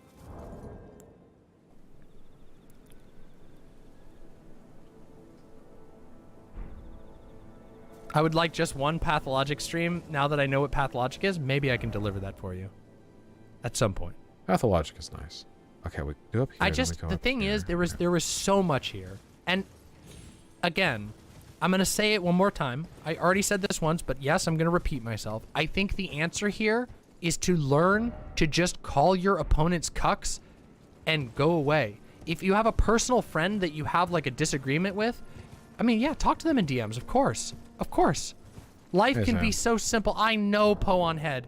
Wait, I thought I couldn't talk in DMs.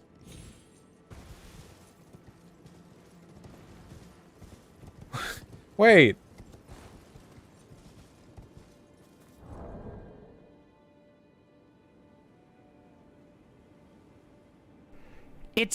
It's wild. Without excusing Vosh's behavior, can we agree that aside from his community, he's been the target of an insane amount of attacks and mischaracterizations that might affect why he acted so aggressive so fast? Yes. And in fact, let me be as fucking clear as possible. Okay? I'm gonna be super, super clear about this. It is fucking impossible to ever make anyone happy on the internet, no matter what you do. There will always be people who say that you're the worst person ever. I have to and pee again. honestly, What the fuck? we should really try to cool people down from engaging in that type of hyperbole. I'm just remembering the drama between Demon Mama and RGR right now, and how every single position Demon Mama had was the exact opposite. How it was full balls to the wall, full nuclear, you know, like, no, like, can you imagine, like, walking up to Demon Mama during that drama and going like, hey, you know, this is just two retards fighting. We should just try to be calm and chill. Like, should I have done that with Doe and RGR? Should I have just let, like, Doe and RGR argue and let Destiny's community dominate the discourse there? Was I instigating by jumping in there and, like, arguing with RGR afterwards and, like, essentially leading to her leaving the internet for 6 months?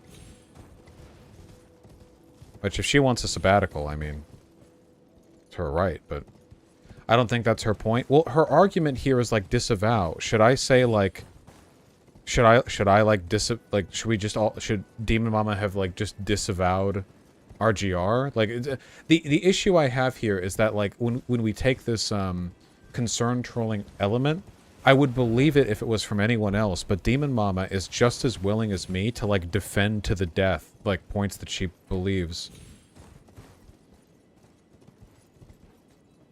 You know? Like, when it's really, really out of line. And let me be clear again. we gotta go up this way. Vosh has dealt with a fuckload of harassment, especially in the follow-up of the J.K. Rowling shit. I have no doubts that there are a lot of unhinged freaks who have sent things to in Vosh's direction, and that shit is incredibly fucked.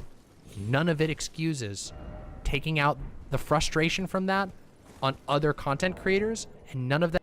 I feel like a woman being told that, like, my period is the reason why I'm angry at people. I don't like this.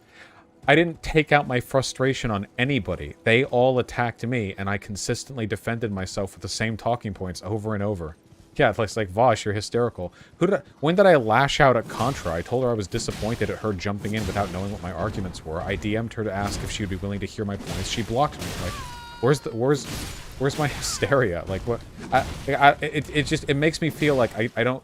It reminds me of what she did earlier in this stream we're watching, where she characterized my stream as 7 hours of me screaming at people. You know, I feel like, I don't know.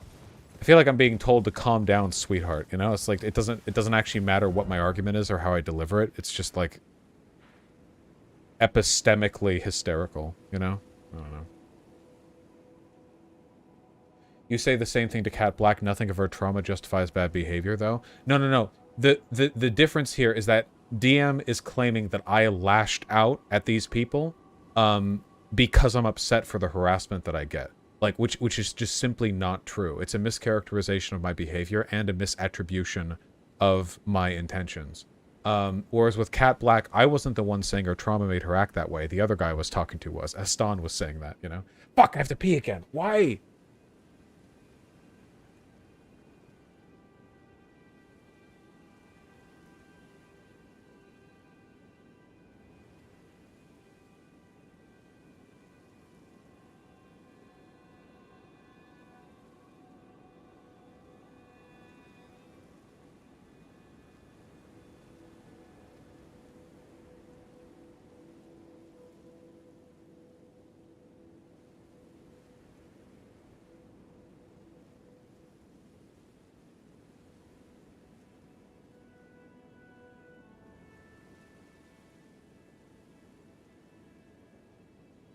It reminds me of when people are charitable to me, when they tell me that I'm freaking out over something that I'm not freaking out over, and then they're like, okay, it's because of his autism. You know, it's like, oh, wow, thank you for helping.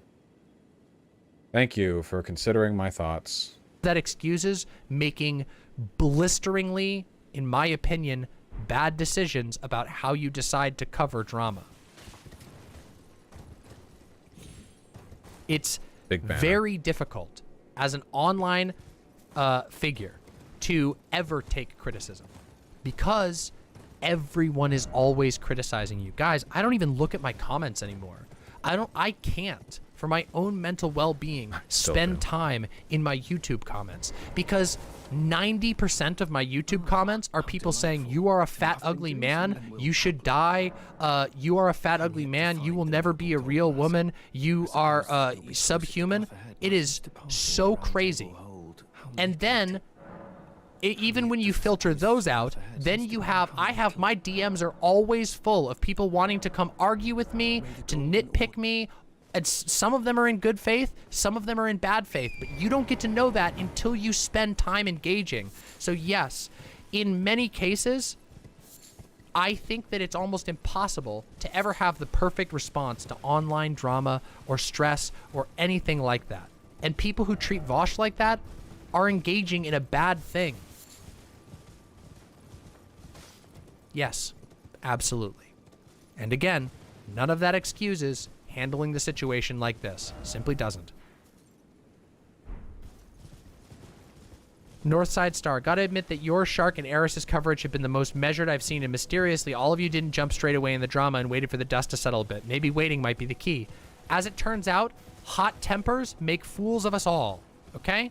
They really do. Hot tempers make fools of us fucking But all. I'm right. If you jump into a drama, the reason why I do drama mamas the way I do them is because you can calm everybody's tits down about fucking whatever their parasocial nonsense is and look at the facts of a situation before we draw any conclusions. The whole point is to calm people down.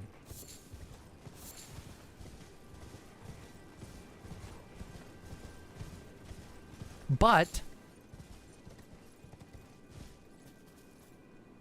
yeah, I mean, I don't really have a side on this, except, oh, yeah, let me give this...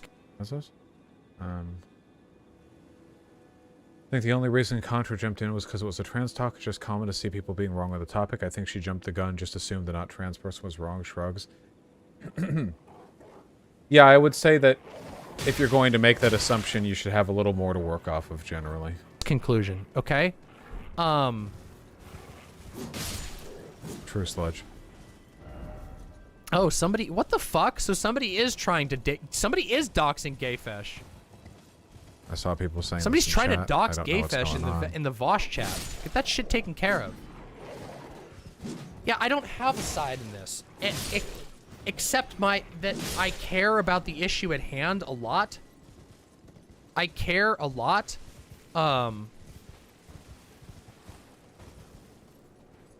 Apparently it's been oh my taken god, care so of. he's just an idiot. But the attempt is still there. Keep in mind, we're watching 20 minutes behind the I VOD remember when because I Shu keep was pausing. the controversial one. Yeah, me too, Poe on head. Me too. It's an attempted dox. Yeah, it is. If somebody lists my hometown in my chat, that's an attempted dox. Yeah. That's bad. Come on. Okay, real quick, everybody. Before we get too distracted, I want to put a little cap on this particular section. Which is to say, real quick, I don't have a side in this. I really like all the content creators involved. My side is, if any, that I really, really want trans people to not be the victims of trans misogyny and transphobia anymore. That I really want trans men and trans women and non-binary people to live free lives. And the thing that frustrates me about this situation is that it has resulted in two trans content creators and one trans positive content creator for now fucking fighting each other in the stupidest and worst way imaginable. And it just so happens that the final decisions, the final going nuclear decisions were in this case made by Vosh. But what? Wait. Oh, I was memeing. And worst way imaginable. And it just so happens that the final decisions, the final going nuclear decisions were in this case made by Vosh. How? But we all know how this really goes, which is that at the end of the day, this is just weakening everybody involved. ContraPoints and Cat Black deal with more harassment, this time from some other lefties. Vosh deals with more harassment. Vosh's stream is going to get clipped forever. That shit is going to be referenced. There's going to be a lot of trans people who are going to, without any context, because they can't get the context because it's Twitter drama, who are going to come across that stream and clips of that stream, and they're going to go, damn, I don't think Vosh is an ally. And that blows because I think Vosh is an ally. I don't always agree with his decisions. I really don't. I think some of his fucking advocacy is motherfucking stupid sometimes. You all know what happened in fucking Pride Month. I should have been more homophobic. The queers get away with too much. The gays... No more kink anywhere. And so... I'm enforcing vegan standards on society just so there's no leather to wear. Not even to help the animals. And the other thing too is I know that, like, you guys are all here watching this. Thank fuck. Thank you to all the imps who are here. Much appreciated. Please subscribe. Please consider joining, my membership RGR and all had a that shit point. and supporting me and pressing the like button. Appreciate that. Not even as a joke. But 500 people is a huge number for my stream, but not a lot in the broader context. Vosh's stream went out to way more people and now is going to reach far beyond his audience, and what they're going to see is that fucking stream. It's based... And I don't think that's a good stream. Based sissy behavior. I don't think it's a stream that particularly shows off the best that everyone here has to offer. And it's really unfortunate. It's really unfortunate. Okay? This way. Hi, Sigma. You are a white name, yes. If I head this way, I want to get the map. Oh, it's so big. The map is so big. Post on Patreon? Yeah, I got to post on Patreon. I know I need to do an update. You looked at Vosh chat? It's bad? Is it bad? That's unfortunate.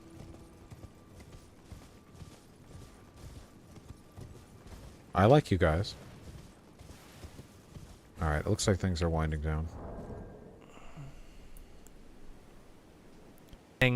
To what I was talking about. Oh, I'm 40 minutes behind. Okay, let me just, like, skip up ahead. I went cringe. I also went...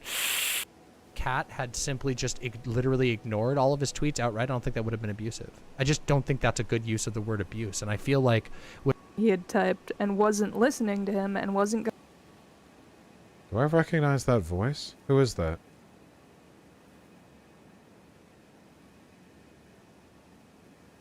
Shu? How can that be Shu when she was typing here? There's no way we wouldn't have heard that. Gonna read his messages. That was a random fan. Actually, the voice reminds me a little bit of White Nervosa. Twitter shit was also... Hello, Lenoira. Hello. Oh, well. Hi. Hi. Hold on, let me just test my audio levels. Can you just give me a quick test? Test. Okay, perfect. What a nice voice. Audio just a tiny bit, get us like nice and balanced. Yeah, Shu's voice isn't that nice. Oh yeah, that's a good idea. You don't want to have the echoes. Okay, hold on. Let me grab this text and let me get your name and what are your pronouns, by the way, Lenoira? Any, all, pretty much. They, them, he, she. Okay. It, anything. Okay. Any of those. So Lenoira 13, any, all. Another bridge burned. Happy to have you on. I saw we had some disagreements in chat, and I really hope that we can resolve these a little bit easier than what was happening via chat. I doubt we're gonna agree, but that's unfortunate. It was upsetting.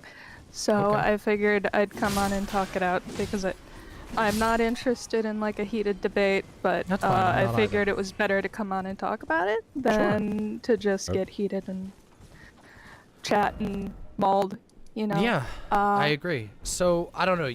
when you wrote up your thing in Wanna get chat, the you map. said that you felt that I was doing apologia for sexual harassment and abuse, and I strongly disagree with that characterization of anything that I've said here. Well, that would depend on us agreeing on whether or not it's abuse and sexual harassment, which is a point of contention, obviously. Okay, so but before we get any further on that, it is very likely that we will have different definitions of what makes up sexual harassment or abuse. However, even if we disagree, are you willing to admit that if your criteria also includes Vosh, that you would be willing to criticize Vosh openly on this? Because if not, I don't think there's any point to having this conversation. Absolutely, Vosh has sexually harassed someone in the past. Okay, yeah, but I am well also, do aware you of also that, acknowledge that and- he engaged in behavior that is identical to that which Cat Black engaged in this particular conversation? So well, if you're yes, going to but accuse that her would of also it, then depend he's on also whether or not we agree it's identical. okay. So it's sure. like, eh. So let's hear What? that. As long as you're willing to at least agree that you will condemn them both by the same standards, let's talk about it. First of all, the abuse stuff. The way that Kat interacted, specifically mostly in DMs, the Twitter shit was also weird, but it's like plenty of people have been weird on Twitter. It's like the personal relationship that really fucks with it, you know? The way Kat acted is kind of more insidious than you'd normally, like, people usually think of abuse. Oh? And like right off the bat, like, we know for a fact she did not listen to anything Vosh. Like, she was like, yeah, we can talk about it, and then just did not listen to anything Vosh said. Okay. But not And listening to someone you know- isn't abusive. Like, that's just not listening to somebody.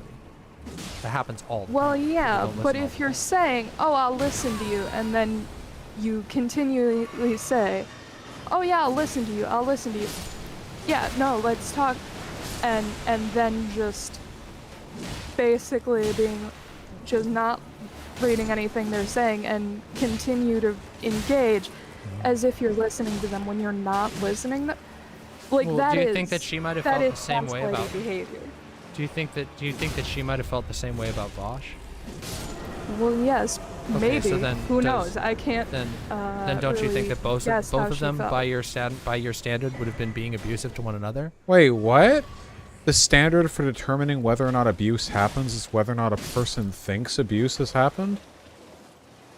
So, like, if, like, a husband's beating his wife, as long as the husband also thinks that he's being abused by the wife, like, that's fine? It seems like kind of a weird standard to apply.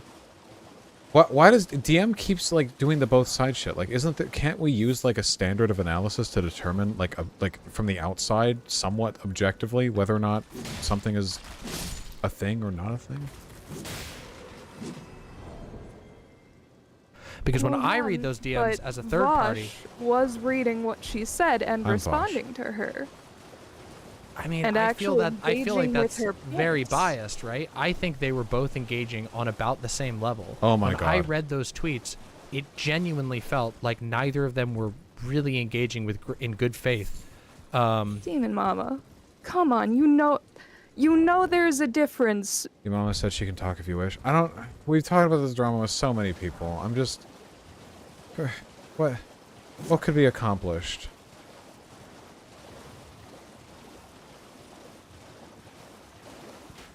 You guys just want blood sports. Let me just listen to a few more minutes of this. Between not agreeing with someone and arguing your own points and just not reading what someone says, what someone sends you. Yeah, but I'm not the one making the argument that one of those things is abusive, but the other one isn't. I just think both of those are bad communication. Not abuse. Well, yeah, and I might agree if it wasn't like somebody, like they didn't have a personal connection. But they don't really. Their personal connection died out years ago, and then they Alright, I do disagree with Lenoria here. I don't think that our previous relationship of sexting is relevant to the logic here, you know. I think it's just a matter of, like, I was making an attempt to engage with Kat, and Kat was making no attempt to engage with me. Not only was Kat not making an attempt to engage with me, Kat was actively lying to me, saying that she would hear out my arguments, and then later, like, laughed at me for even thinking that she would, like, read my arguments, you know?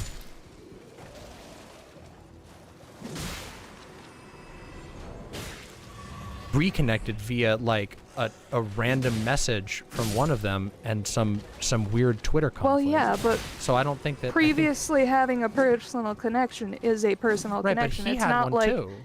a He had one too. stranger on the internet. It is somebody you know. Yeah, but but he also read the things she was saying and was engaging in the conversation.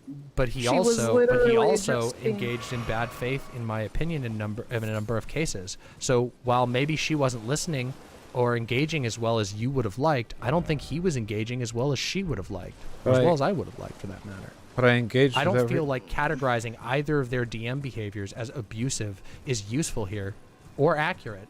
Why equivocate I think that this? it was weird, and now that I've seen the DMs, they've been made public, I feel like there was aggression on both sides. I feel like there were parts where Kat just literally didn't care what he was saying. At one point, I think she said, "I'm not even going to bother reading that particular thing," which I think is shitty, but I don't think that's abusive. I just think that's She annoying. said that about everything he I don't think sent. she did. No, she I don't said think she did. outright, "I haven't read your messages." No, I don't think she did. She said, like, from like a sentence into his first reply, that she hadn't read any of it. I don't think that's true. Yeah. Where's the map? Vosh read the I mean, DMs I don't on think I don't on think that that's a stream. true representation of what happened there. Vosh I don't read. think there was any point where she said, "I'm If not we go reading any up of your here and join messages." with In this fact, I don't think that makes any sense. I think that's I believe that now, I could be wrong. Maybe I'm not remembering something, but I don't recall her ever saying that. I remember a part where she said, "I didn't read that message because it was too big." And I think that was kind of shitty, but at that point they had already been insulting each other. So No, she know. explicitly said she wasn't reading. do you my really think that messages. that's abusive? I think the thing that actually happened, where she repeatedly said that she hadn't engaged with anything he had typed and wasn't listening to him and wasn't going to read his messages. It is so cool in here. Yeah, I think that's abusive. abusive. And vaguely Restless. gaslighty. Yeah. Interesting. Oh, I hate them. I don't think that that's abuse. I don't think that that's abuse. I don't think it can be stretched at that at all. I don't think that creators have an obligation to engage want with them one back. another over tweets. I think that even if Kat had simply just literally ignored all of his want tweets them back. outright, I don't think that would have been abusive. I Oh just my don't God, think that's I a want good them back. use of the word abuse. And I feel like what it feels like is that you want to call Kat abusive, but you don't want to call Vosh or any of his behaviors abusive, even though they're functionally identical. They both engage with each other very poorly, and neither of them were doing a particularly good job representing their arguments in DMs. Neither of them was doing a particularly good job engaging with one another. I seem to recall quite a lot of conversation being about whether or not Kat Black was insecure, and also a lot of sarcastic comments being made back and forth at one another. I don't I'm sorry. I'm sorry. Her behavior on that was psychotic. Did you guys see that image compilation someone did of all the times in DMs she said how much she didn't care about me? And it was actually like 30 or 40 times, like it with small text, like it was stretched out across a large image. It was actually, I didn't realize when it was happening because I was typing it all out so quickly. I could, I was trying to read or like respond as quickly as I could 'cause she was fucking doing the voice to text speech or whatever. But like, holy shit, it was very strange. I don't know. I don't think that's abuse. And that was Just don't. on stream after the DMs had taken place. Huh?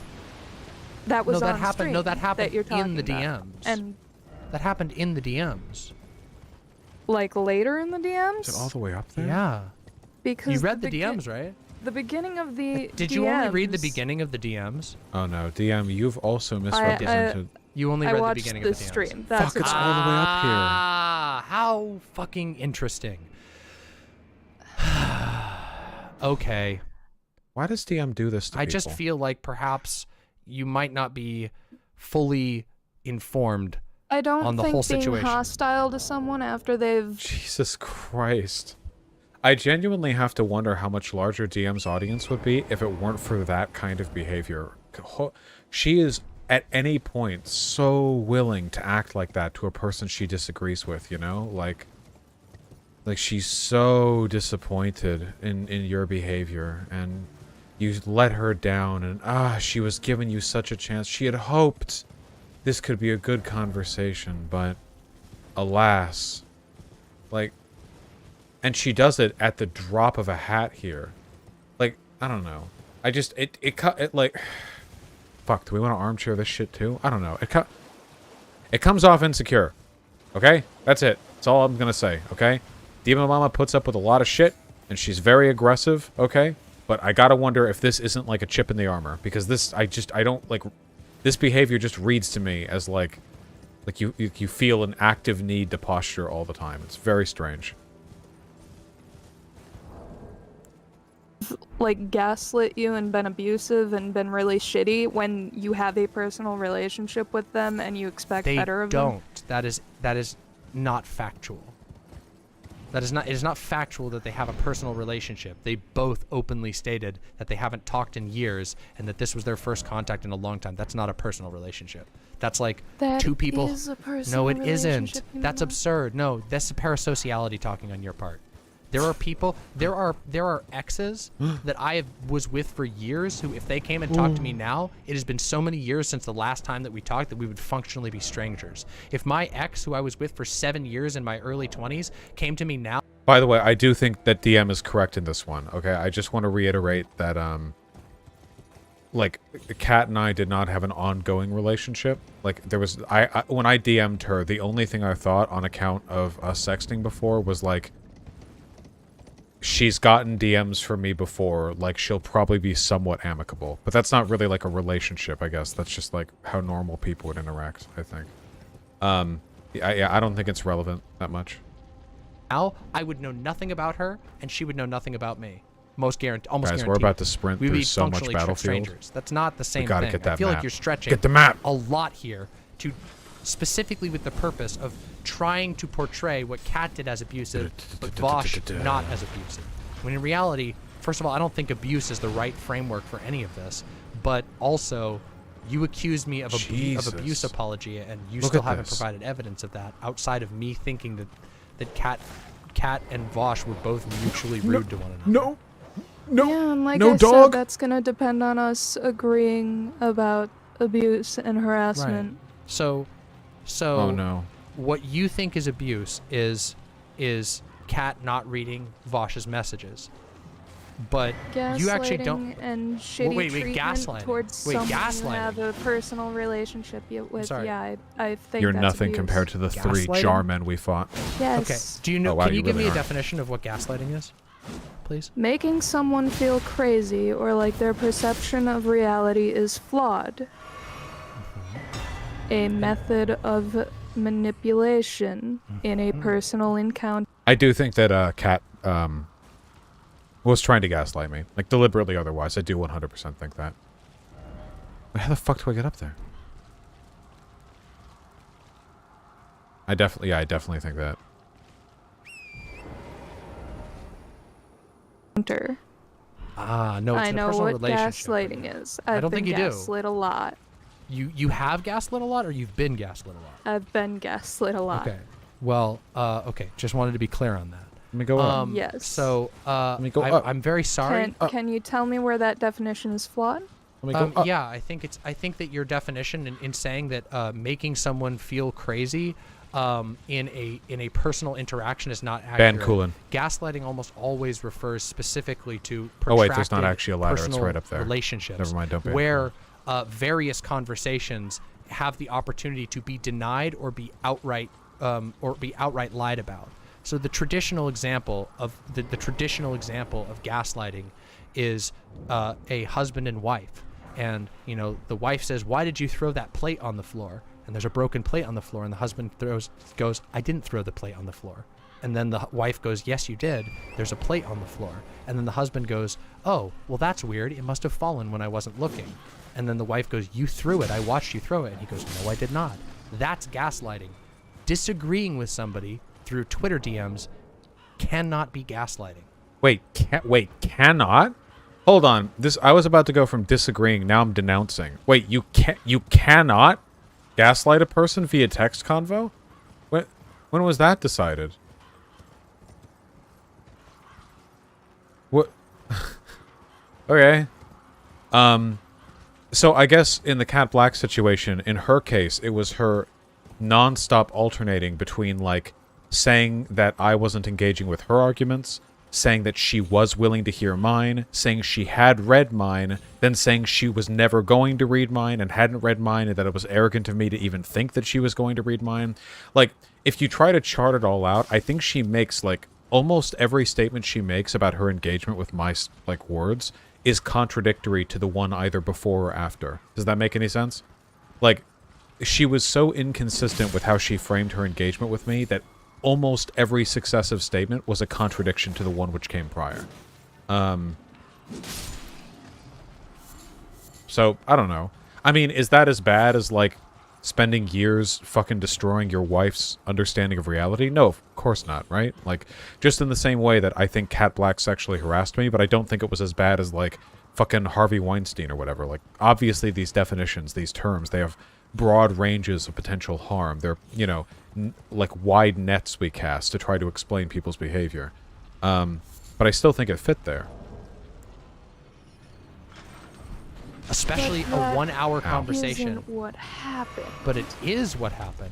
They disagreed with each other Okay, it is what for a couple of hours in DMs after not having talked for years.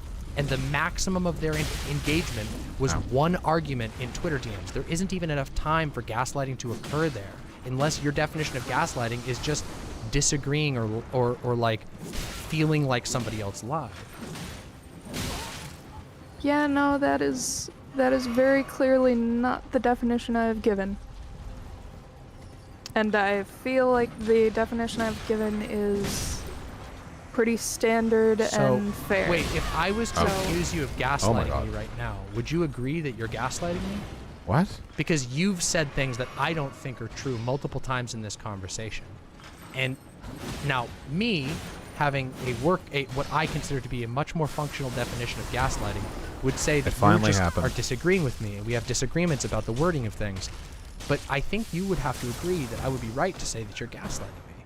Or at least you can't prove me wrong. And do you think that disagreeing about the interpretation of an event is different than saying, oh yeah, I'll listen to you, and then not listening to a person repeatedly? But that's not gaslighting. That's just saying, that's just generally lying.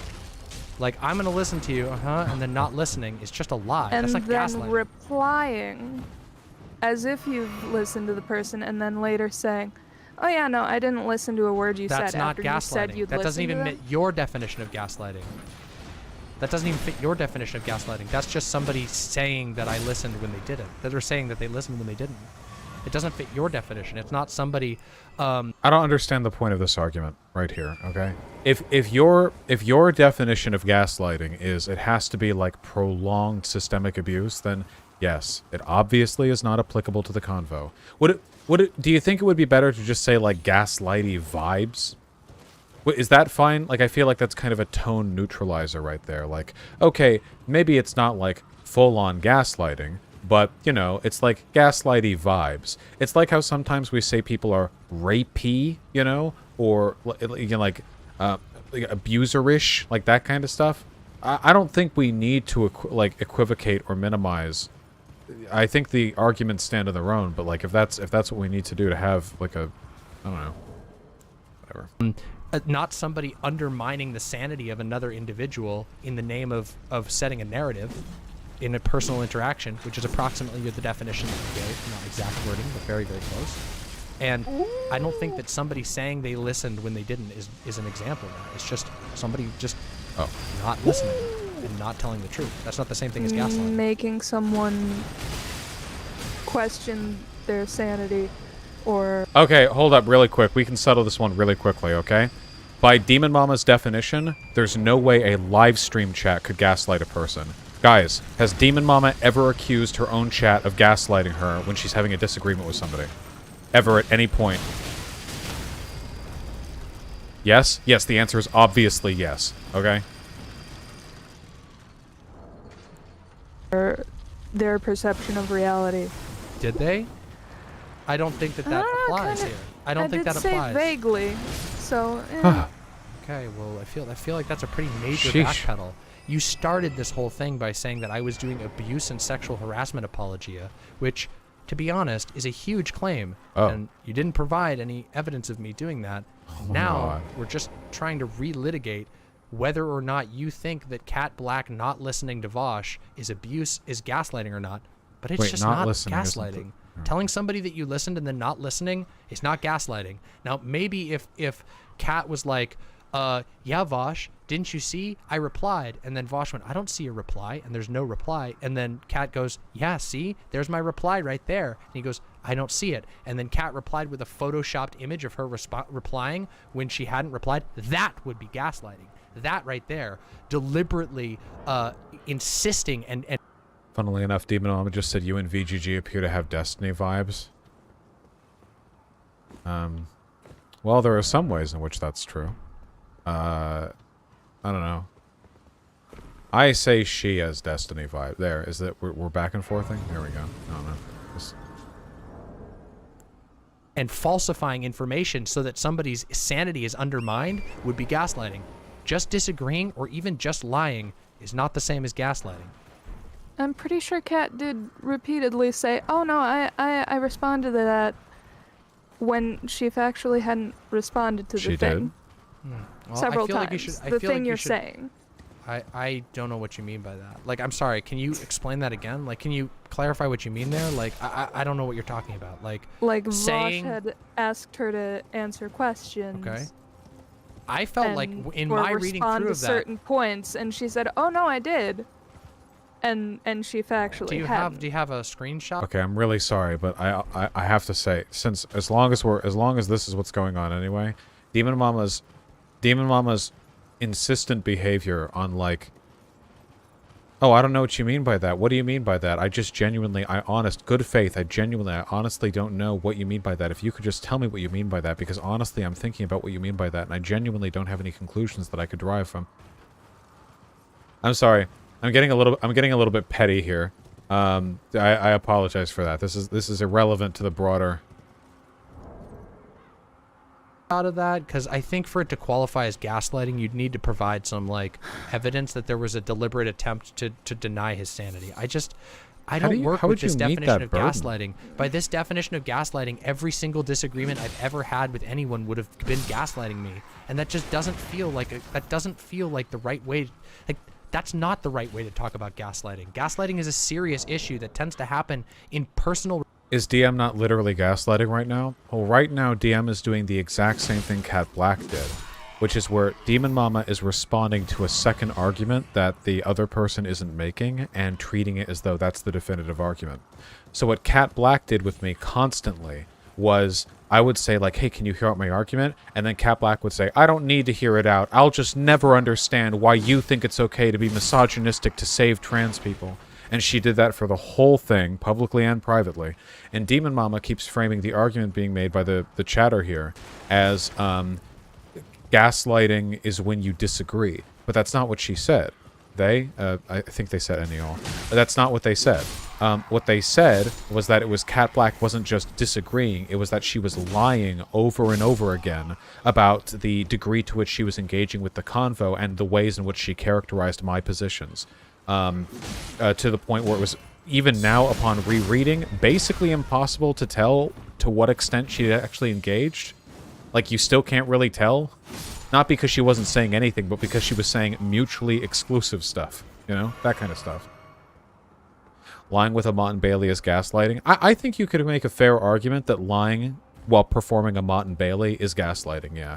Like, not just doing the Mott and Bailey, but actively, like, throwing out any lie that you have to in order to cover up the Mott and Bailey and make it seem like you just have the Mott or whatever, or the Bailey, or you know, whichever of the two, I guess. I would say that's pretty gaslighting. I don't know.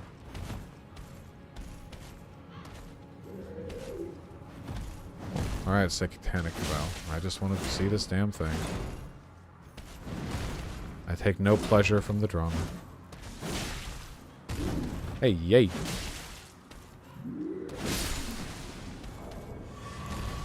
Relationships between friends, between parents, between partners. We're doing pretty good in this It doesn't area. really happen between random people on the internet. It's not just gaslighting to disagree with someone. Again, not random people off the internet. Okay, DM is so off here. You don't have to be like a partner or a family member to be gaslit by someone. That's just not true. I have no idea what would lead a person to make that argument. Like, that's just not true. Sliding from the government does those, yeah. Now, again, what's the name of the chatter here? The chatter is saying that actually that's not the case because they did have a prior relationship, which, again, I do reject that framing. Lenora 13. Oh, wait, they're in chat. Their name fucking goes bold. Oh, they're watching this whole thing. Now I feel embarrassed. They are random people off the internet. They haven't talked to each other in like years. They openly both admitted that, Like and they only 3 years. Yeah, 3 years is a long 3 fucking years time. is not a long time. Okay, honestly, I'm just gonna be completely honest with you. I think that you have like that you're unable to see. Oh no. Past like your own bias towards a content creator in this. Like, if you think that Cat Black, like disagreeing with or lying about whether or not she listened well enough. Getting gas walled. To be honest, all of this feels like a stretch in and of itself, because I bet that if I went back there and read those tweets right now, in fact, I know because I remember what was in them, I know that there were points in which Cat Black did engage with things that she was being asked. So she was clearly reading some of the tweets, even if she wasn't doing a good job with it. You mean DMs? Even if she wasn't doing a good job with it, that's still not abuse or gaslighting. I just feel like your definition of abuse and gaslighting here is very, very convenient to slice out the behavior from the content creator that you like, while simultaneously like containing almost every single action that you could possibly consider online if you actually applied it fairly. If you applied your definition, almost every disagreement would be gaslighting online. And I feel like this conversation has gone exactly like I thought it would. Okay. But I mean, you made huge claims. The Joseph Joestar. You fool. And your next move will be, you'll gaslight me on the definition of gaslight. Rainbow stones lead the way to riches. Oh, is this going to be like the Crystal Caverns in Dark Souls 1?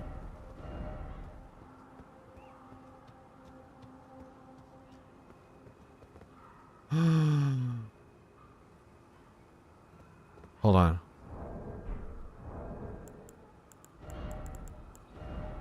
How many rainbow stones do I have? I've never used them. 20. That's enough to start. Okay. So if I like...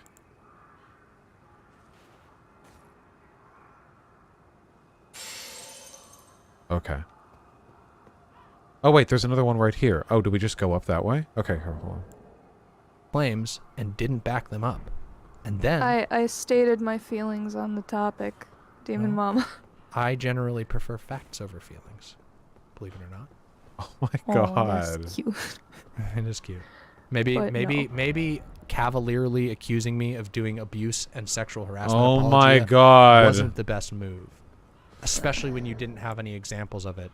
And oh my god.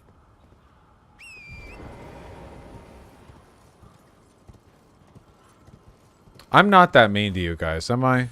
I don't think I am. Usually when chatters come on my stream, I know they're already like shitting their britches.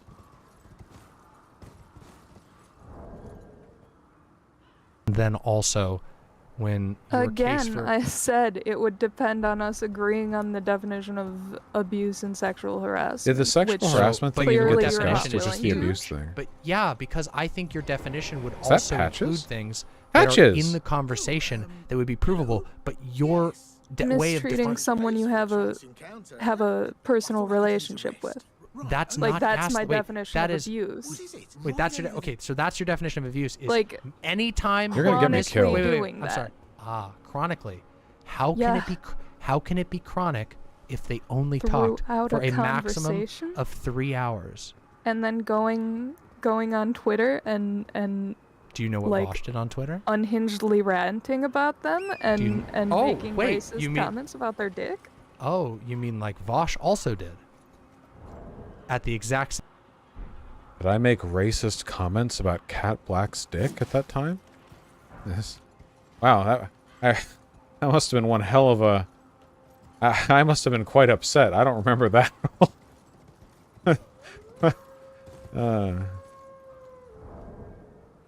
Same time, sometimes before Vosh Cat did. didn't make any disparaging comments about Cat Black's appearance. I was there the entire We just watched stream. a clip in which he said that she is probably into race play because she's a woke black woman. I think He that is said that easily. racist I think black women are commonly into... Wait, hold on. I didn't say that. I said that she's into white guys, which she's admitted herself. That's not the same as being into race play. Being in the race play is an actual kink. Just being into white guys was the thing that I was saying. You heavily implied it. I do think they're different, right? Like, I'm pretty sure they're different. Also, I don't... For what it's worth, I think I'm right. There was someone who posted my Reddit, I think, who said that, like, apparently Cat Black had comments on another account under a YouTube channel that was about interracial relationships for black women. It was called, like... The term was something that I felt like I would get in trouble if I said. It was called, like, swirly? Are there any people in my community who can say, "Oh, swirly, that's the term for... That's one of the terms for interracial." I googled it. It's real. Swirls. Swirls. Yeah. It's a cringe term. I'm not defending the term. Yeah, don't say that, Lolvosh. Yeah, well, there you go. Okay. Fruit sake. It's like swirly ice cream. I understand the reference. Thank you. I thought that was a toilet thing. Again, for multiple reasons, I'm not a fan of the term. Anyway, that I only learned afterwards, or whatever. I still don't think this is anywhere near on par with, like, making racist comments about racist, disparaging comments about a person's genitalia.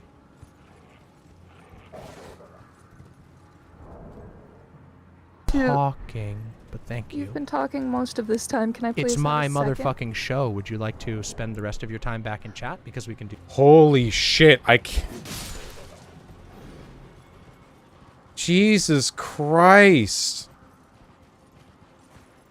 What the fuck? Why? I never saw the debate before. I saw it yesterday. Her debate with Rose Wrist as well.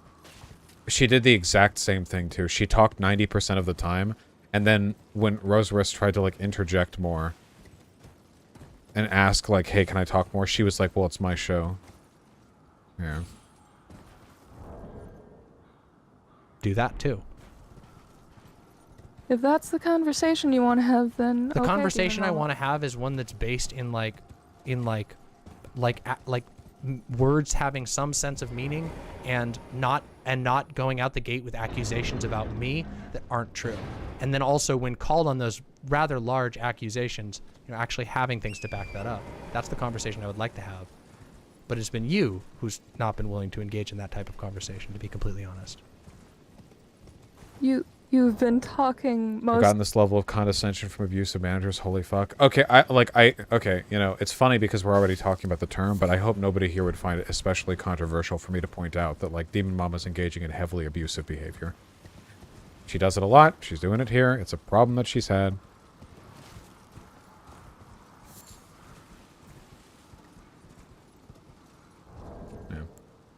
most of the time, and I have... Honestly, I don't really want to argue too heatedly about, like, oh, is it valid to not like people treating you like, is it abuse for people to treat you like shit? Like, that... I saw one abuse. Yeah. That's my definition of abuse. And yes, an ex deciding to publicly make Was this a way down? disparaging This is a way sexual down. comments about you, They both did. about your genitalia, They both did. while you're having a disagreement with them, like, just to be like, oh, they're bad in bed anyway, fuck them. Wait, like, do you think that Vosh making a joke? Damn do you think right, that bro. Vosh like repeating and making a joke about like you know about it being what was it? What did he call it? He said it was what, like sexual abuse or something along those lines because she's sub 50 IQ and they sexted, so that was probably illegal, and then he laughed. But do you think that was like? Do you think that was sexual harassment, or do you think that was okay? well, that's not what he said. He made several jokes to that effect. Ah, okay. So However, do you think that's not either of those exactly were what he sexual said. harassment, or do you think Is that sexual harassment? Like someone in chat says, really, Vosh, you're the sexual abuser here. She's clearly not smart enough for her to be able to consent to your sexting. Like, the sex there is like a component of the ableism, but I don't think it's sexual harassment. I just think it's ableism. Like, the joke there is clearly not. The joke there is at no way like to the expense of her anything having to do with her sex or sexuality. It's about her intelligence. That's the joke. The sex is just the framework. was that abusive or was that sexual harassment? You mean the same way he talks about everyone he disagrees with? That's not an argument in your favor. That's true. It's kinda not. That, is. no, it is not, actually. Yeah, You- he treated you her saying- exactly the same as you- anyone else he would disagree with. Okay. Lenoira, what you just stated, if you actually take the time, and I know you didn't mean this, and I'm really trying not to be like mean about this, but the argument that you just made is that Every it's time. okay because Vosh is abusive to everyone by your definitions. Oh no. That doesn't make it okay. If we're gonna say calling people dumb is abusive, then It's not yeah. just dumb. That wasn't you just dumb. also say the same things about people. R word. I'm not I Oh, am not shit, the one this guy. making an allegation of abuse. You are. This stream, I never accused Vosh of being abusive. I never even accused Vosh of being sexual harassment. I simply I said, never accused Vosh of not ever being abusive or shitty Okay, to but you random people said- he disagrees with online. let's Wait, remember. the didn't she, conversation. though? You specifically came on here to say I was doing apologia for abuse. But now when confronted with the fact that Vosh did things exactly like you are saying it's okay because he does those things all the time, that isn't logical. That doesn't even line up. In Not fact, that logical. just means you have a double standard. You excuse it when Vosh does it because it's Vosh. That's what you are admitting to right now. Did I ever criticize Kat for calling Vosh retarded? Laura, I don't think that you have a double standard. I think you Sorry, have are one we standard. on Twitch? That might be another word. Do you think that like they literally would have to say the exact words to one another in order to have committed the same act? Is it not Well, possible Discord. to be Play abusive however by saying you one enjoy. thing and also by saying another thing? So for example, if I called you mentally retarded and said that you were sub 50 IQ and I screamed that at you and to my audience or whatever, do you not think that would be equally as abusive as somebody making a joke about somebody's appearance? I feel like both of those things are. So, I feel okay. So here's the thing, and this is all you really need to know. Demon Mama knows that she's being dishonest here because appearance is not the same as racist comment about one's genitalia. Okay, that's it. Like she's downplaying it because she knows if she describes what it actually was, then the equivocacy here is just not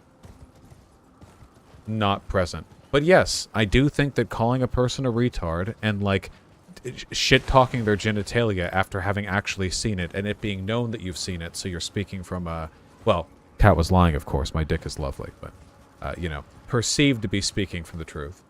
Those are two very different things.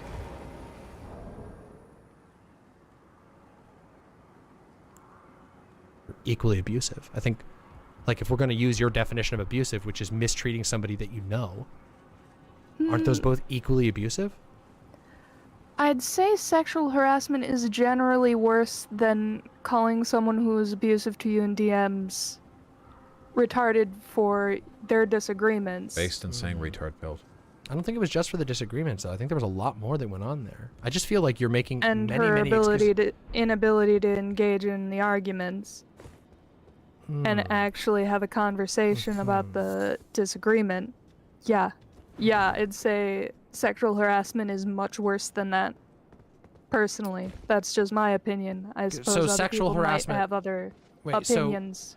But it is sexual harassment. But let me also get this straight. I just want to be clear before we end this, because I can definitely see that there is no possible way we're going to agree, because it appears that you are incapable of actually criticizing your favorite content creator, which is a little bit awkward. Demon Mama. Oh my fucking god, dude. Why does she choose to be like this every time, you know?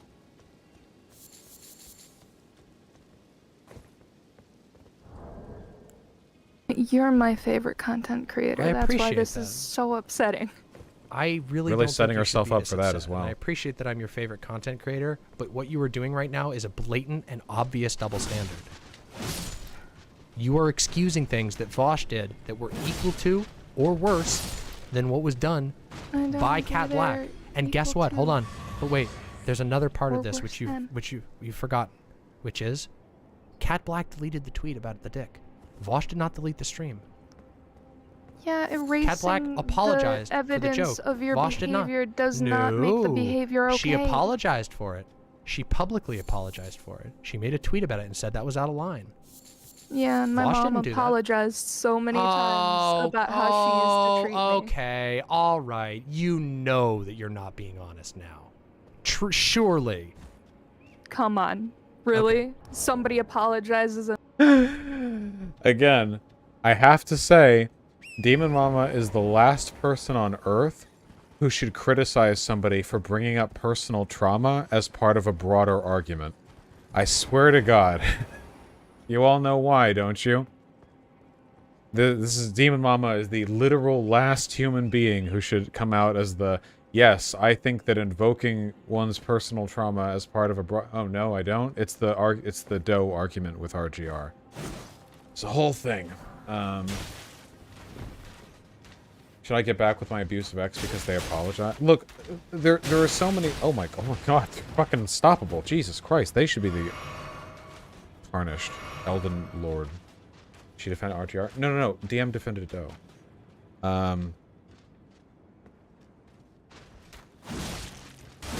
Jesus Christ. Okay. A fucking pincushion. Look at me, Jesus. Okay, whatever. And that's automatically just it. The other one like, they didn't do anything You have wrong. you have a blistering double standard. Vosh really You have a blistering double wrong. standard. Okay. True and based. He Your engaged with opinion is that the way people, he normally does. people who disagree with Vosh, that Vosh, according to you, and this is not my words, this is your analysis of the situation. Vosh engages abusively all the time, and that's okay because that's how he always does it. When Cat Black was abusive to Vosh, it was bad because it's Cat Black. That is the argument that's put on display here. When I give you examples of behaviors that they did that are very similar, that fit your definition of abuse, you say that it's bad when Cat does it and it's okay when Vosh does it. That is just a double standard.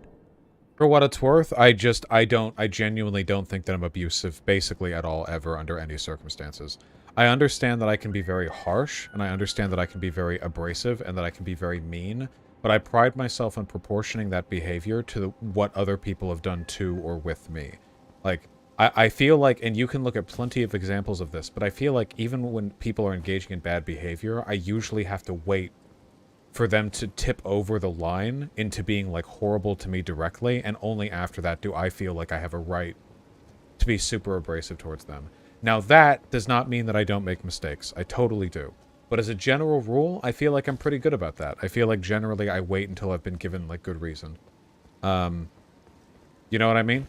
At the very least, it's something that I always make an effort to do.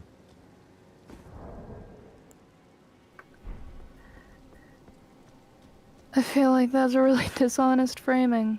You think that's dishonest framing? framing? I don't think it's really gonna help if I argue against it, because you're just... Destiny claims to do this. He calls it matching energies. Yeah, Destiny lies. Destiny was essentially joking about Doe's suicide attempt because Doe had made like an offhand comment about Destiny at some point months ago in the past on Twitter. So Destiny lies when he does it. Oh my God, Pigeon! Pigeon was bapping the little water fountain by my feet. Bap bap. Just gonna say the same thing and say I'm wrong about it. So I don't know if we're gonna get anywhere with this. Have you considered maybe you are? There's another ladder. I've considered it, and I feel it's unlikely, but Yes, right this way. Right this way. Well, I don't think there's any way that I can win when you say that even when somebody deletes and makes a public apology for the tweet that they were wrong in, that you say that it doesn't matter, and that's just further evidence. It's just... Has she honestly, apologized to Vosh, is the question? Has True. she DM'd him and been like, I'm sorry I treated you like this? How could, how could anyone know that? You would know. Nobody could know that. I mean, Vosh could know it. She could know it. She could say, hey, I apologize to him, instead of just making a public apology. Interesting. All right. Well, it's been very interesting to hear this view of reality. And I wish you the best. And I hope that you don't consider this conversation to also be abusive and gaslighting, because it wasn't my intention. But by your definition, it feels like you might come away with that. No, Need to touch your it grace. hasn't been pleasant, but, you know, Oh, the feeling is certainly mutual when you open it. Well, I would say the same for you, but I also didn't accuse you of doing apology for abuse and sexual harassment. So, yeah. Yeah, have a that nice night. affects the love, but It definitely does. have a good one, team. Have a good I night. know DMs want to Bye. talk. But about what? Wow, that was fucking cringe. But all right. Okay. Okay. Hey, I Psychopaths. didn't time that. Psychopaths in YouTube chat has been very interesting. Honestly, this is Demon Mama dismissing everything Lenoira, period. DM just proving that 2016 is coming back and she'll lead the way to the compilations. I think you're assuming the Screaming SJW compilations. Interesting, my friend. How curious. Man, people are really fucking weird, aren't they? Thank you, Joe Biden. Appreciate that. I'm glad that you think that I will be leading the Wasn't there a ladder SJW around fails here? Like a compilations. second ladder? I'm sure you are certainly going to be on the side of the SJWs, aren't you? I'm sure you're going to be on the side of a better future. Yeah? Oh, right there. Yeah, that was wild. That was a bit of an interesting one, huh? Dude, what if the Xander Hall prophecy is like one of those genie wishes where by predicting the return of the skeptics and of Gamergate, Zan and I, and it's Zan's prophecy, not mine. I'm just the person who's talking right now. Zan and I are both start like getting in rough-ins with all the SJW lefties, and like that ends up causing the clips that end up getting used in the compilations.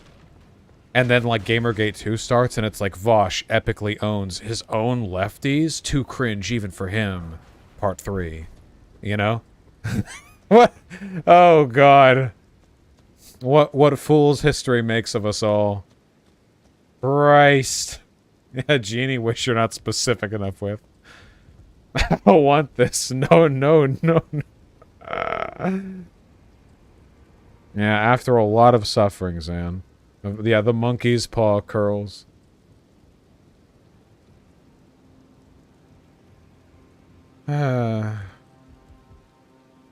Okay, I'm actually asking you guys, like, legit. If I talk with DM, what is the goal of that conversation? I know you guys just want blood sports or whatever, but, like, is there any actual potential outcome? Views, drama, to win, blood, peace, Pepe. Blood. Yeah, that's kind of what I thought.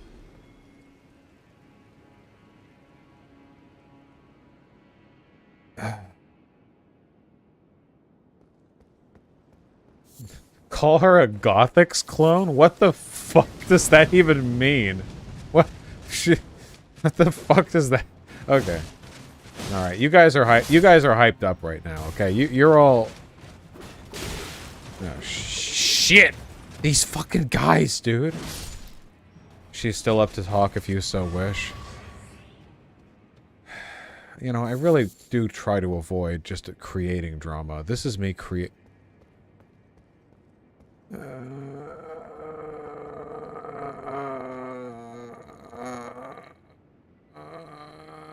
maybe I can moderate? No, Zan. There's no possible fucking way your intervention could... It could improve things, but not enough, and I'm not dragging you down with me. Alright, fine. Alright.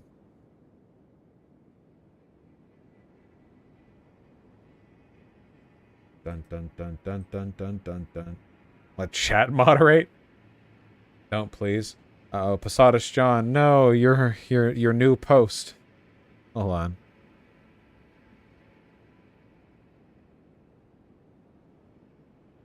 Okay. I'm gonna hit her with the opening message. Why can't we just get along? DM. Let me mod. I don't want mods.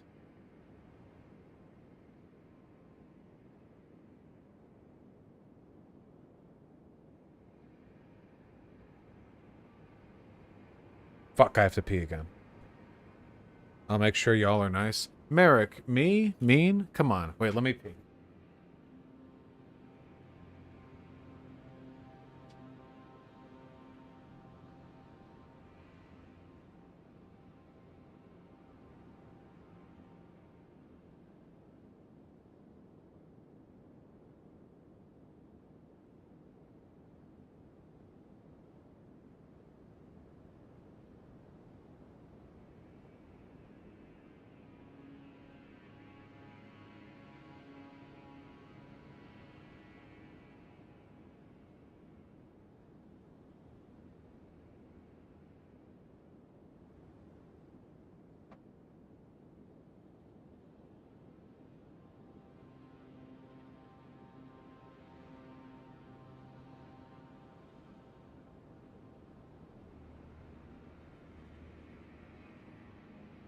Okay.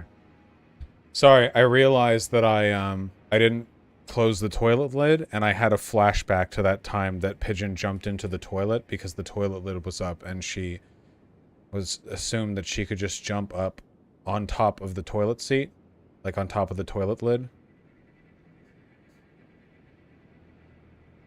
Because she's stupid.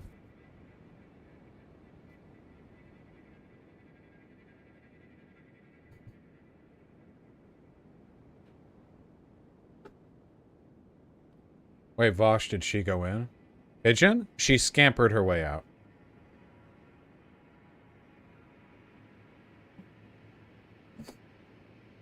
Don't do the convo? It's too late. I already DM'd her. What kind of gay baby bitch boy would I be if I reneged on that?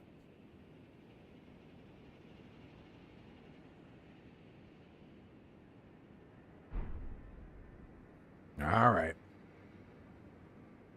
What time is it? 10:43. You guys have been getting way more streams in lately than usual, okay? I don't want to hear any complaining. I've been streaming for like 8 to 9 hours a night because of Elden Ring, alright? You better fucking...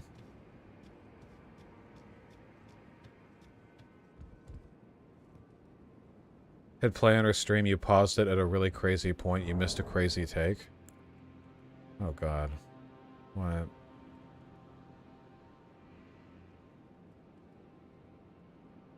Sorry, it missed the time that I was at on the play.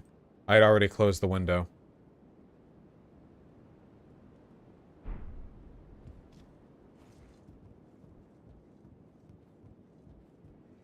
Oh, DM is ending stream? Oh, okay, no talk.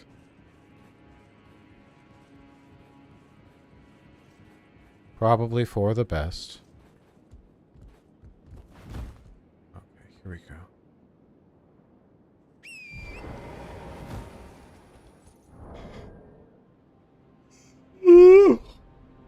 Okay. Alright. I'm here. Yellow Ember. We're about to get some cabin madness. Go do Radhan now? Yeah, we should.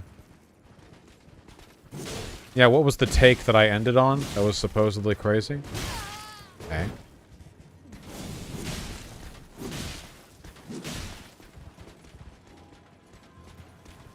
She bounced as soon as you said you'd talk after going batshit. Vosh, she called you racist and likened you to Destiny, calling trans people mentally ill. Okay. Hey, hey, I didn't look for like 2 seconds.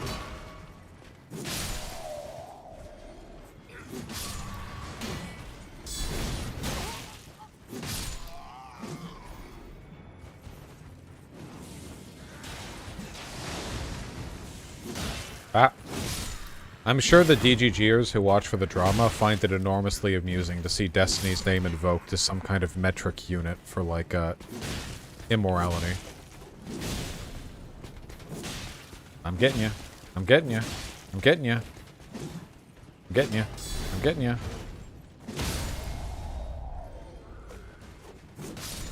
Yeah, how many Destinies was the Holocaust? Historians wonder. You said she would talk to you, but there are too many drama frogs around. Oh, I only do this on stream. Sorry. So.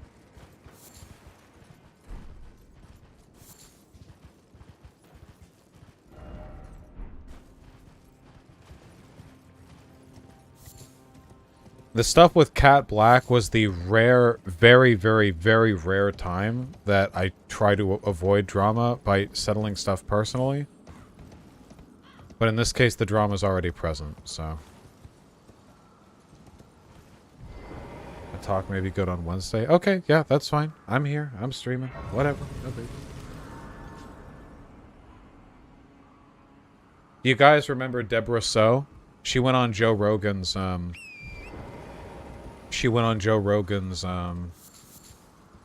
podcast. Who? She's, like, anti-trans. I'm going on her podcast in a couple of days. It won't be on stream. It's her program.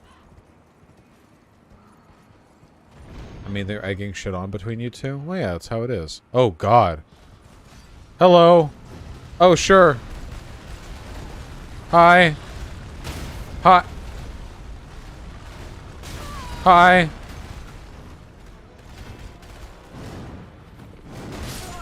Yep. Alright. Kinda figured.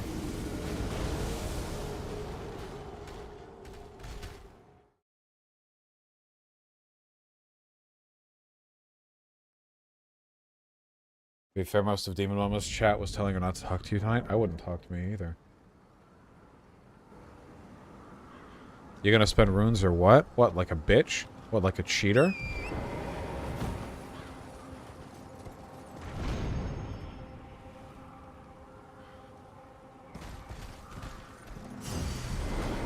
Alright. Come on now. Come on now. Don't forget to say. Yeah, I figured it would go that way. Wow, you've got a lot of health, bucko. Yep, big tail. Big spiky blood tail. Gotcha, gotcha, gotcha.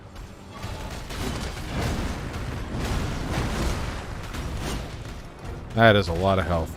I think I should probably get a hammer, right?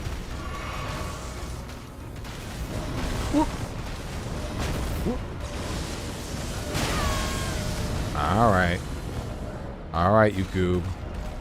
Hammer, hammer, hammer, hammer, hammer.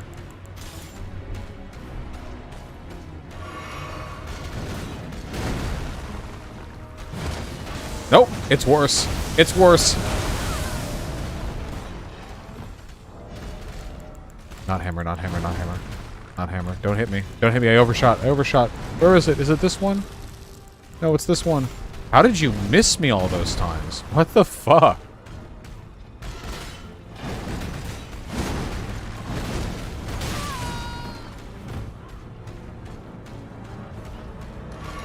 Maybe regular race.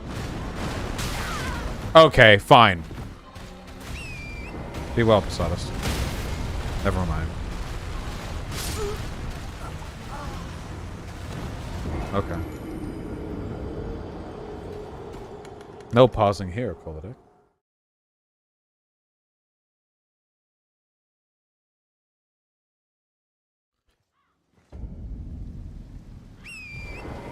Caleb the Slayer, at this point, the more like bridges crumble around me, probably the simpler my career gets in the future, you know? Funnily enough, the only group of people that I've never had any trouble maintaining relationships with have always been like center-leaning people or less politically involved people who do like other parts of YouTube stuff, you know? Like YMS tier, like they have political opinions, but you know, they're not like political channels. Ow. I'm dead.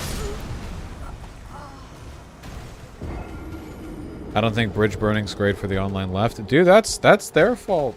That's on them. I'm not doing this shit. Everyone always starts shit with me. I get blamed for defending myself.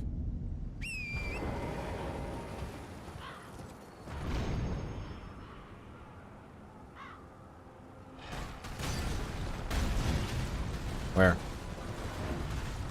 Here. Goddamn right, Sam. Sam, I can't believe you got unfollowed by Contra over this. What a bitch. Don't grab me. I'm fucked. I don't want any tips, chat. I will permanently ban you.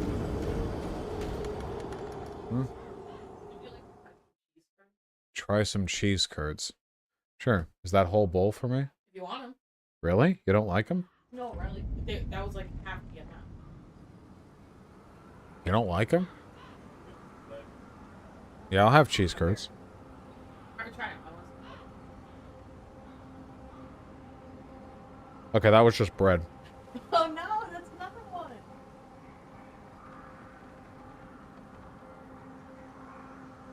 Yeah, that's good. Yeah. Oh, yeah.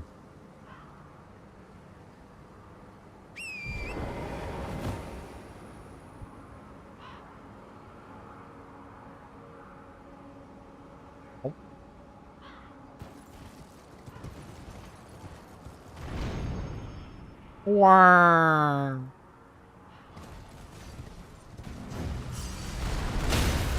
Okay.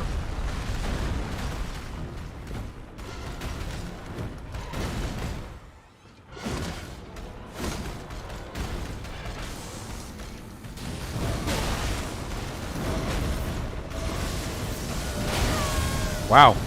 Okay, I think we have to run and not roll there. Let's test our theory.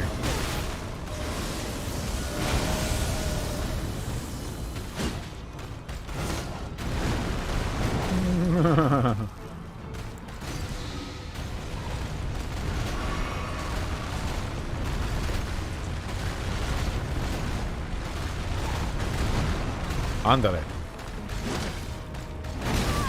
Nope. Nope.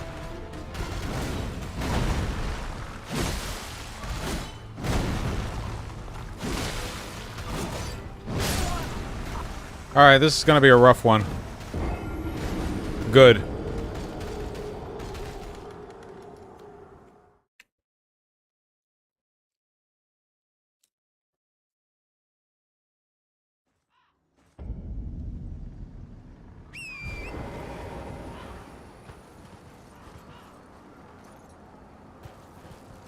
Do you think you'll change your mind about this, like how you changed your mind about the N-word thing? I never changed my mind about the N-word thing. The only thing I changed my point on is that y'all aren't worth the fucking trouble. The argument that it's possible to use racial slurs in a context which is not racist is an objectively correct argument as far as I'm concerned. Anyone who disagrees with me can eat shit. All I said was I wouldn't do it anymore, which doesn't mean I was wrong, it means all of you are wrong and you're exhausting to deal with.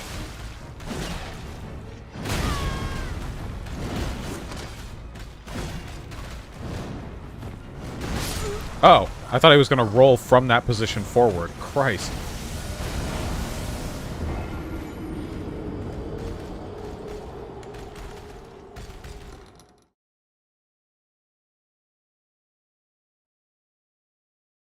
I don't know, I haven't read the lore, Sam.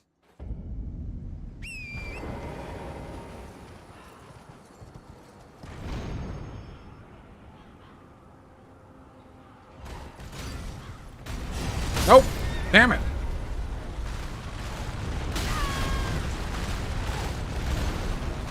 Holy shit, dude. Jesus.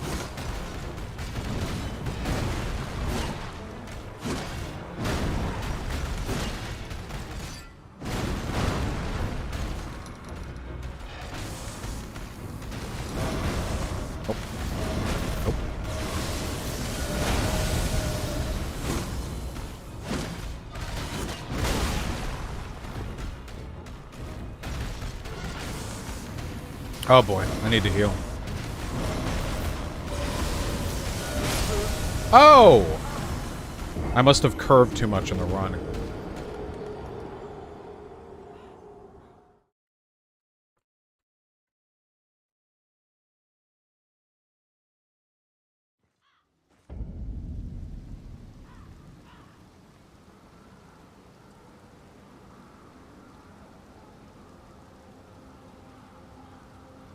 Hmm.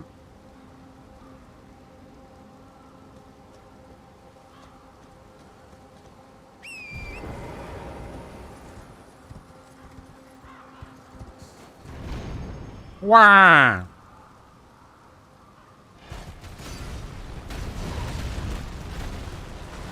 Hmm. Oh boy. Yep, there we go. These cheese curds are giving me power, man.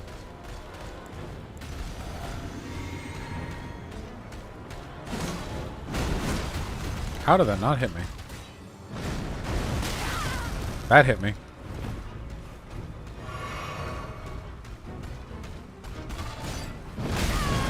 Timing's off on that.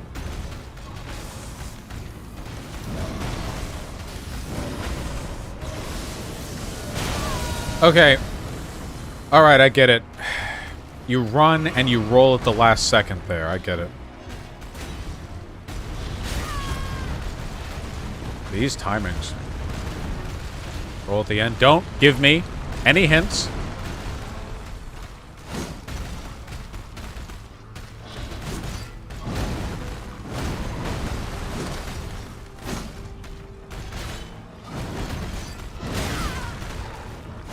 Oh boy. How did I live?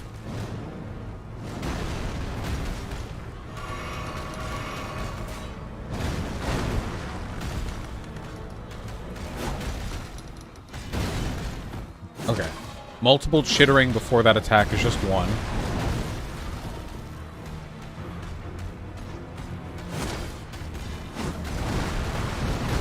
Okay. The tail attack always sweeps clockwise after the jump away.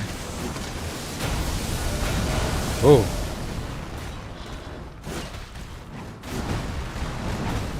Okay.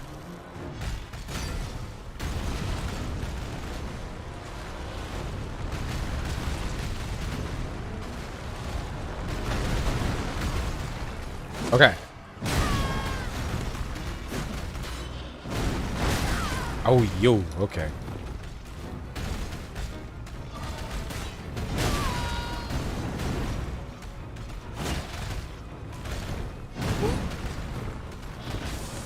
Oh, boy.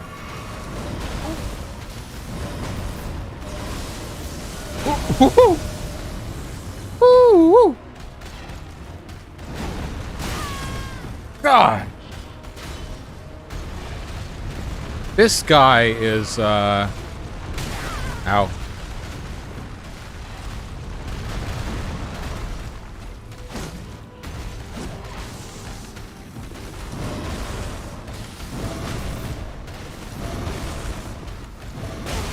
Huh? Wait. Took him a while to get to the big one.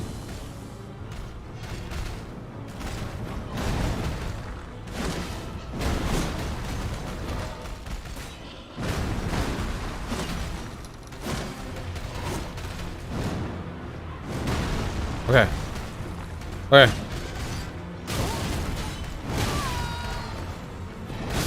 Damn. Okay.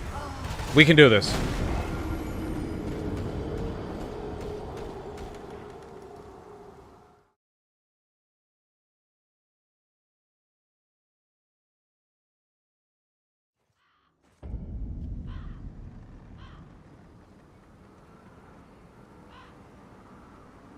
Oh, right.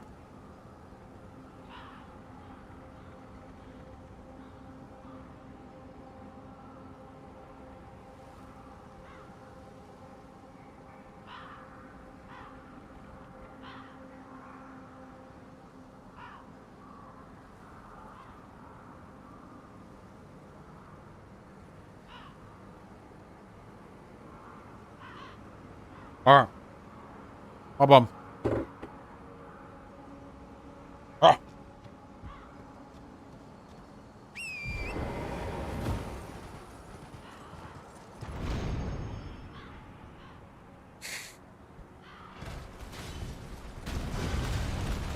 Fuck off, let me get my shit.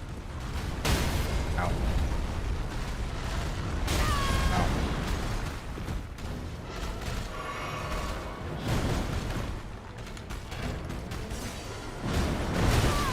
Okay.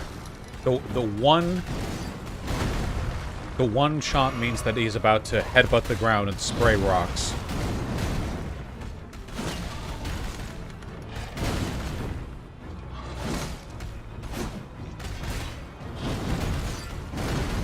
Stomp? Nope, tail swipe. Okay. There are no consistent patterns on attacks. Why can't you roll while drinking?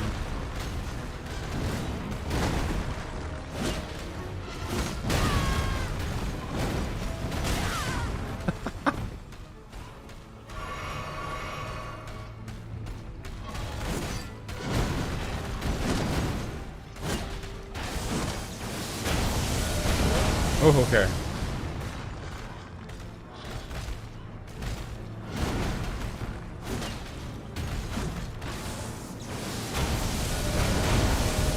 Idiot. I wasn't even there. Okay. Gotta stay close.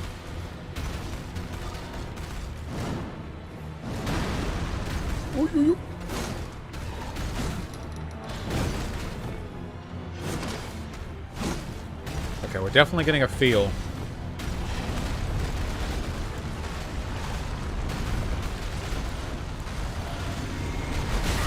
Ah.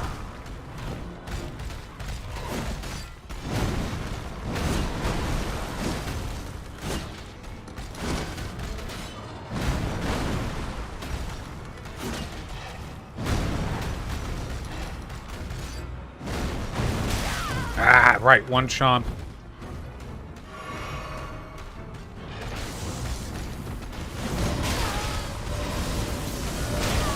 Yeah.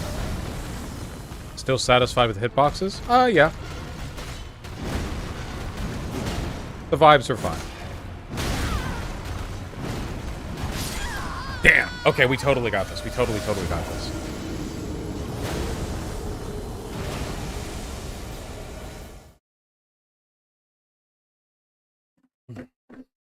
Why doesn't Vosh use the weapon art at all? It's pretty good.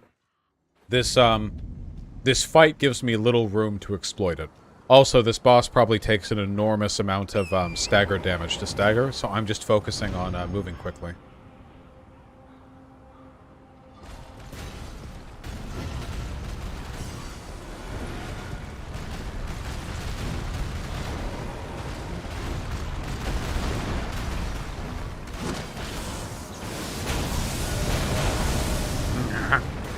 Here, weapon art. I missed.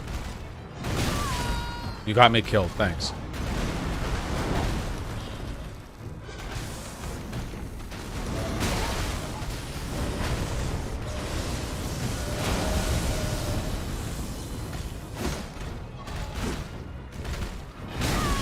Damn it.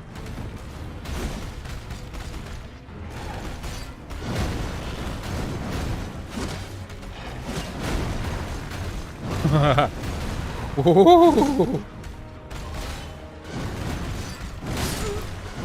What? I didn't even know what hit me there.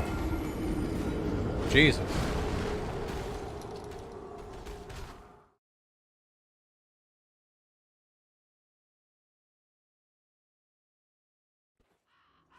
Let's go.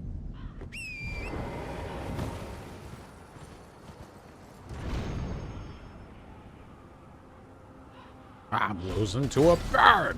Except it's a bull this time.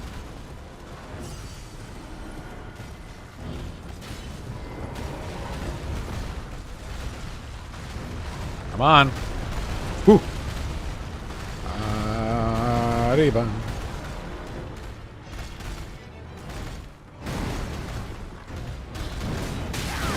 What? I didn't even realize the hurt box was active that early.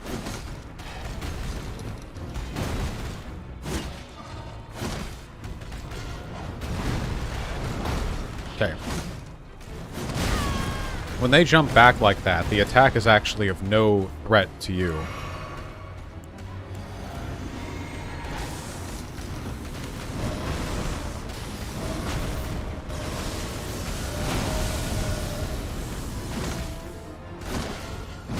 Oh.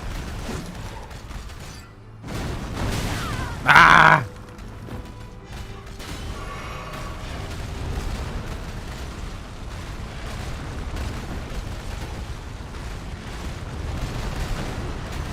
I'm just happy to see a tough boss. I cleared out the tower in Florida pretty easily. The boss down there, the one with the tube torso, only took me a few tries to kill. Godskin Apostle, yeah.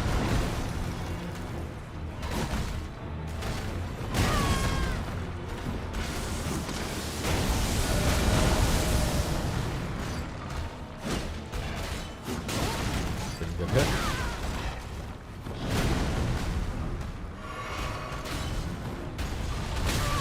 Ah, I rolled. Dude, these elevation differences.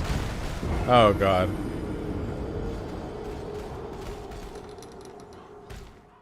We got this. Dude, I hate Godskin Apostles. Wow, way to tell me that there are multiple of them. Thank you. Wow. Wow, Liz Squared. Wow. This is a hell of your own making, Scrambled Egg.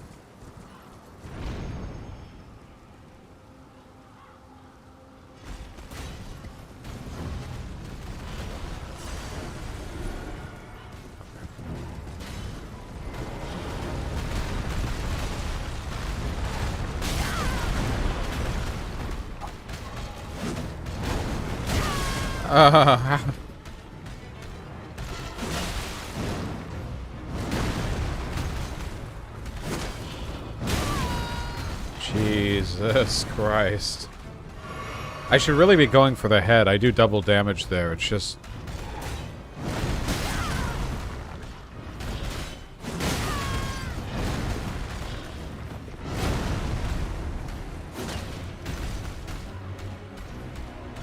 Let me hit your head.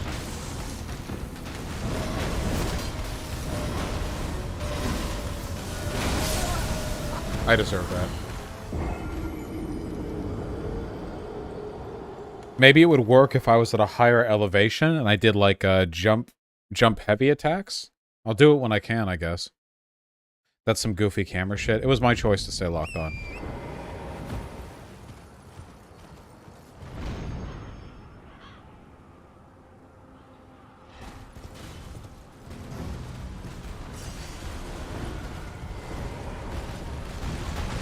Hey, hey.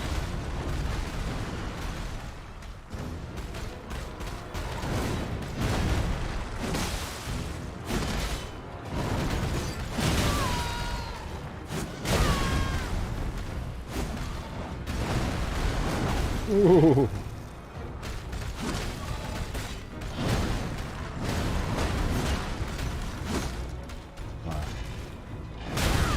I tried to roll that. What? Okay, that's because I was on elevation. More of my run was dedicated to moving me vertically rather than horizontally.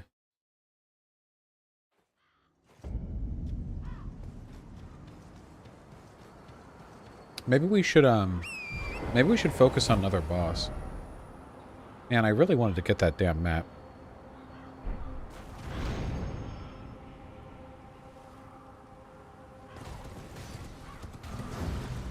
Yeah, Radin. No. No, let me leave with my runes.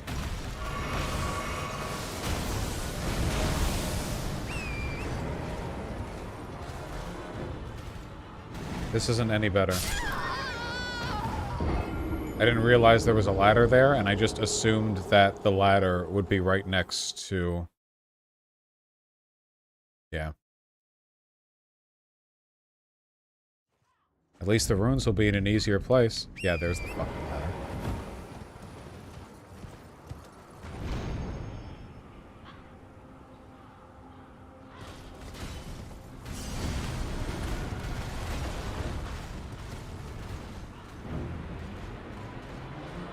Boop. We win! Look at that! We're away from the boss, we're alive, and we have a bunch of runes. Enough for one level up.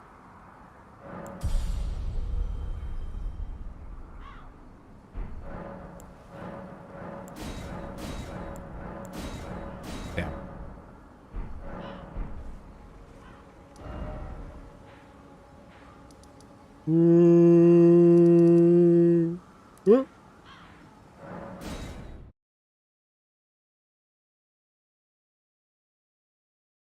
Yeah, why not? Maddie makes games. They're basically just a way of leveling up that is death-proof. Sometimes you can use it to buy stuff, but I'm pretty sure that, like, for most people, 95% of the runes you use will be towards leveling up, not towards buying items.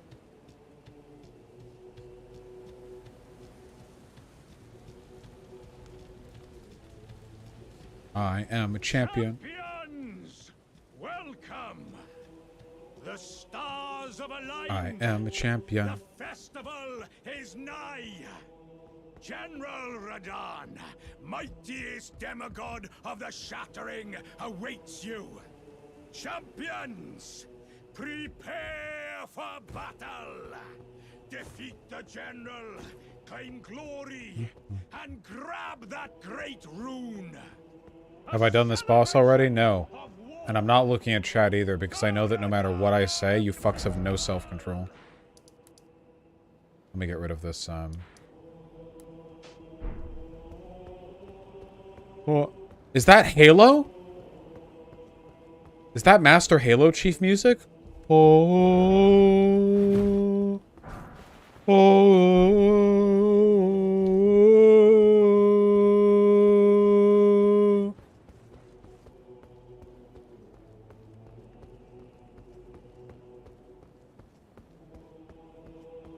Oh. Oh.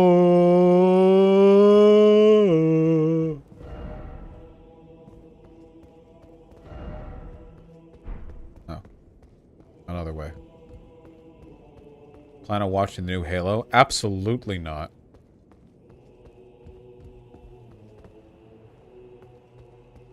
Is there another way?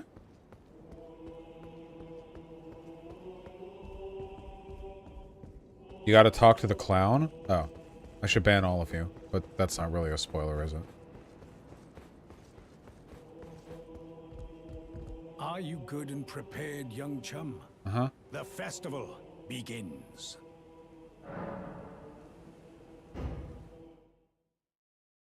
Before we begin, allow me to paint you the full picture.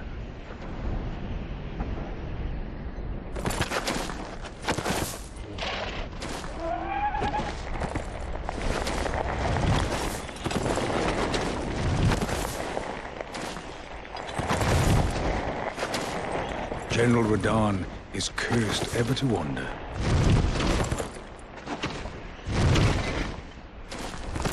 Eaten from the inside by Melania's scarlet rot, his wits are long gone.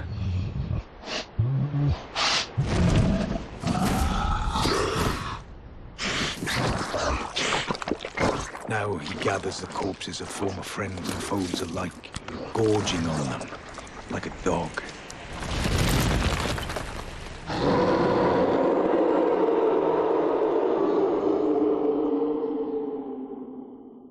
Howling at the sky. But now, we must make merry. Thanks. Oh, gathering of champions! The revels begin! The celebration of war! The Radahn Festival!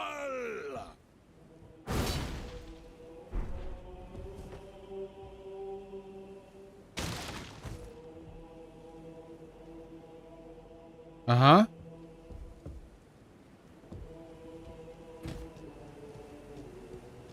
Bloodstains. Uh-huh.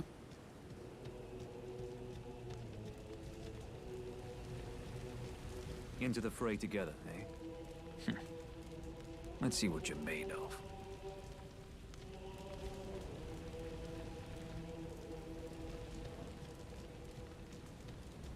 I'm gonna touch the door.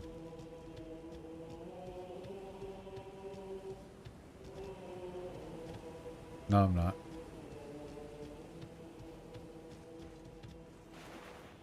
No horse.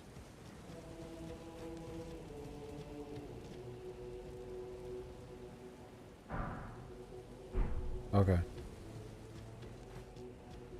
Ah, you came. How delightful. Indeed, I thought I might find you here. By the by, do you know for whom this festival is being held? Well, it is none other than General Radahn himself. Yeah, didn't you hear the cutscene? I could face a great champion of the Shattering, a demigod in the flesh. Oh, gosh. In truth, I quiver at the thought. Such is his frightful repute. But the fear simply assures me the ordeal is worth undertaking. Be sure to get a good vantage, my friend. I, Iron Fist Alexander, do hereby vow to unflinchingly brave this ordeal.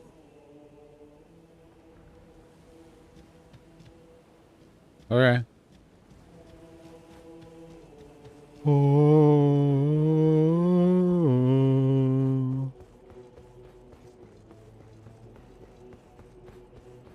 Who opened the door?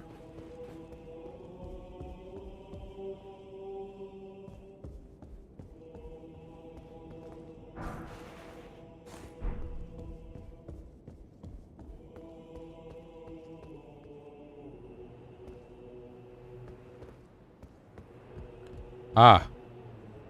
Well, now I know what the wastes are for.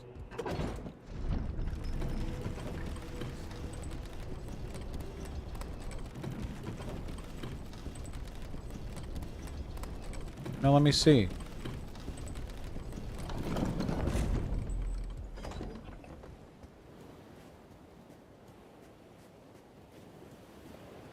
Okay, is there a bridge? Oh, thank you. Dark Souls characters can't swim.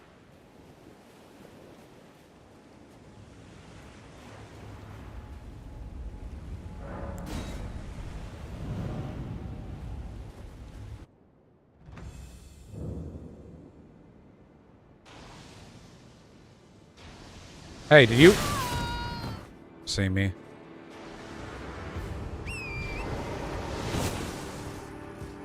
All right.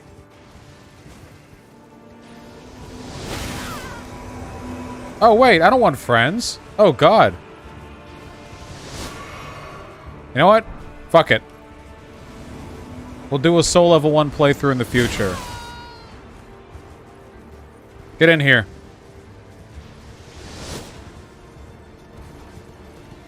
Alright, lads. It's anime time. Power of friendship. Let's go.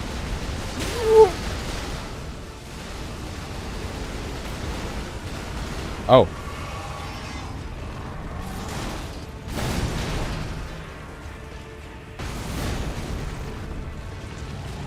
Oh my god, his tiny horse! I love him!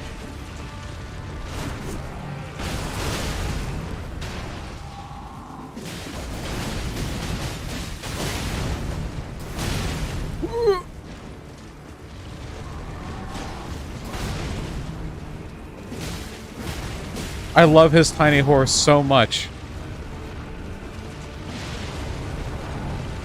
More friends. Blade, get in here. Blade, get in here. Everyone.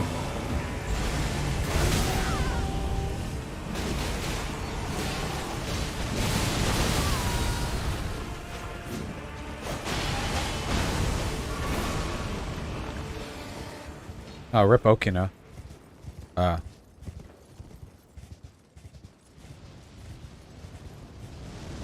Oh my fucking god. Jesus Christ! Oh, rip warrior jar.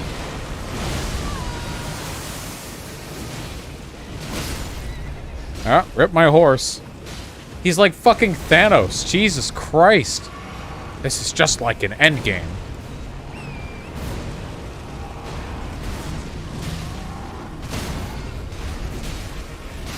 I don't even know where his fucking weak point is, so I'm just gonna slap him from behind. Get him! Holy shit! I must be over leveled for this.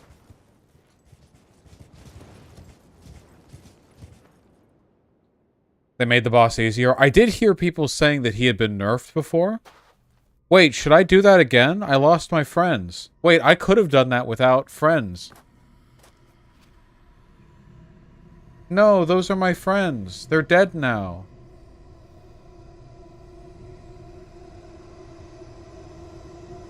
They're not actually dead? Okay. Oh my god.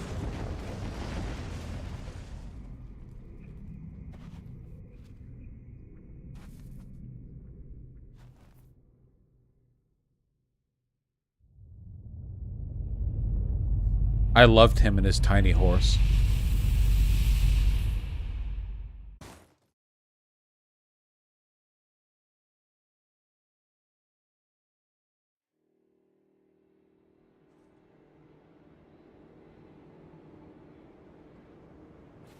So, is that the moon? We're in the realms between, right? Like, this isn't a planet. Is it a planet? That is a very big moon.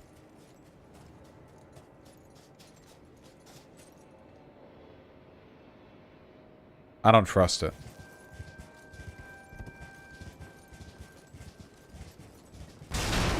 What would you look like riding Pigeon? Yeah, I genuinely feel like me riding Pigeon, like, would be the right ratio of, like, size and weight with that guy riding his fucking horse.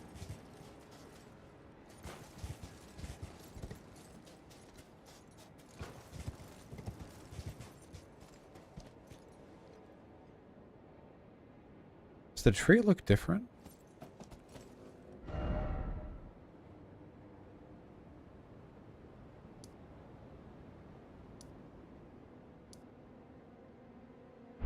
Hold on. I think there might be a dungeon somewhere over here.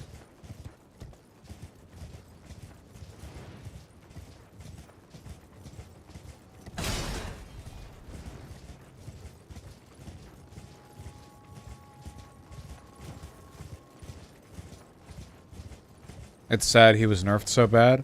Well, we're going to do this all over again in a Soul Level 1 playthrough, and I promise you, that the fight will be proper and compelling for that one.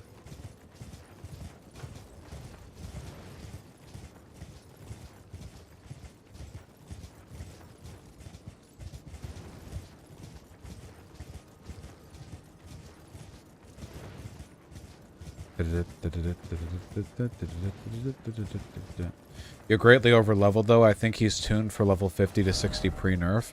I'm not sure if I really get that. You have to go into Florida, over into Caelid to see him, you know? Because the stuff over here at the top of Caelid is like 100 levels higher. I guess they just expect you'll follow, like, this bottom path of grace.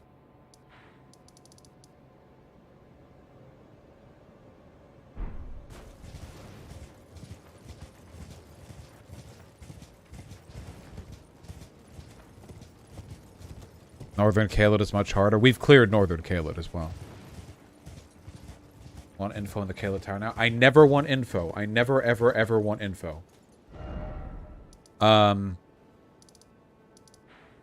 Wait, I can't port out of here. Shit. There's way over back this way. There's probably something I have to touch.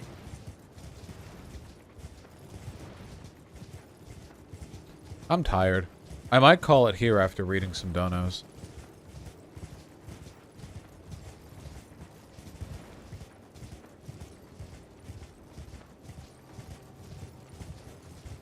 I would ask that you keep investigating. Okay, well, here, hold on.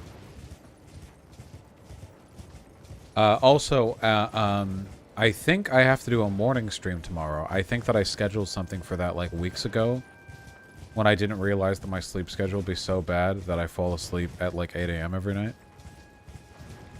So that'll be good, I guess. Did I say debate or conversation? It's a conversation, not a debate.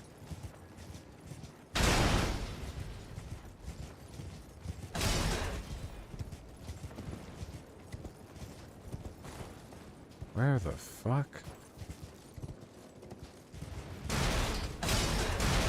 There.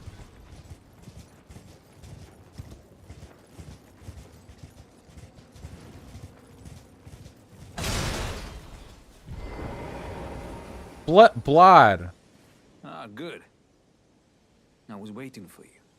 Oh, what a sick way to fight, eh? The glory of the clash is shared. By Radahn. And you. And did you see that afterwards? A falling star right before our eyes. I can't fathom how Radahn was holding back something of that scale. He was a living legend if ever I saw one. And the path has now been cleared. To Nokran, where Rani's fate will be decided. Let's meet where the falling star bit the earth. We'll take up our swords once more. For Mistress Rani. Thanks. I want to fuck him so bad. Yeah, it seems a lot of people want to fuck him. It's like a white woman. It's like a white woman dog thing, you know? Because he's got like a dog head. You know how they be.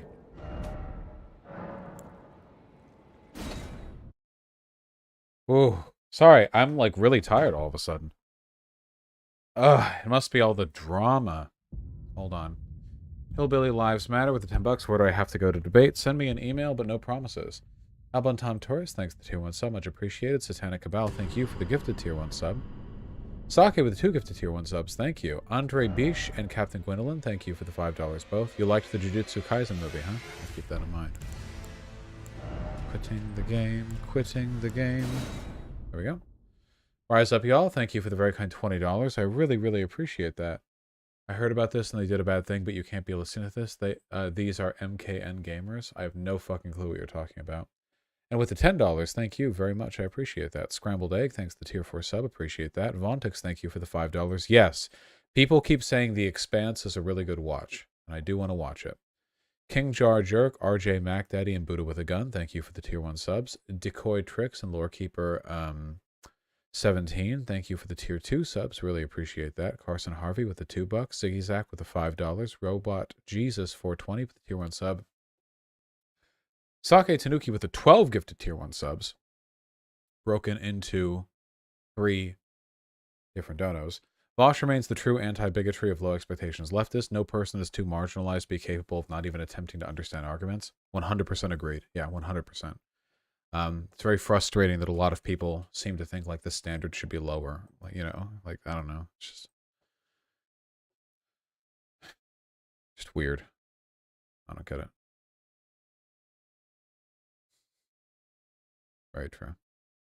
Yeah, true. If we couldn't criticize the marginalized and the developmentally disabled, how could we make fun of League of Legends players? Very true.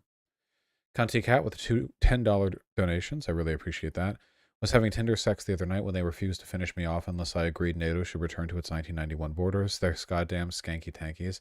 This doesn't make any sense. Tankies don't have sex. They can't get laid. This is very unrealistic. Shoggoth 12, thank you for the very kind $10. I appreciate that. In my state, I'm not even going to attempt to read that out loud. The Willinator and Obsidian, thank you for the $20 both. I really appreciate that. Want to have a go with me on gender and trans stuff? Oh, Obsidian, I wish I'd seen this. Send me an email. Maybe we can do something next time I stream, which will probably be really soon. You know? Willinator says, I was watching you at work while I was cutting vegetables, and my coworker, one of the servers, said he would like to sit on that thick mustache every time he passed me, about 6 times. Yes, I do have a great allure with the gays. It's been known to happen. Hopefully you two have a good relationship, and that isn't just sort of like sexual harassment by proxy, you know? Sake, thank you for the 4 gifted tier 1 subs. I really appreciate that. Can we just create a medication that reduces VDS in people? It already exists, but I'm not going to say what it is. Blossoms and Jules Pog, thank you for the tier 2 subs. Sake and Bridge 4 with the tier 1 subs. Bridge 4 with the 5 additional gifted tier 1 subs. Thank you. I really appreciate that. Tirchi 5, thank you for the tier 3 sub. Gotcha. Thank you. I'll keep that in mind in the future. Lamp Moths, thank you again for the ridiculously kind $300 dono. You've been insanely generous to me, and I really appreciate it. Trillo and Orange August, thank you both for the tier 4 subs. I really appreciate those as well. Thank you for the kindness. Icy Dead Llamas, thank you for the $15. Thank you very much. People in YouTube chat, Puerto Rican statehood, yay or nay? I think it's really up to them, but I guess now it's up to YouTube chat. Neptune32 and John S., thank you for the tier 1 subs. Frogsterian, Rainbow Dash, and Sake, thank you for the tier 1 subs all. I appreciate that. You guys can hear how tired I am, I assume. I have no idea where this came from. I think it's just because I haven't really eaten anything today. I guess those cheese curds just kind of reminded me I was tired. R6ma, thank you for the 5. Luke, thank you for the 10 euros. I really appreciate that. Favorite Tarantino movie? Probably Django. I don't think it's his best. It's just my favorite. Mick the Stick, thank you for the very kind $20. Welcome back to the Cool Kids Club. Cygnus and Piotr Online, thank you for the 5. Zigabiz, thank you for the 10. Very true. Joyson's the tier 4 sub. Thank you. Would you be interested in reading some short stories a couple of us are writing on the server? Also, sorry about all the drama you face. Shit sucks. You mean reading as in making an audiobook of it, or reading as in just reading on stream, or just reading at all? You're free to send me whatever you like, but do keep in mind that my spare time is fairly limited, especially these days. So I can never make any promises about what I read. I'm happy you all are having fun, though. Kuhilo and Freddy Bo, thank you for the $5 both. I really appreciate that. Look at this space combat. What is this? Yeah, The Expanse. No spoileronies. All right, The Expanse. Hobo Slayer, thank you for the tier 4 sub. Hey man, want to talk to you sometime. Love you in the meantime. Email's the way, and your mom is gay. Thank you. Trippy, thanks for the gifted tier 1 sub. Kiplanos, thank you for the tier 2 sub. Really appreciate that. Antifa Private, yes I have. Thank you for the 5. Mop Top Games, thank you for the 20. I really appreciate that. Yes, it's in my to-watch list. I'll get a look at it sometime. Sake and Anmol Meta, thank you for the $10 both. I really appreciate that. Lil Rainy, thank you for the tier 2 sub. Status the $5. Can you say, hi Kate, excluding reading this, we're drunk and bored. Oh, this is from yesterday's stream. I'm sorry. Oh, hi Kate. And Now I See and Unknown Soldier, thank you for the 5. Good Time Poke, thank you for the 2. This one, thank you for the $20 Chicken Nuggy Fund donation. I really appreciate that. Sake with the $10, thank you very much. True. Resto Puma, thank you for the tier 3 sub. I really appreciate that. I'm so angry with myself. Oh no, don't worry. Anton is a cool dude. It's all good. It's all good. Tron Panda TKS, thanks for the tier 1 sub. Ilana S and Hokie Salem, thank you for the $5 both. That's true, Hokie Salem. Bronx Bjorn, thank you for the $10. Dan29A, thank you for the tier 1 sub. Valiant Shadow and Davin likewise. Sake Tanuki with the 2 consecutive $10 donos. Thank you very much. Carson Harvey with the $2. Twisted Opinions, thank you for the tier 4 sub. Much appreciated. Mexican Merkin and Curtisiet97, thank you for the tier 1 subs both. Leafar and Hokie Salem, thank you for the $5 both. Sake with the 2 $10 donos. Really appreciate that. Thank you. Somnio Static with the 5 gifted tier 1 subs. Thank you very, very much for the kindness. Jesus. Mellow Yellow and Somnio Static, thank you for the tier 4 sub. I really appreciate those. Moist McPenis and Duckfather, thanks to the tier 2 subs. Sparkle Fairy with the 2 gifted tier 2 subs. I really appreciate that as well. Annie with the 3 gifted tier 1 subs. Cadser with the gifted tier 1 subs. Sublime Olsen. Cadser again. Thank you. Thank you. Okay, past this, we're getting to donos that are quite old. Sorry, I can't read all of them anymore. I just don't have the time or energy, and it detracts from the streams, I think, to go into them all the time. Sorry, I'm not in a bad mood. I understand that right now I sound very defeated. I'm just suddenly feeling very tired. And keep in mind that while it's unfortunate that I feel I can't read all these donos, the fact that this is even a problem is indicative of incredible fortune for me. So, you know, like, I'm not gonna complain about it too much. I am gonna eat some food, though. I am super, super fucking hungry. Holy shit.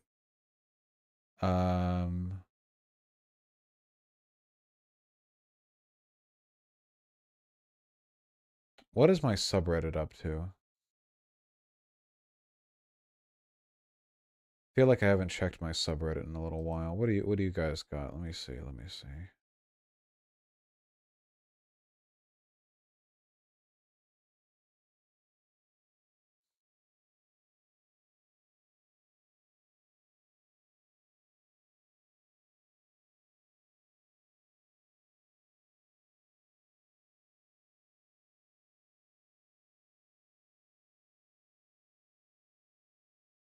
All right.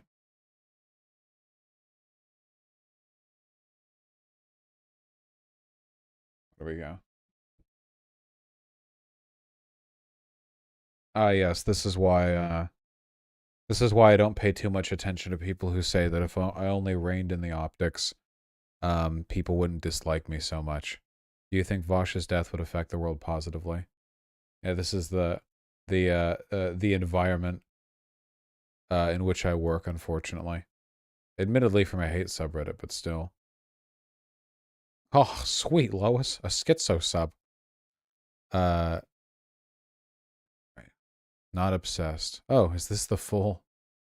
Dear Lord. God almighty. Oh, don't worry, guys. It's just 756 times 17,824 pixels.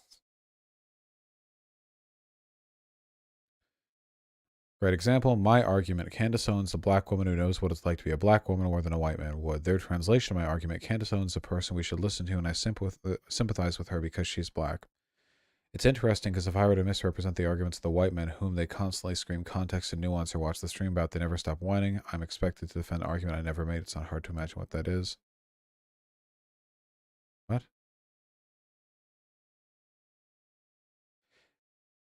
Candace Owens knows what it's like to be a black woman more than me. But if Candace Owens was asked to describe the experience of black women in America, she would lie because she's a paid propagandist. She has experienced what black women experience, but that doesn't mean that the things she would say about it would be reliable. I feel like if you line me up with Candace Owens and we were to describe the experience black women in America face, like, I'm pretty sure I would be way closer to the mark, not because I've experienced it more, but because she's a liar. Because she has to deliberately misrepresent this in order to appease her conservative beneficiaries, sponsors. I almost said masters. No racial coding there, please.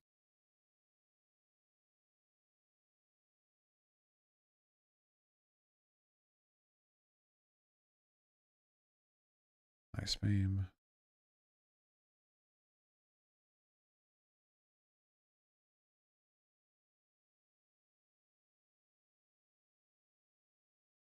Demon Mama makes me doubt reality.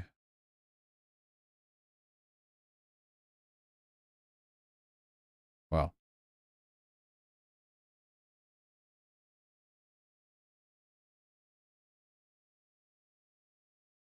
This is true.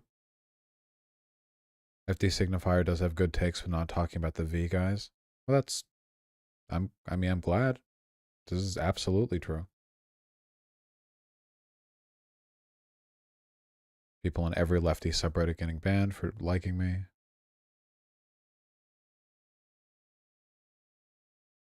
True.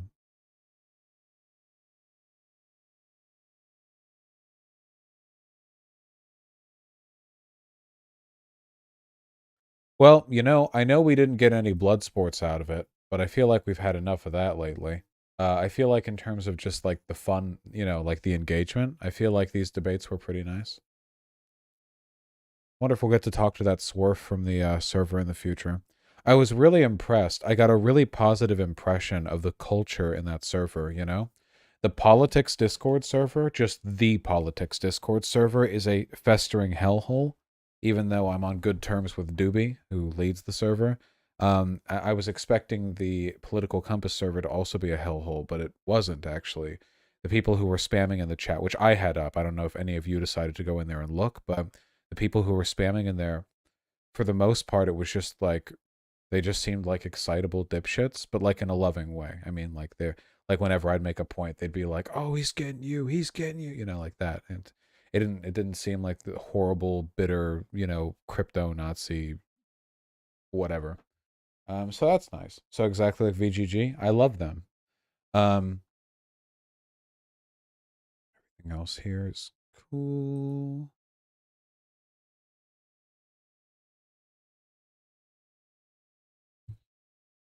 Let me see this. What is this? Random post interesting data on the music that people like depending on their political views. Where more often Democrats, you have Bob Marley, that tracks. Pink Floyd, the Beatles, Lady Gaga, Michael Jackson.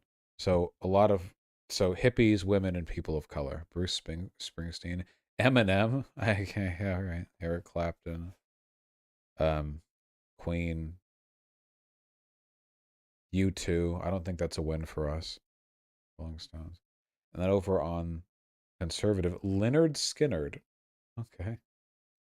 Carrie Underwood. I could have guessed that. Ted Nugent? Yeah, okay. That's a pretty easy one. Well, yeah, obviously, like all country music is going to be. I haven't heard of the people on the right. That's because you like good music. A lot of country music over here. Right here down the middle, you've got Metallica, AC/DC, Journey, Aerosmith, Bon Jovi. Willie Nelson, I would have expected to be more left. Johnny Cash, I would have expected to be more right. Nickelback is right, interestingly. Okay.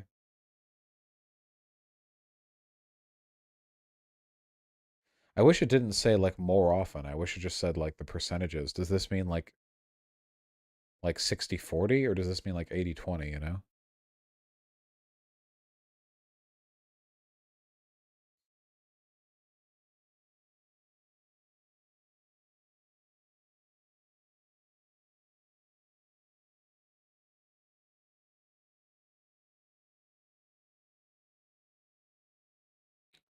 Needed to be said about some leftist communities online. Literally, sometimes people like me are afraid of their lives living in a Muslim country. I am homophobic, transphobic, racist, and sexist.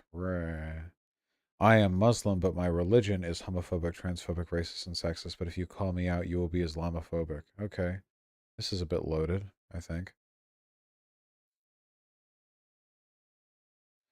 I just don't see this anywhere. I don't know if the circles you're in are hypersensitive on cultural issues, but I really don't see many leftists absolving Muslim countries of human rights issues, but molding over them in Christian or secular nations.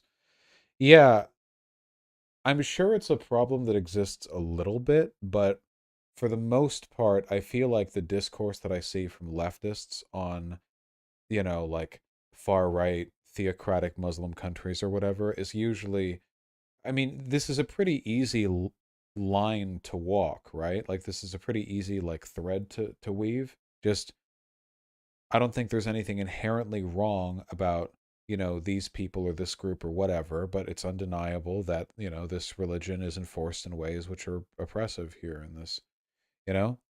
I guess yeah, I don't know. I think that kind of happens in some European countries. Maybe it's because America has a very unique relationship to Muslims, you know? Like Muslim hate in America, anti-Muslim hate, I mean, anti-Muslim hate in America is like 100% this abstract post 9/11 thing, okay?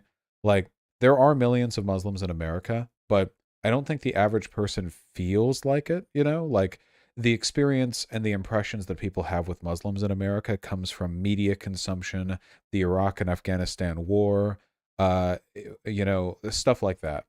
Whereas in Europe, depending on where you are in Europe, it depends, obviously. Parts of Europe have a lot of Muslims.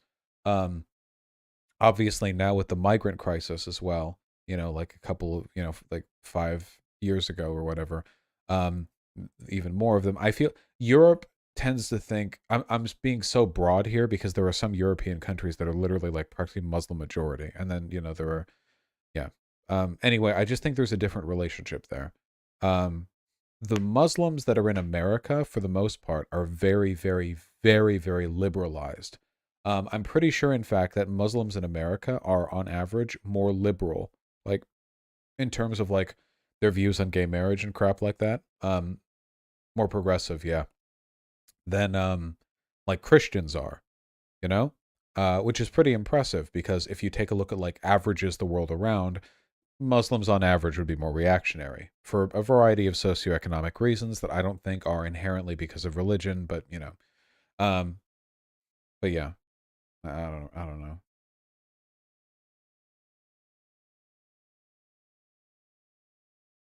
Regular wax. What are you talking about? Irony can be irony. It's just irony doesn't mean you're not doing the thing, right? I don't know. It's complicated. I'm tired. I'm tired. Can we get this guy off this sub? Okay, people are mad. People are mad about this guy. Source. Okay, so this person is remote something, ex-Muslim socialist. Okay. Source, please read the Quran. You have no idea what you're talking about, with all respect. The Quran is a very clear definition about what a Muslim is. What you're describing is something else, but not Quranic Islam. The Quran is inherently violent, inherently homophobic, and oppressive. Okay, so I agree with this last sentence. It's just I feel the same way about the other holy books as well. I feel like any text that sets up a pretext for, like, divine moralization is going to... Yeah, right. Okay, guys. Why pick on one? Okay, guys, can I hit you with the truest true that has ever been trued? Okay? Ex-members of a religion tend to be the biggest pick-me's in the universe when it comes to that religion. And, like, people who grew up Christian but turned, like, Reddit atheist types are literally, like, the loudest anti-Christians in the universe. And people who left Islam... Now, by the way, I don't want to downplay, okay? A lot of people who have left Islam face severe, like, stigma and oppression from family and from friends. Like they essentially were excised from their community. I don't mean to imply that, like, this is some flippant thing. It's possible that a person who's annoying but ex-religious might have legitimately weathered decades of abuse before finally managing to like build a new life for themselves. That is totally a thing that happens pretty often. So but just, like, keep in mind, oftentimes, like, the fervent anti-Islam from ex-Muslims, like, stuff like that's, you know, it plays into a pattern. Israel approves 716 million plan to plant wait, what? 716, is this million? Wait, 716 million to plant this many trees? $1,000 to plant every tree? $1,000 and $1,300. Wait, this can't be right. I don't know. Whatever. 7th century early Islamic conquest. Be like removed. Okay, so it's a thing about how Muslims are violent. There is a strong Arabian army on the door. We basically have three options. We pay them an expensive tax. They slaughter me, steal our possession, enslave our children, rape our daughter.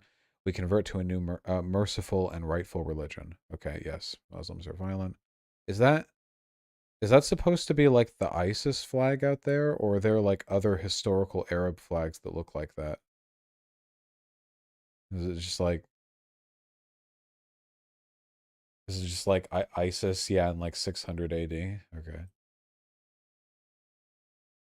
But if you close your eyes, and then they got rid of Turkey? If I had to choose the country that a person who hated Muslims would get rid of, I mean, not to say there aren't Muslims in Turkey. It's just, yeah, why Turkey specifically? Like, interesting.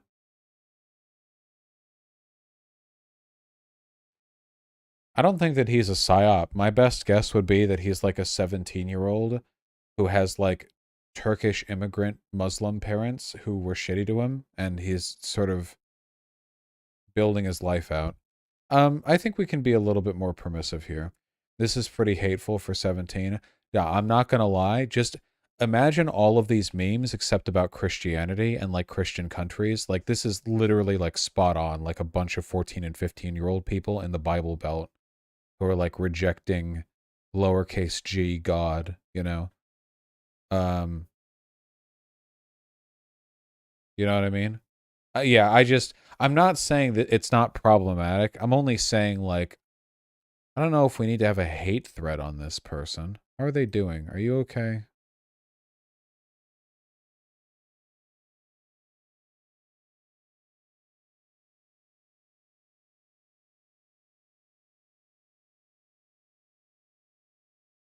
I don't know. They're probably like a 17-year-old and they probably play a lot of Paradox games. I don't know.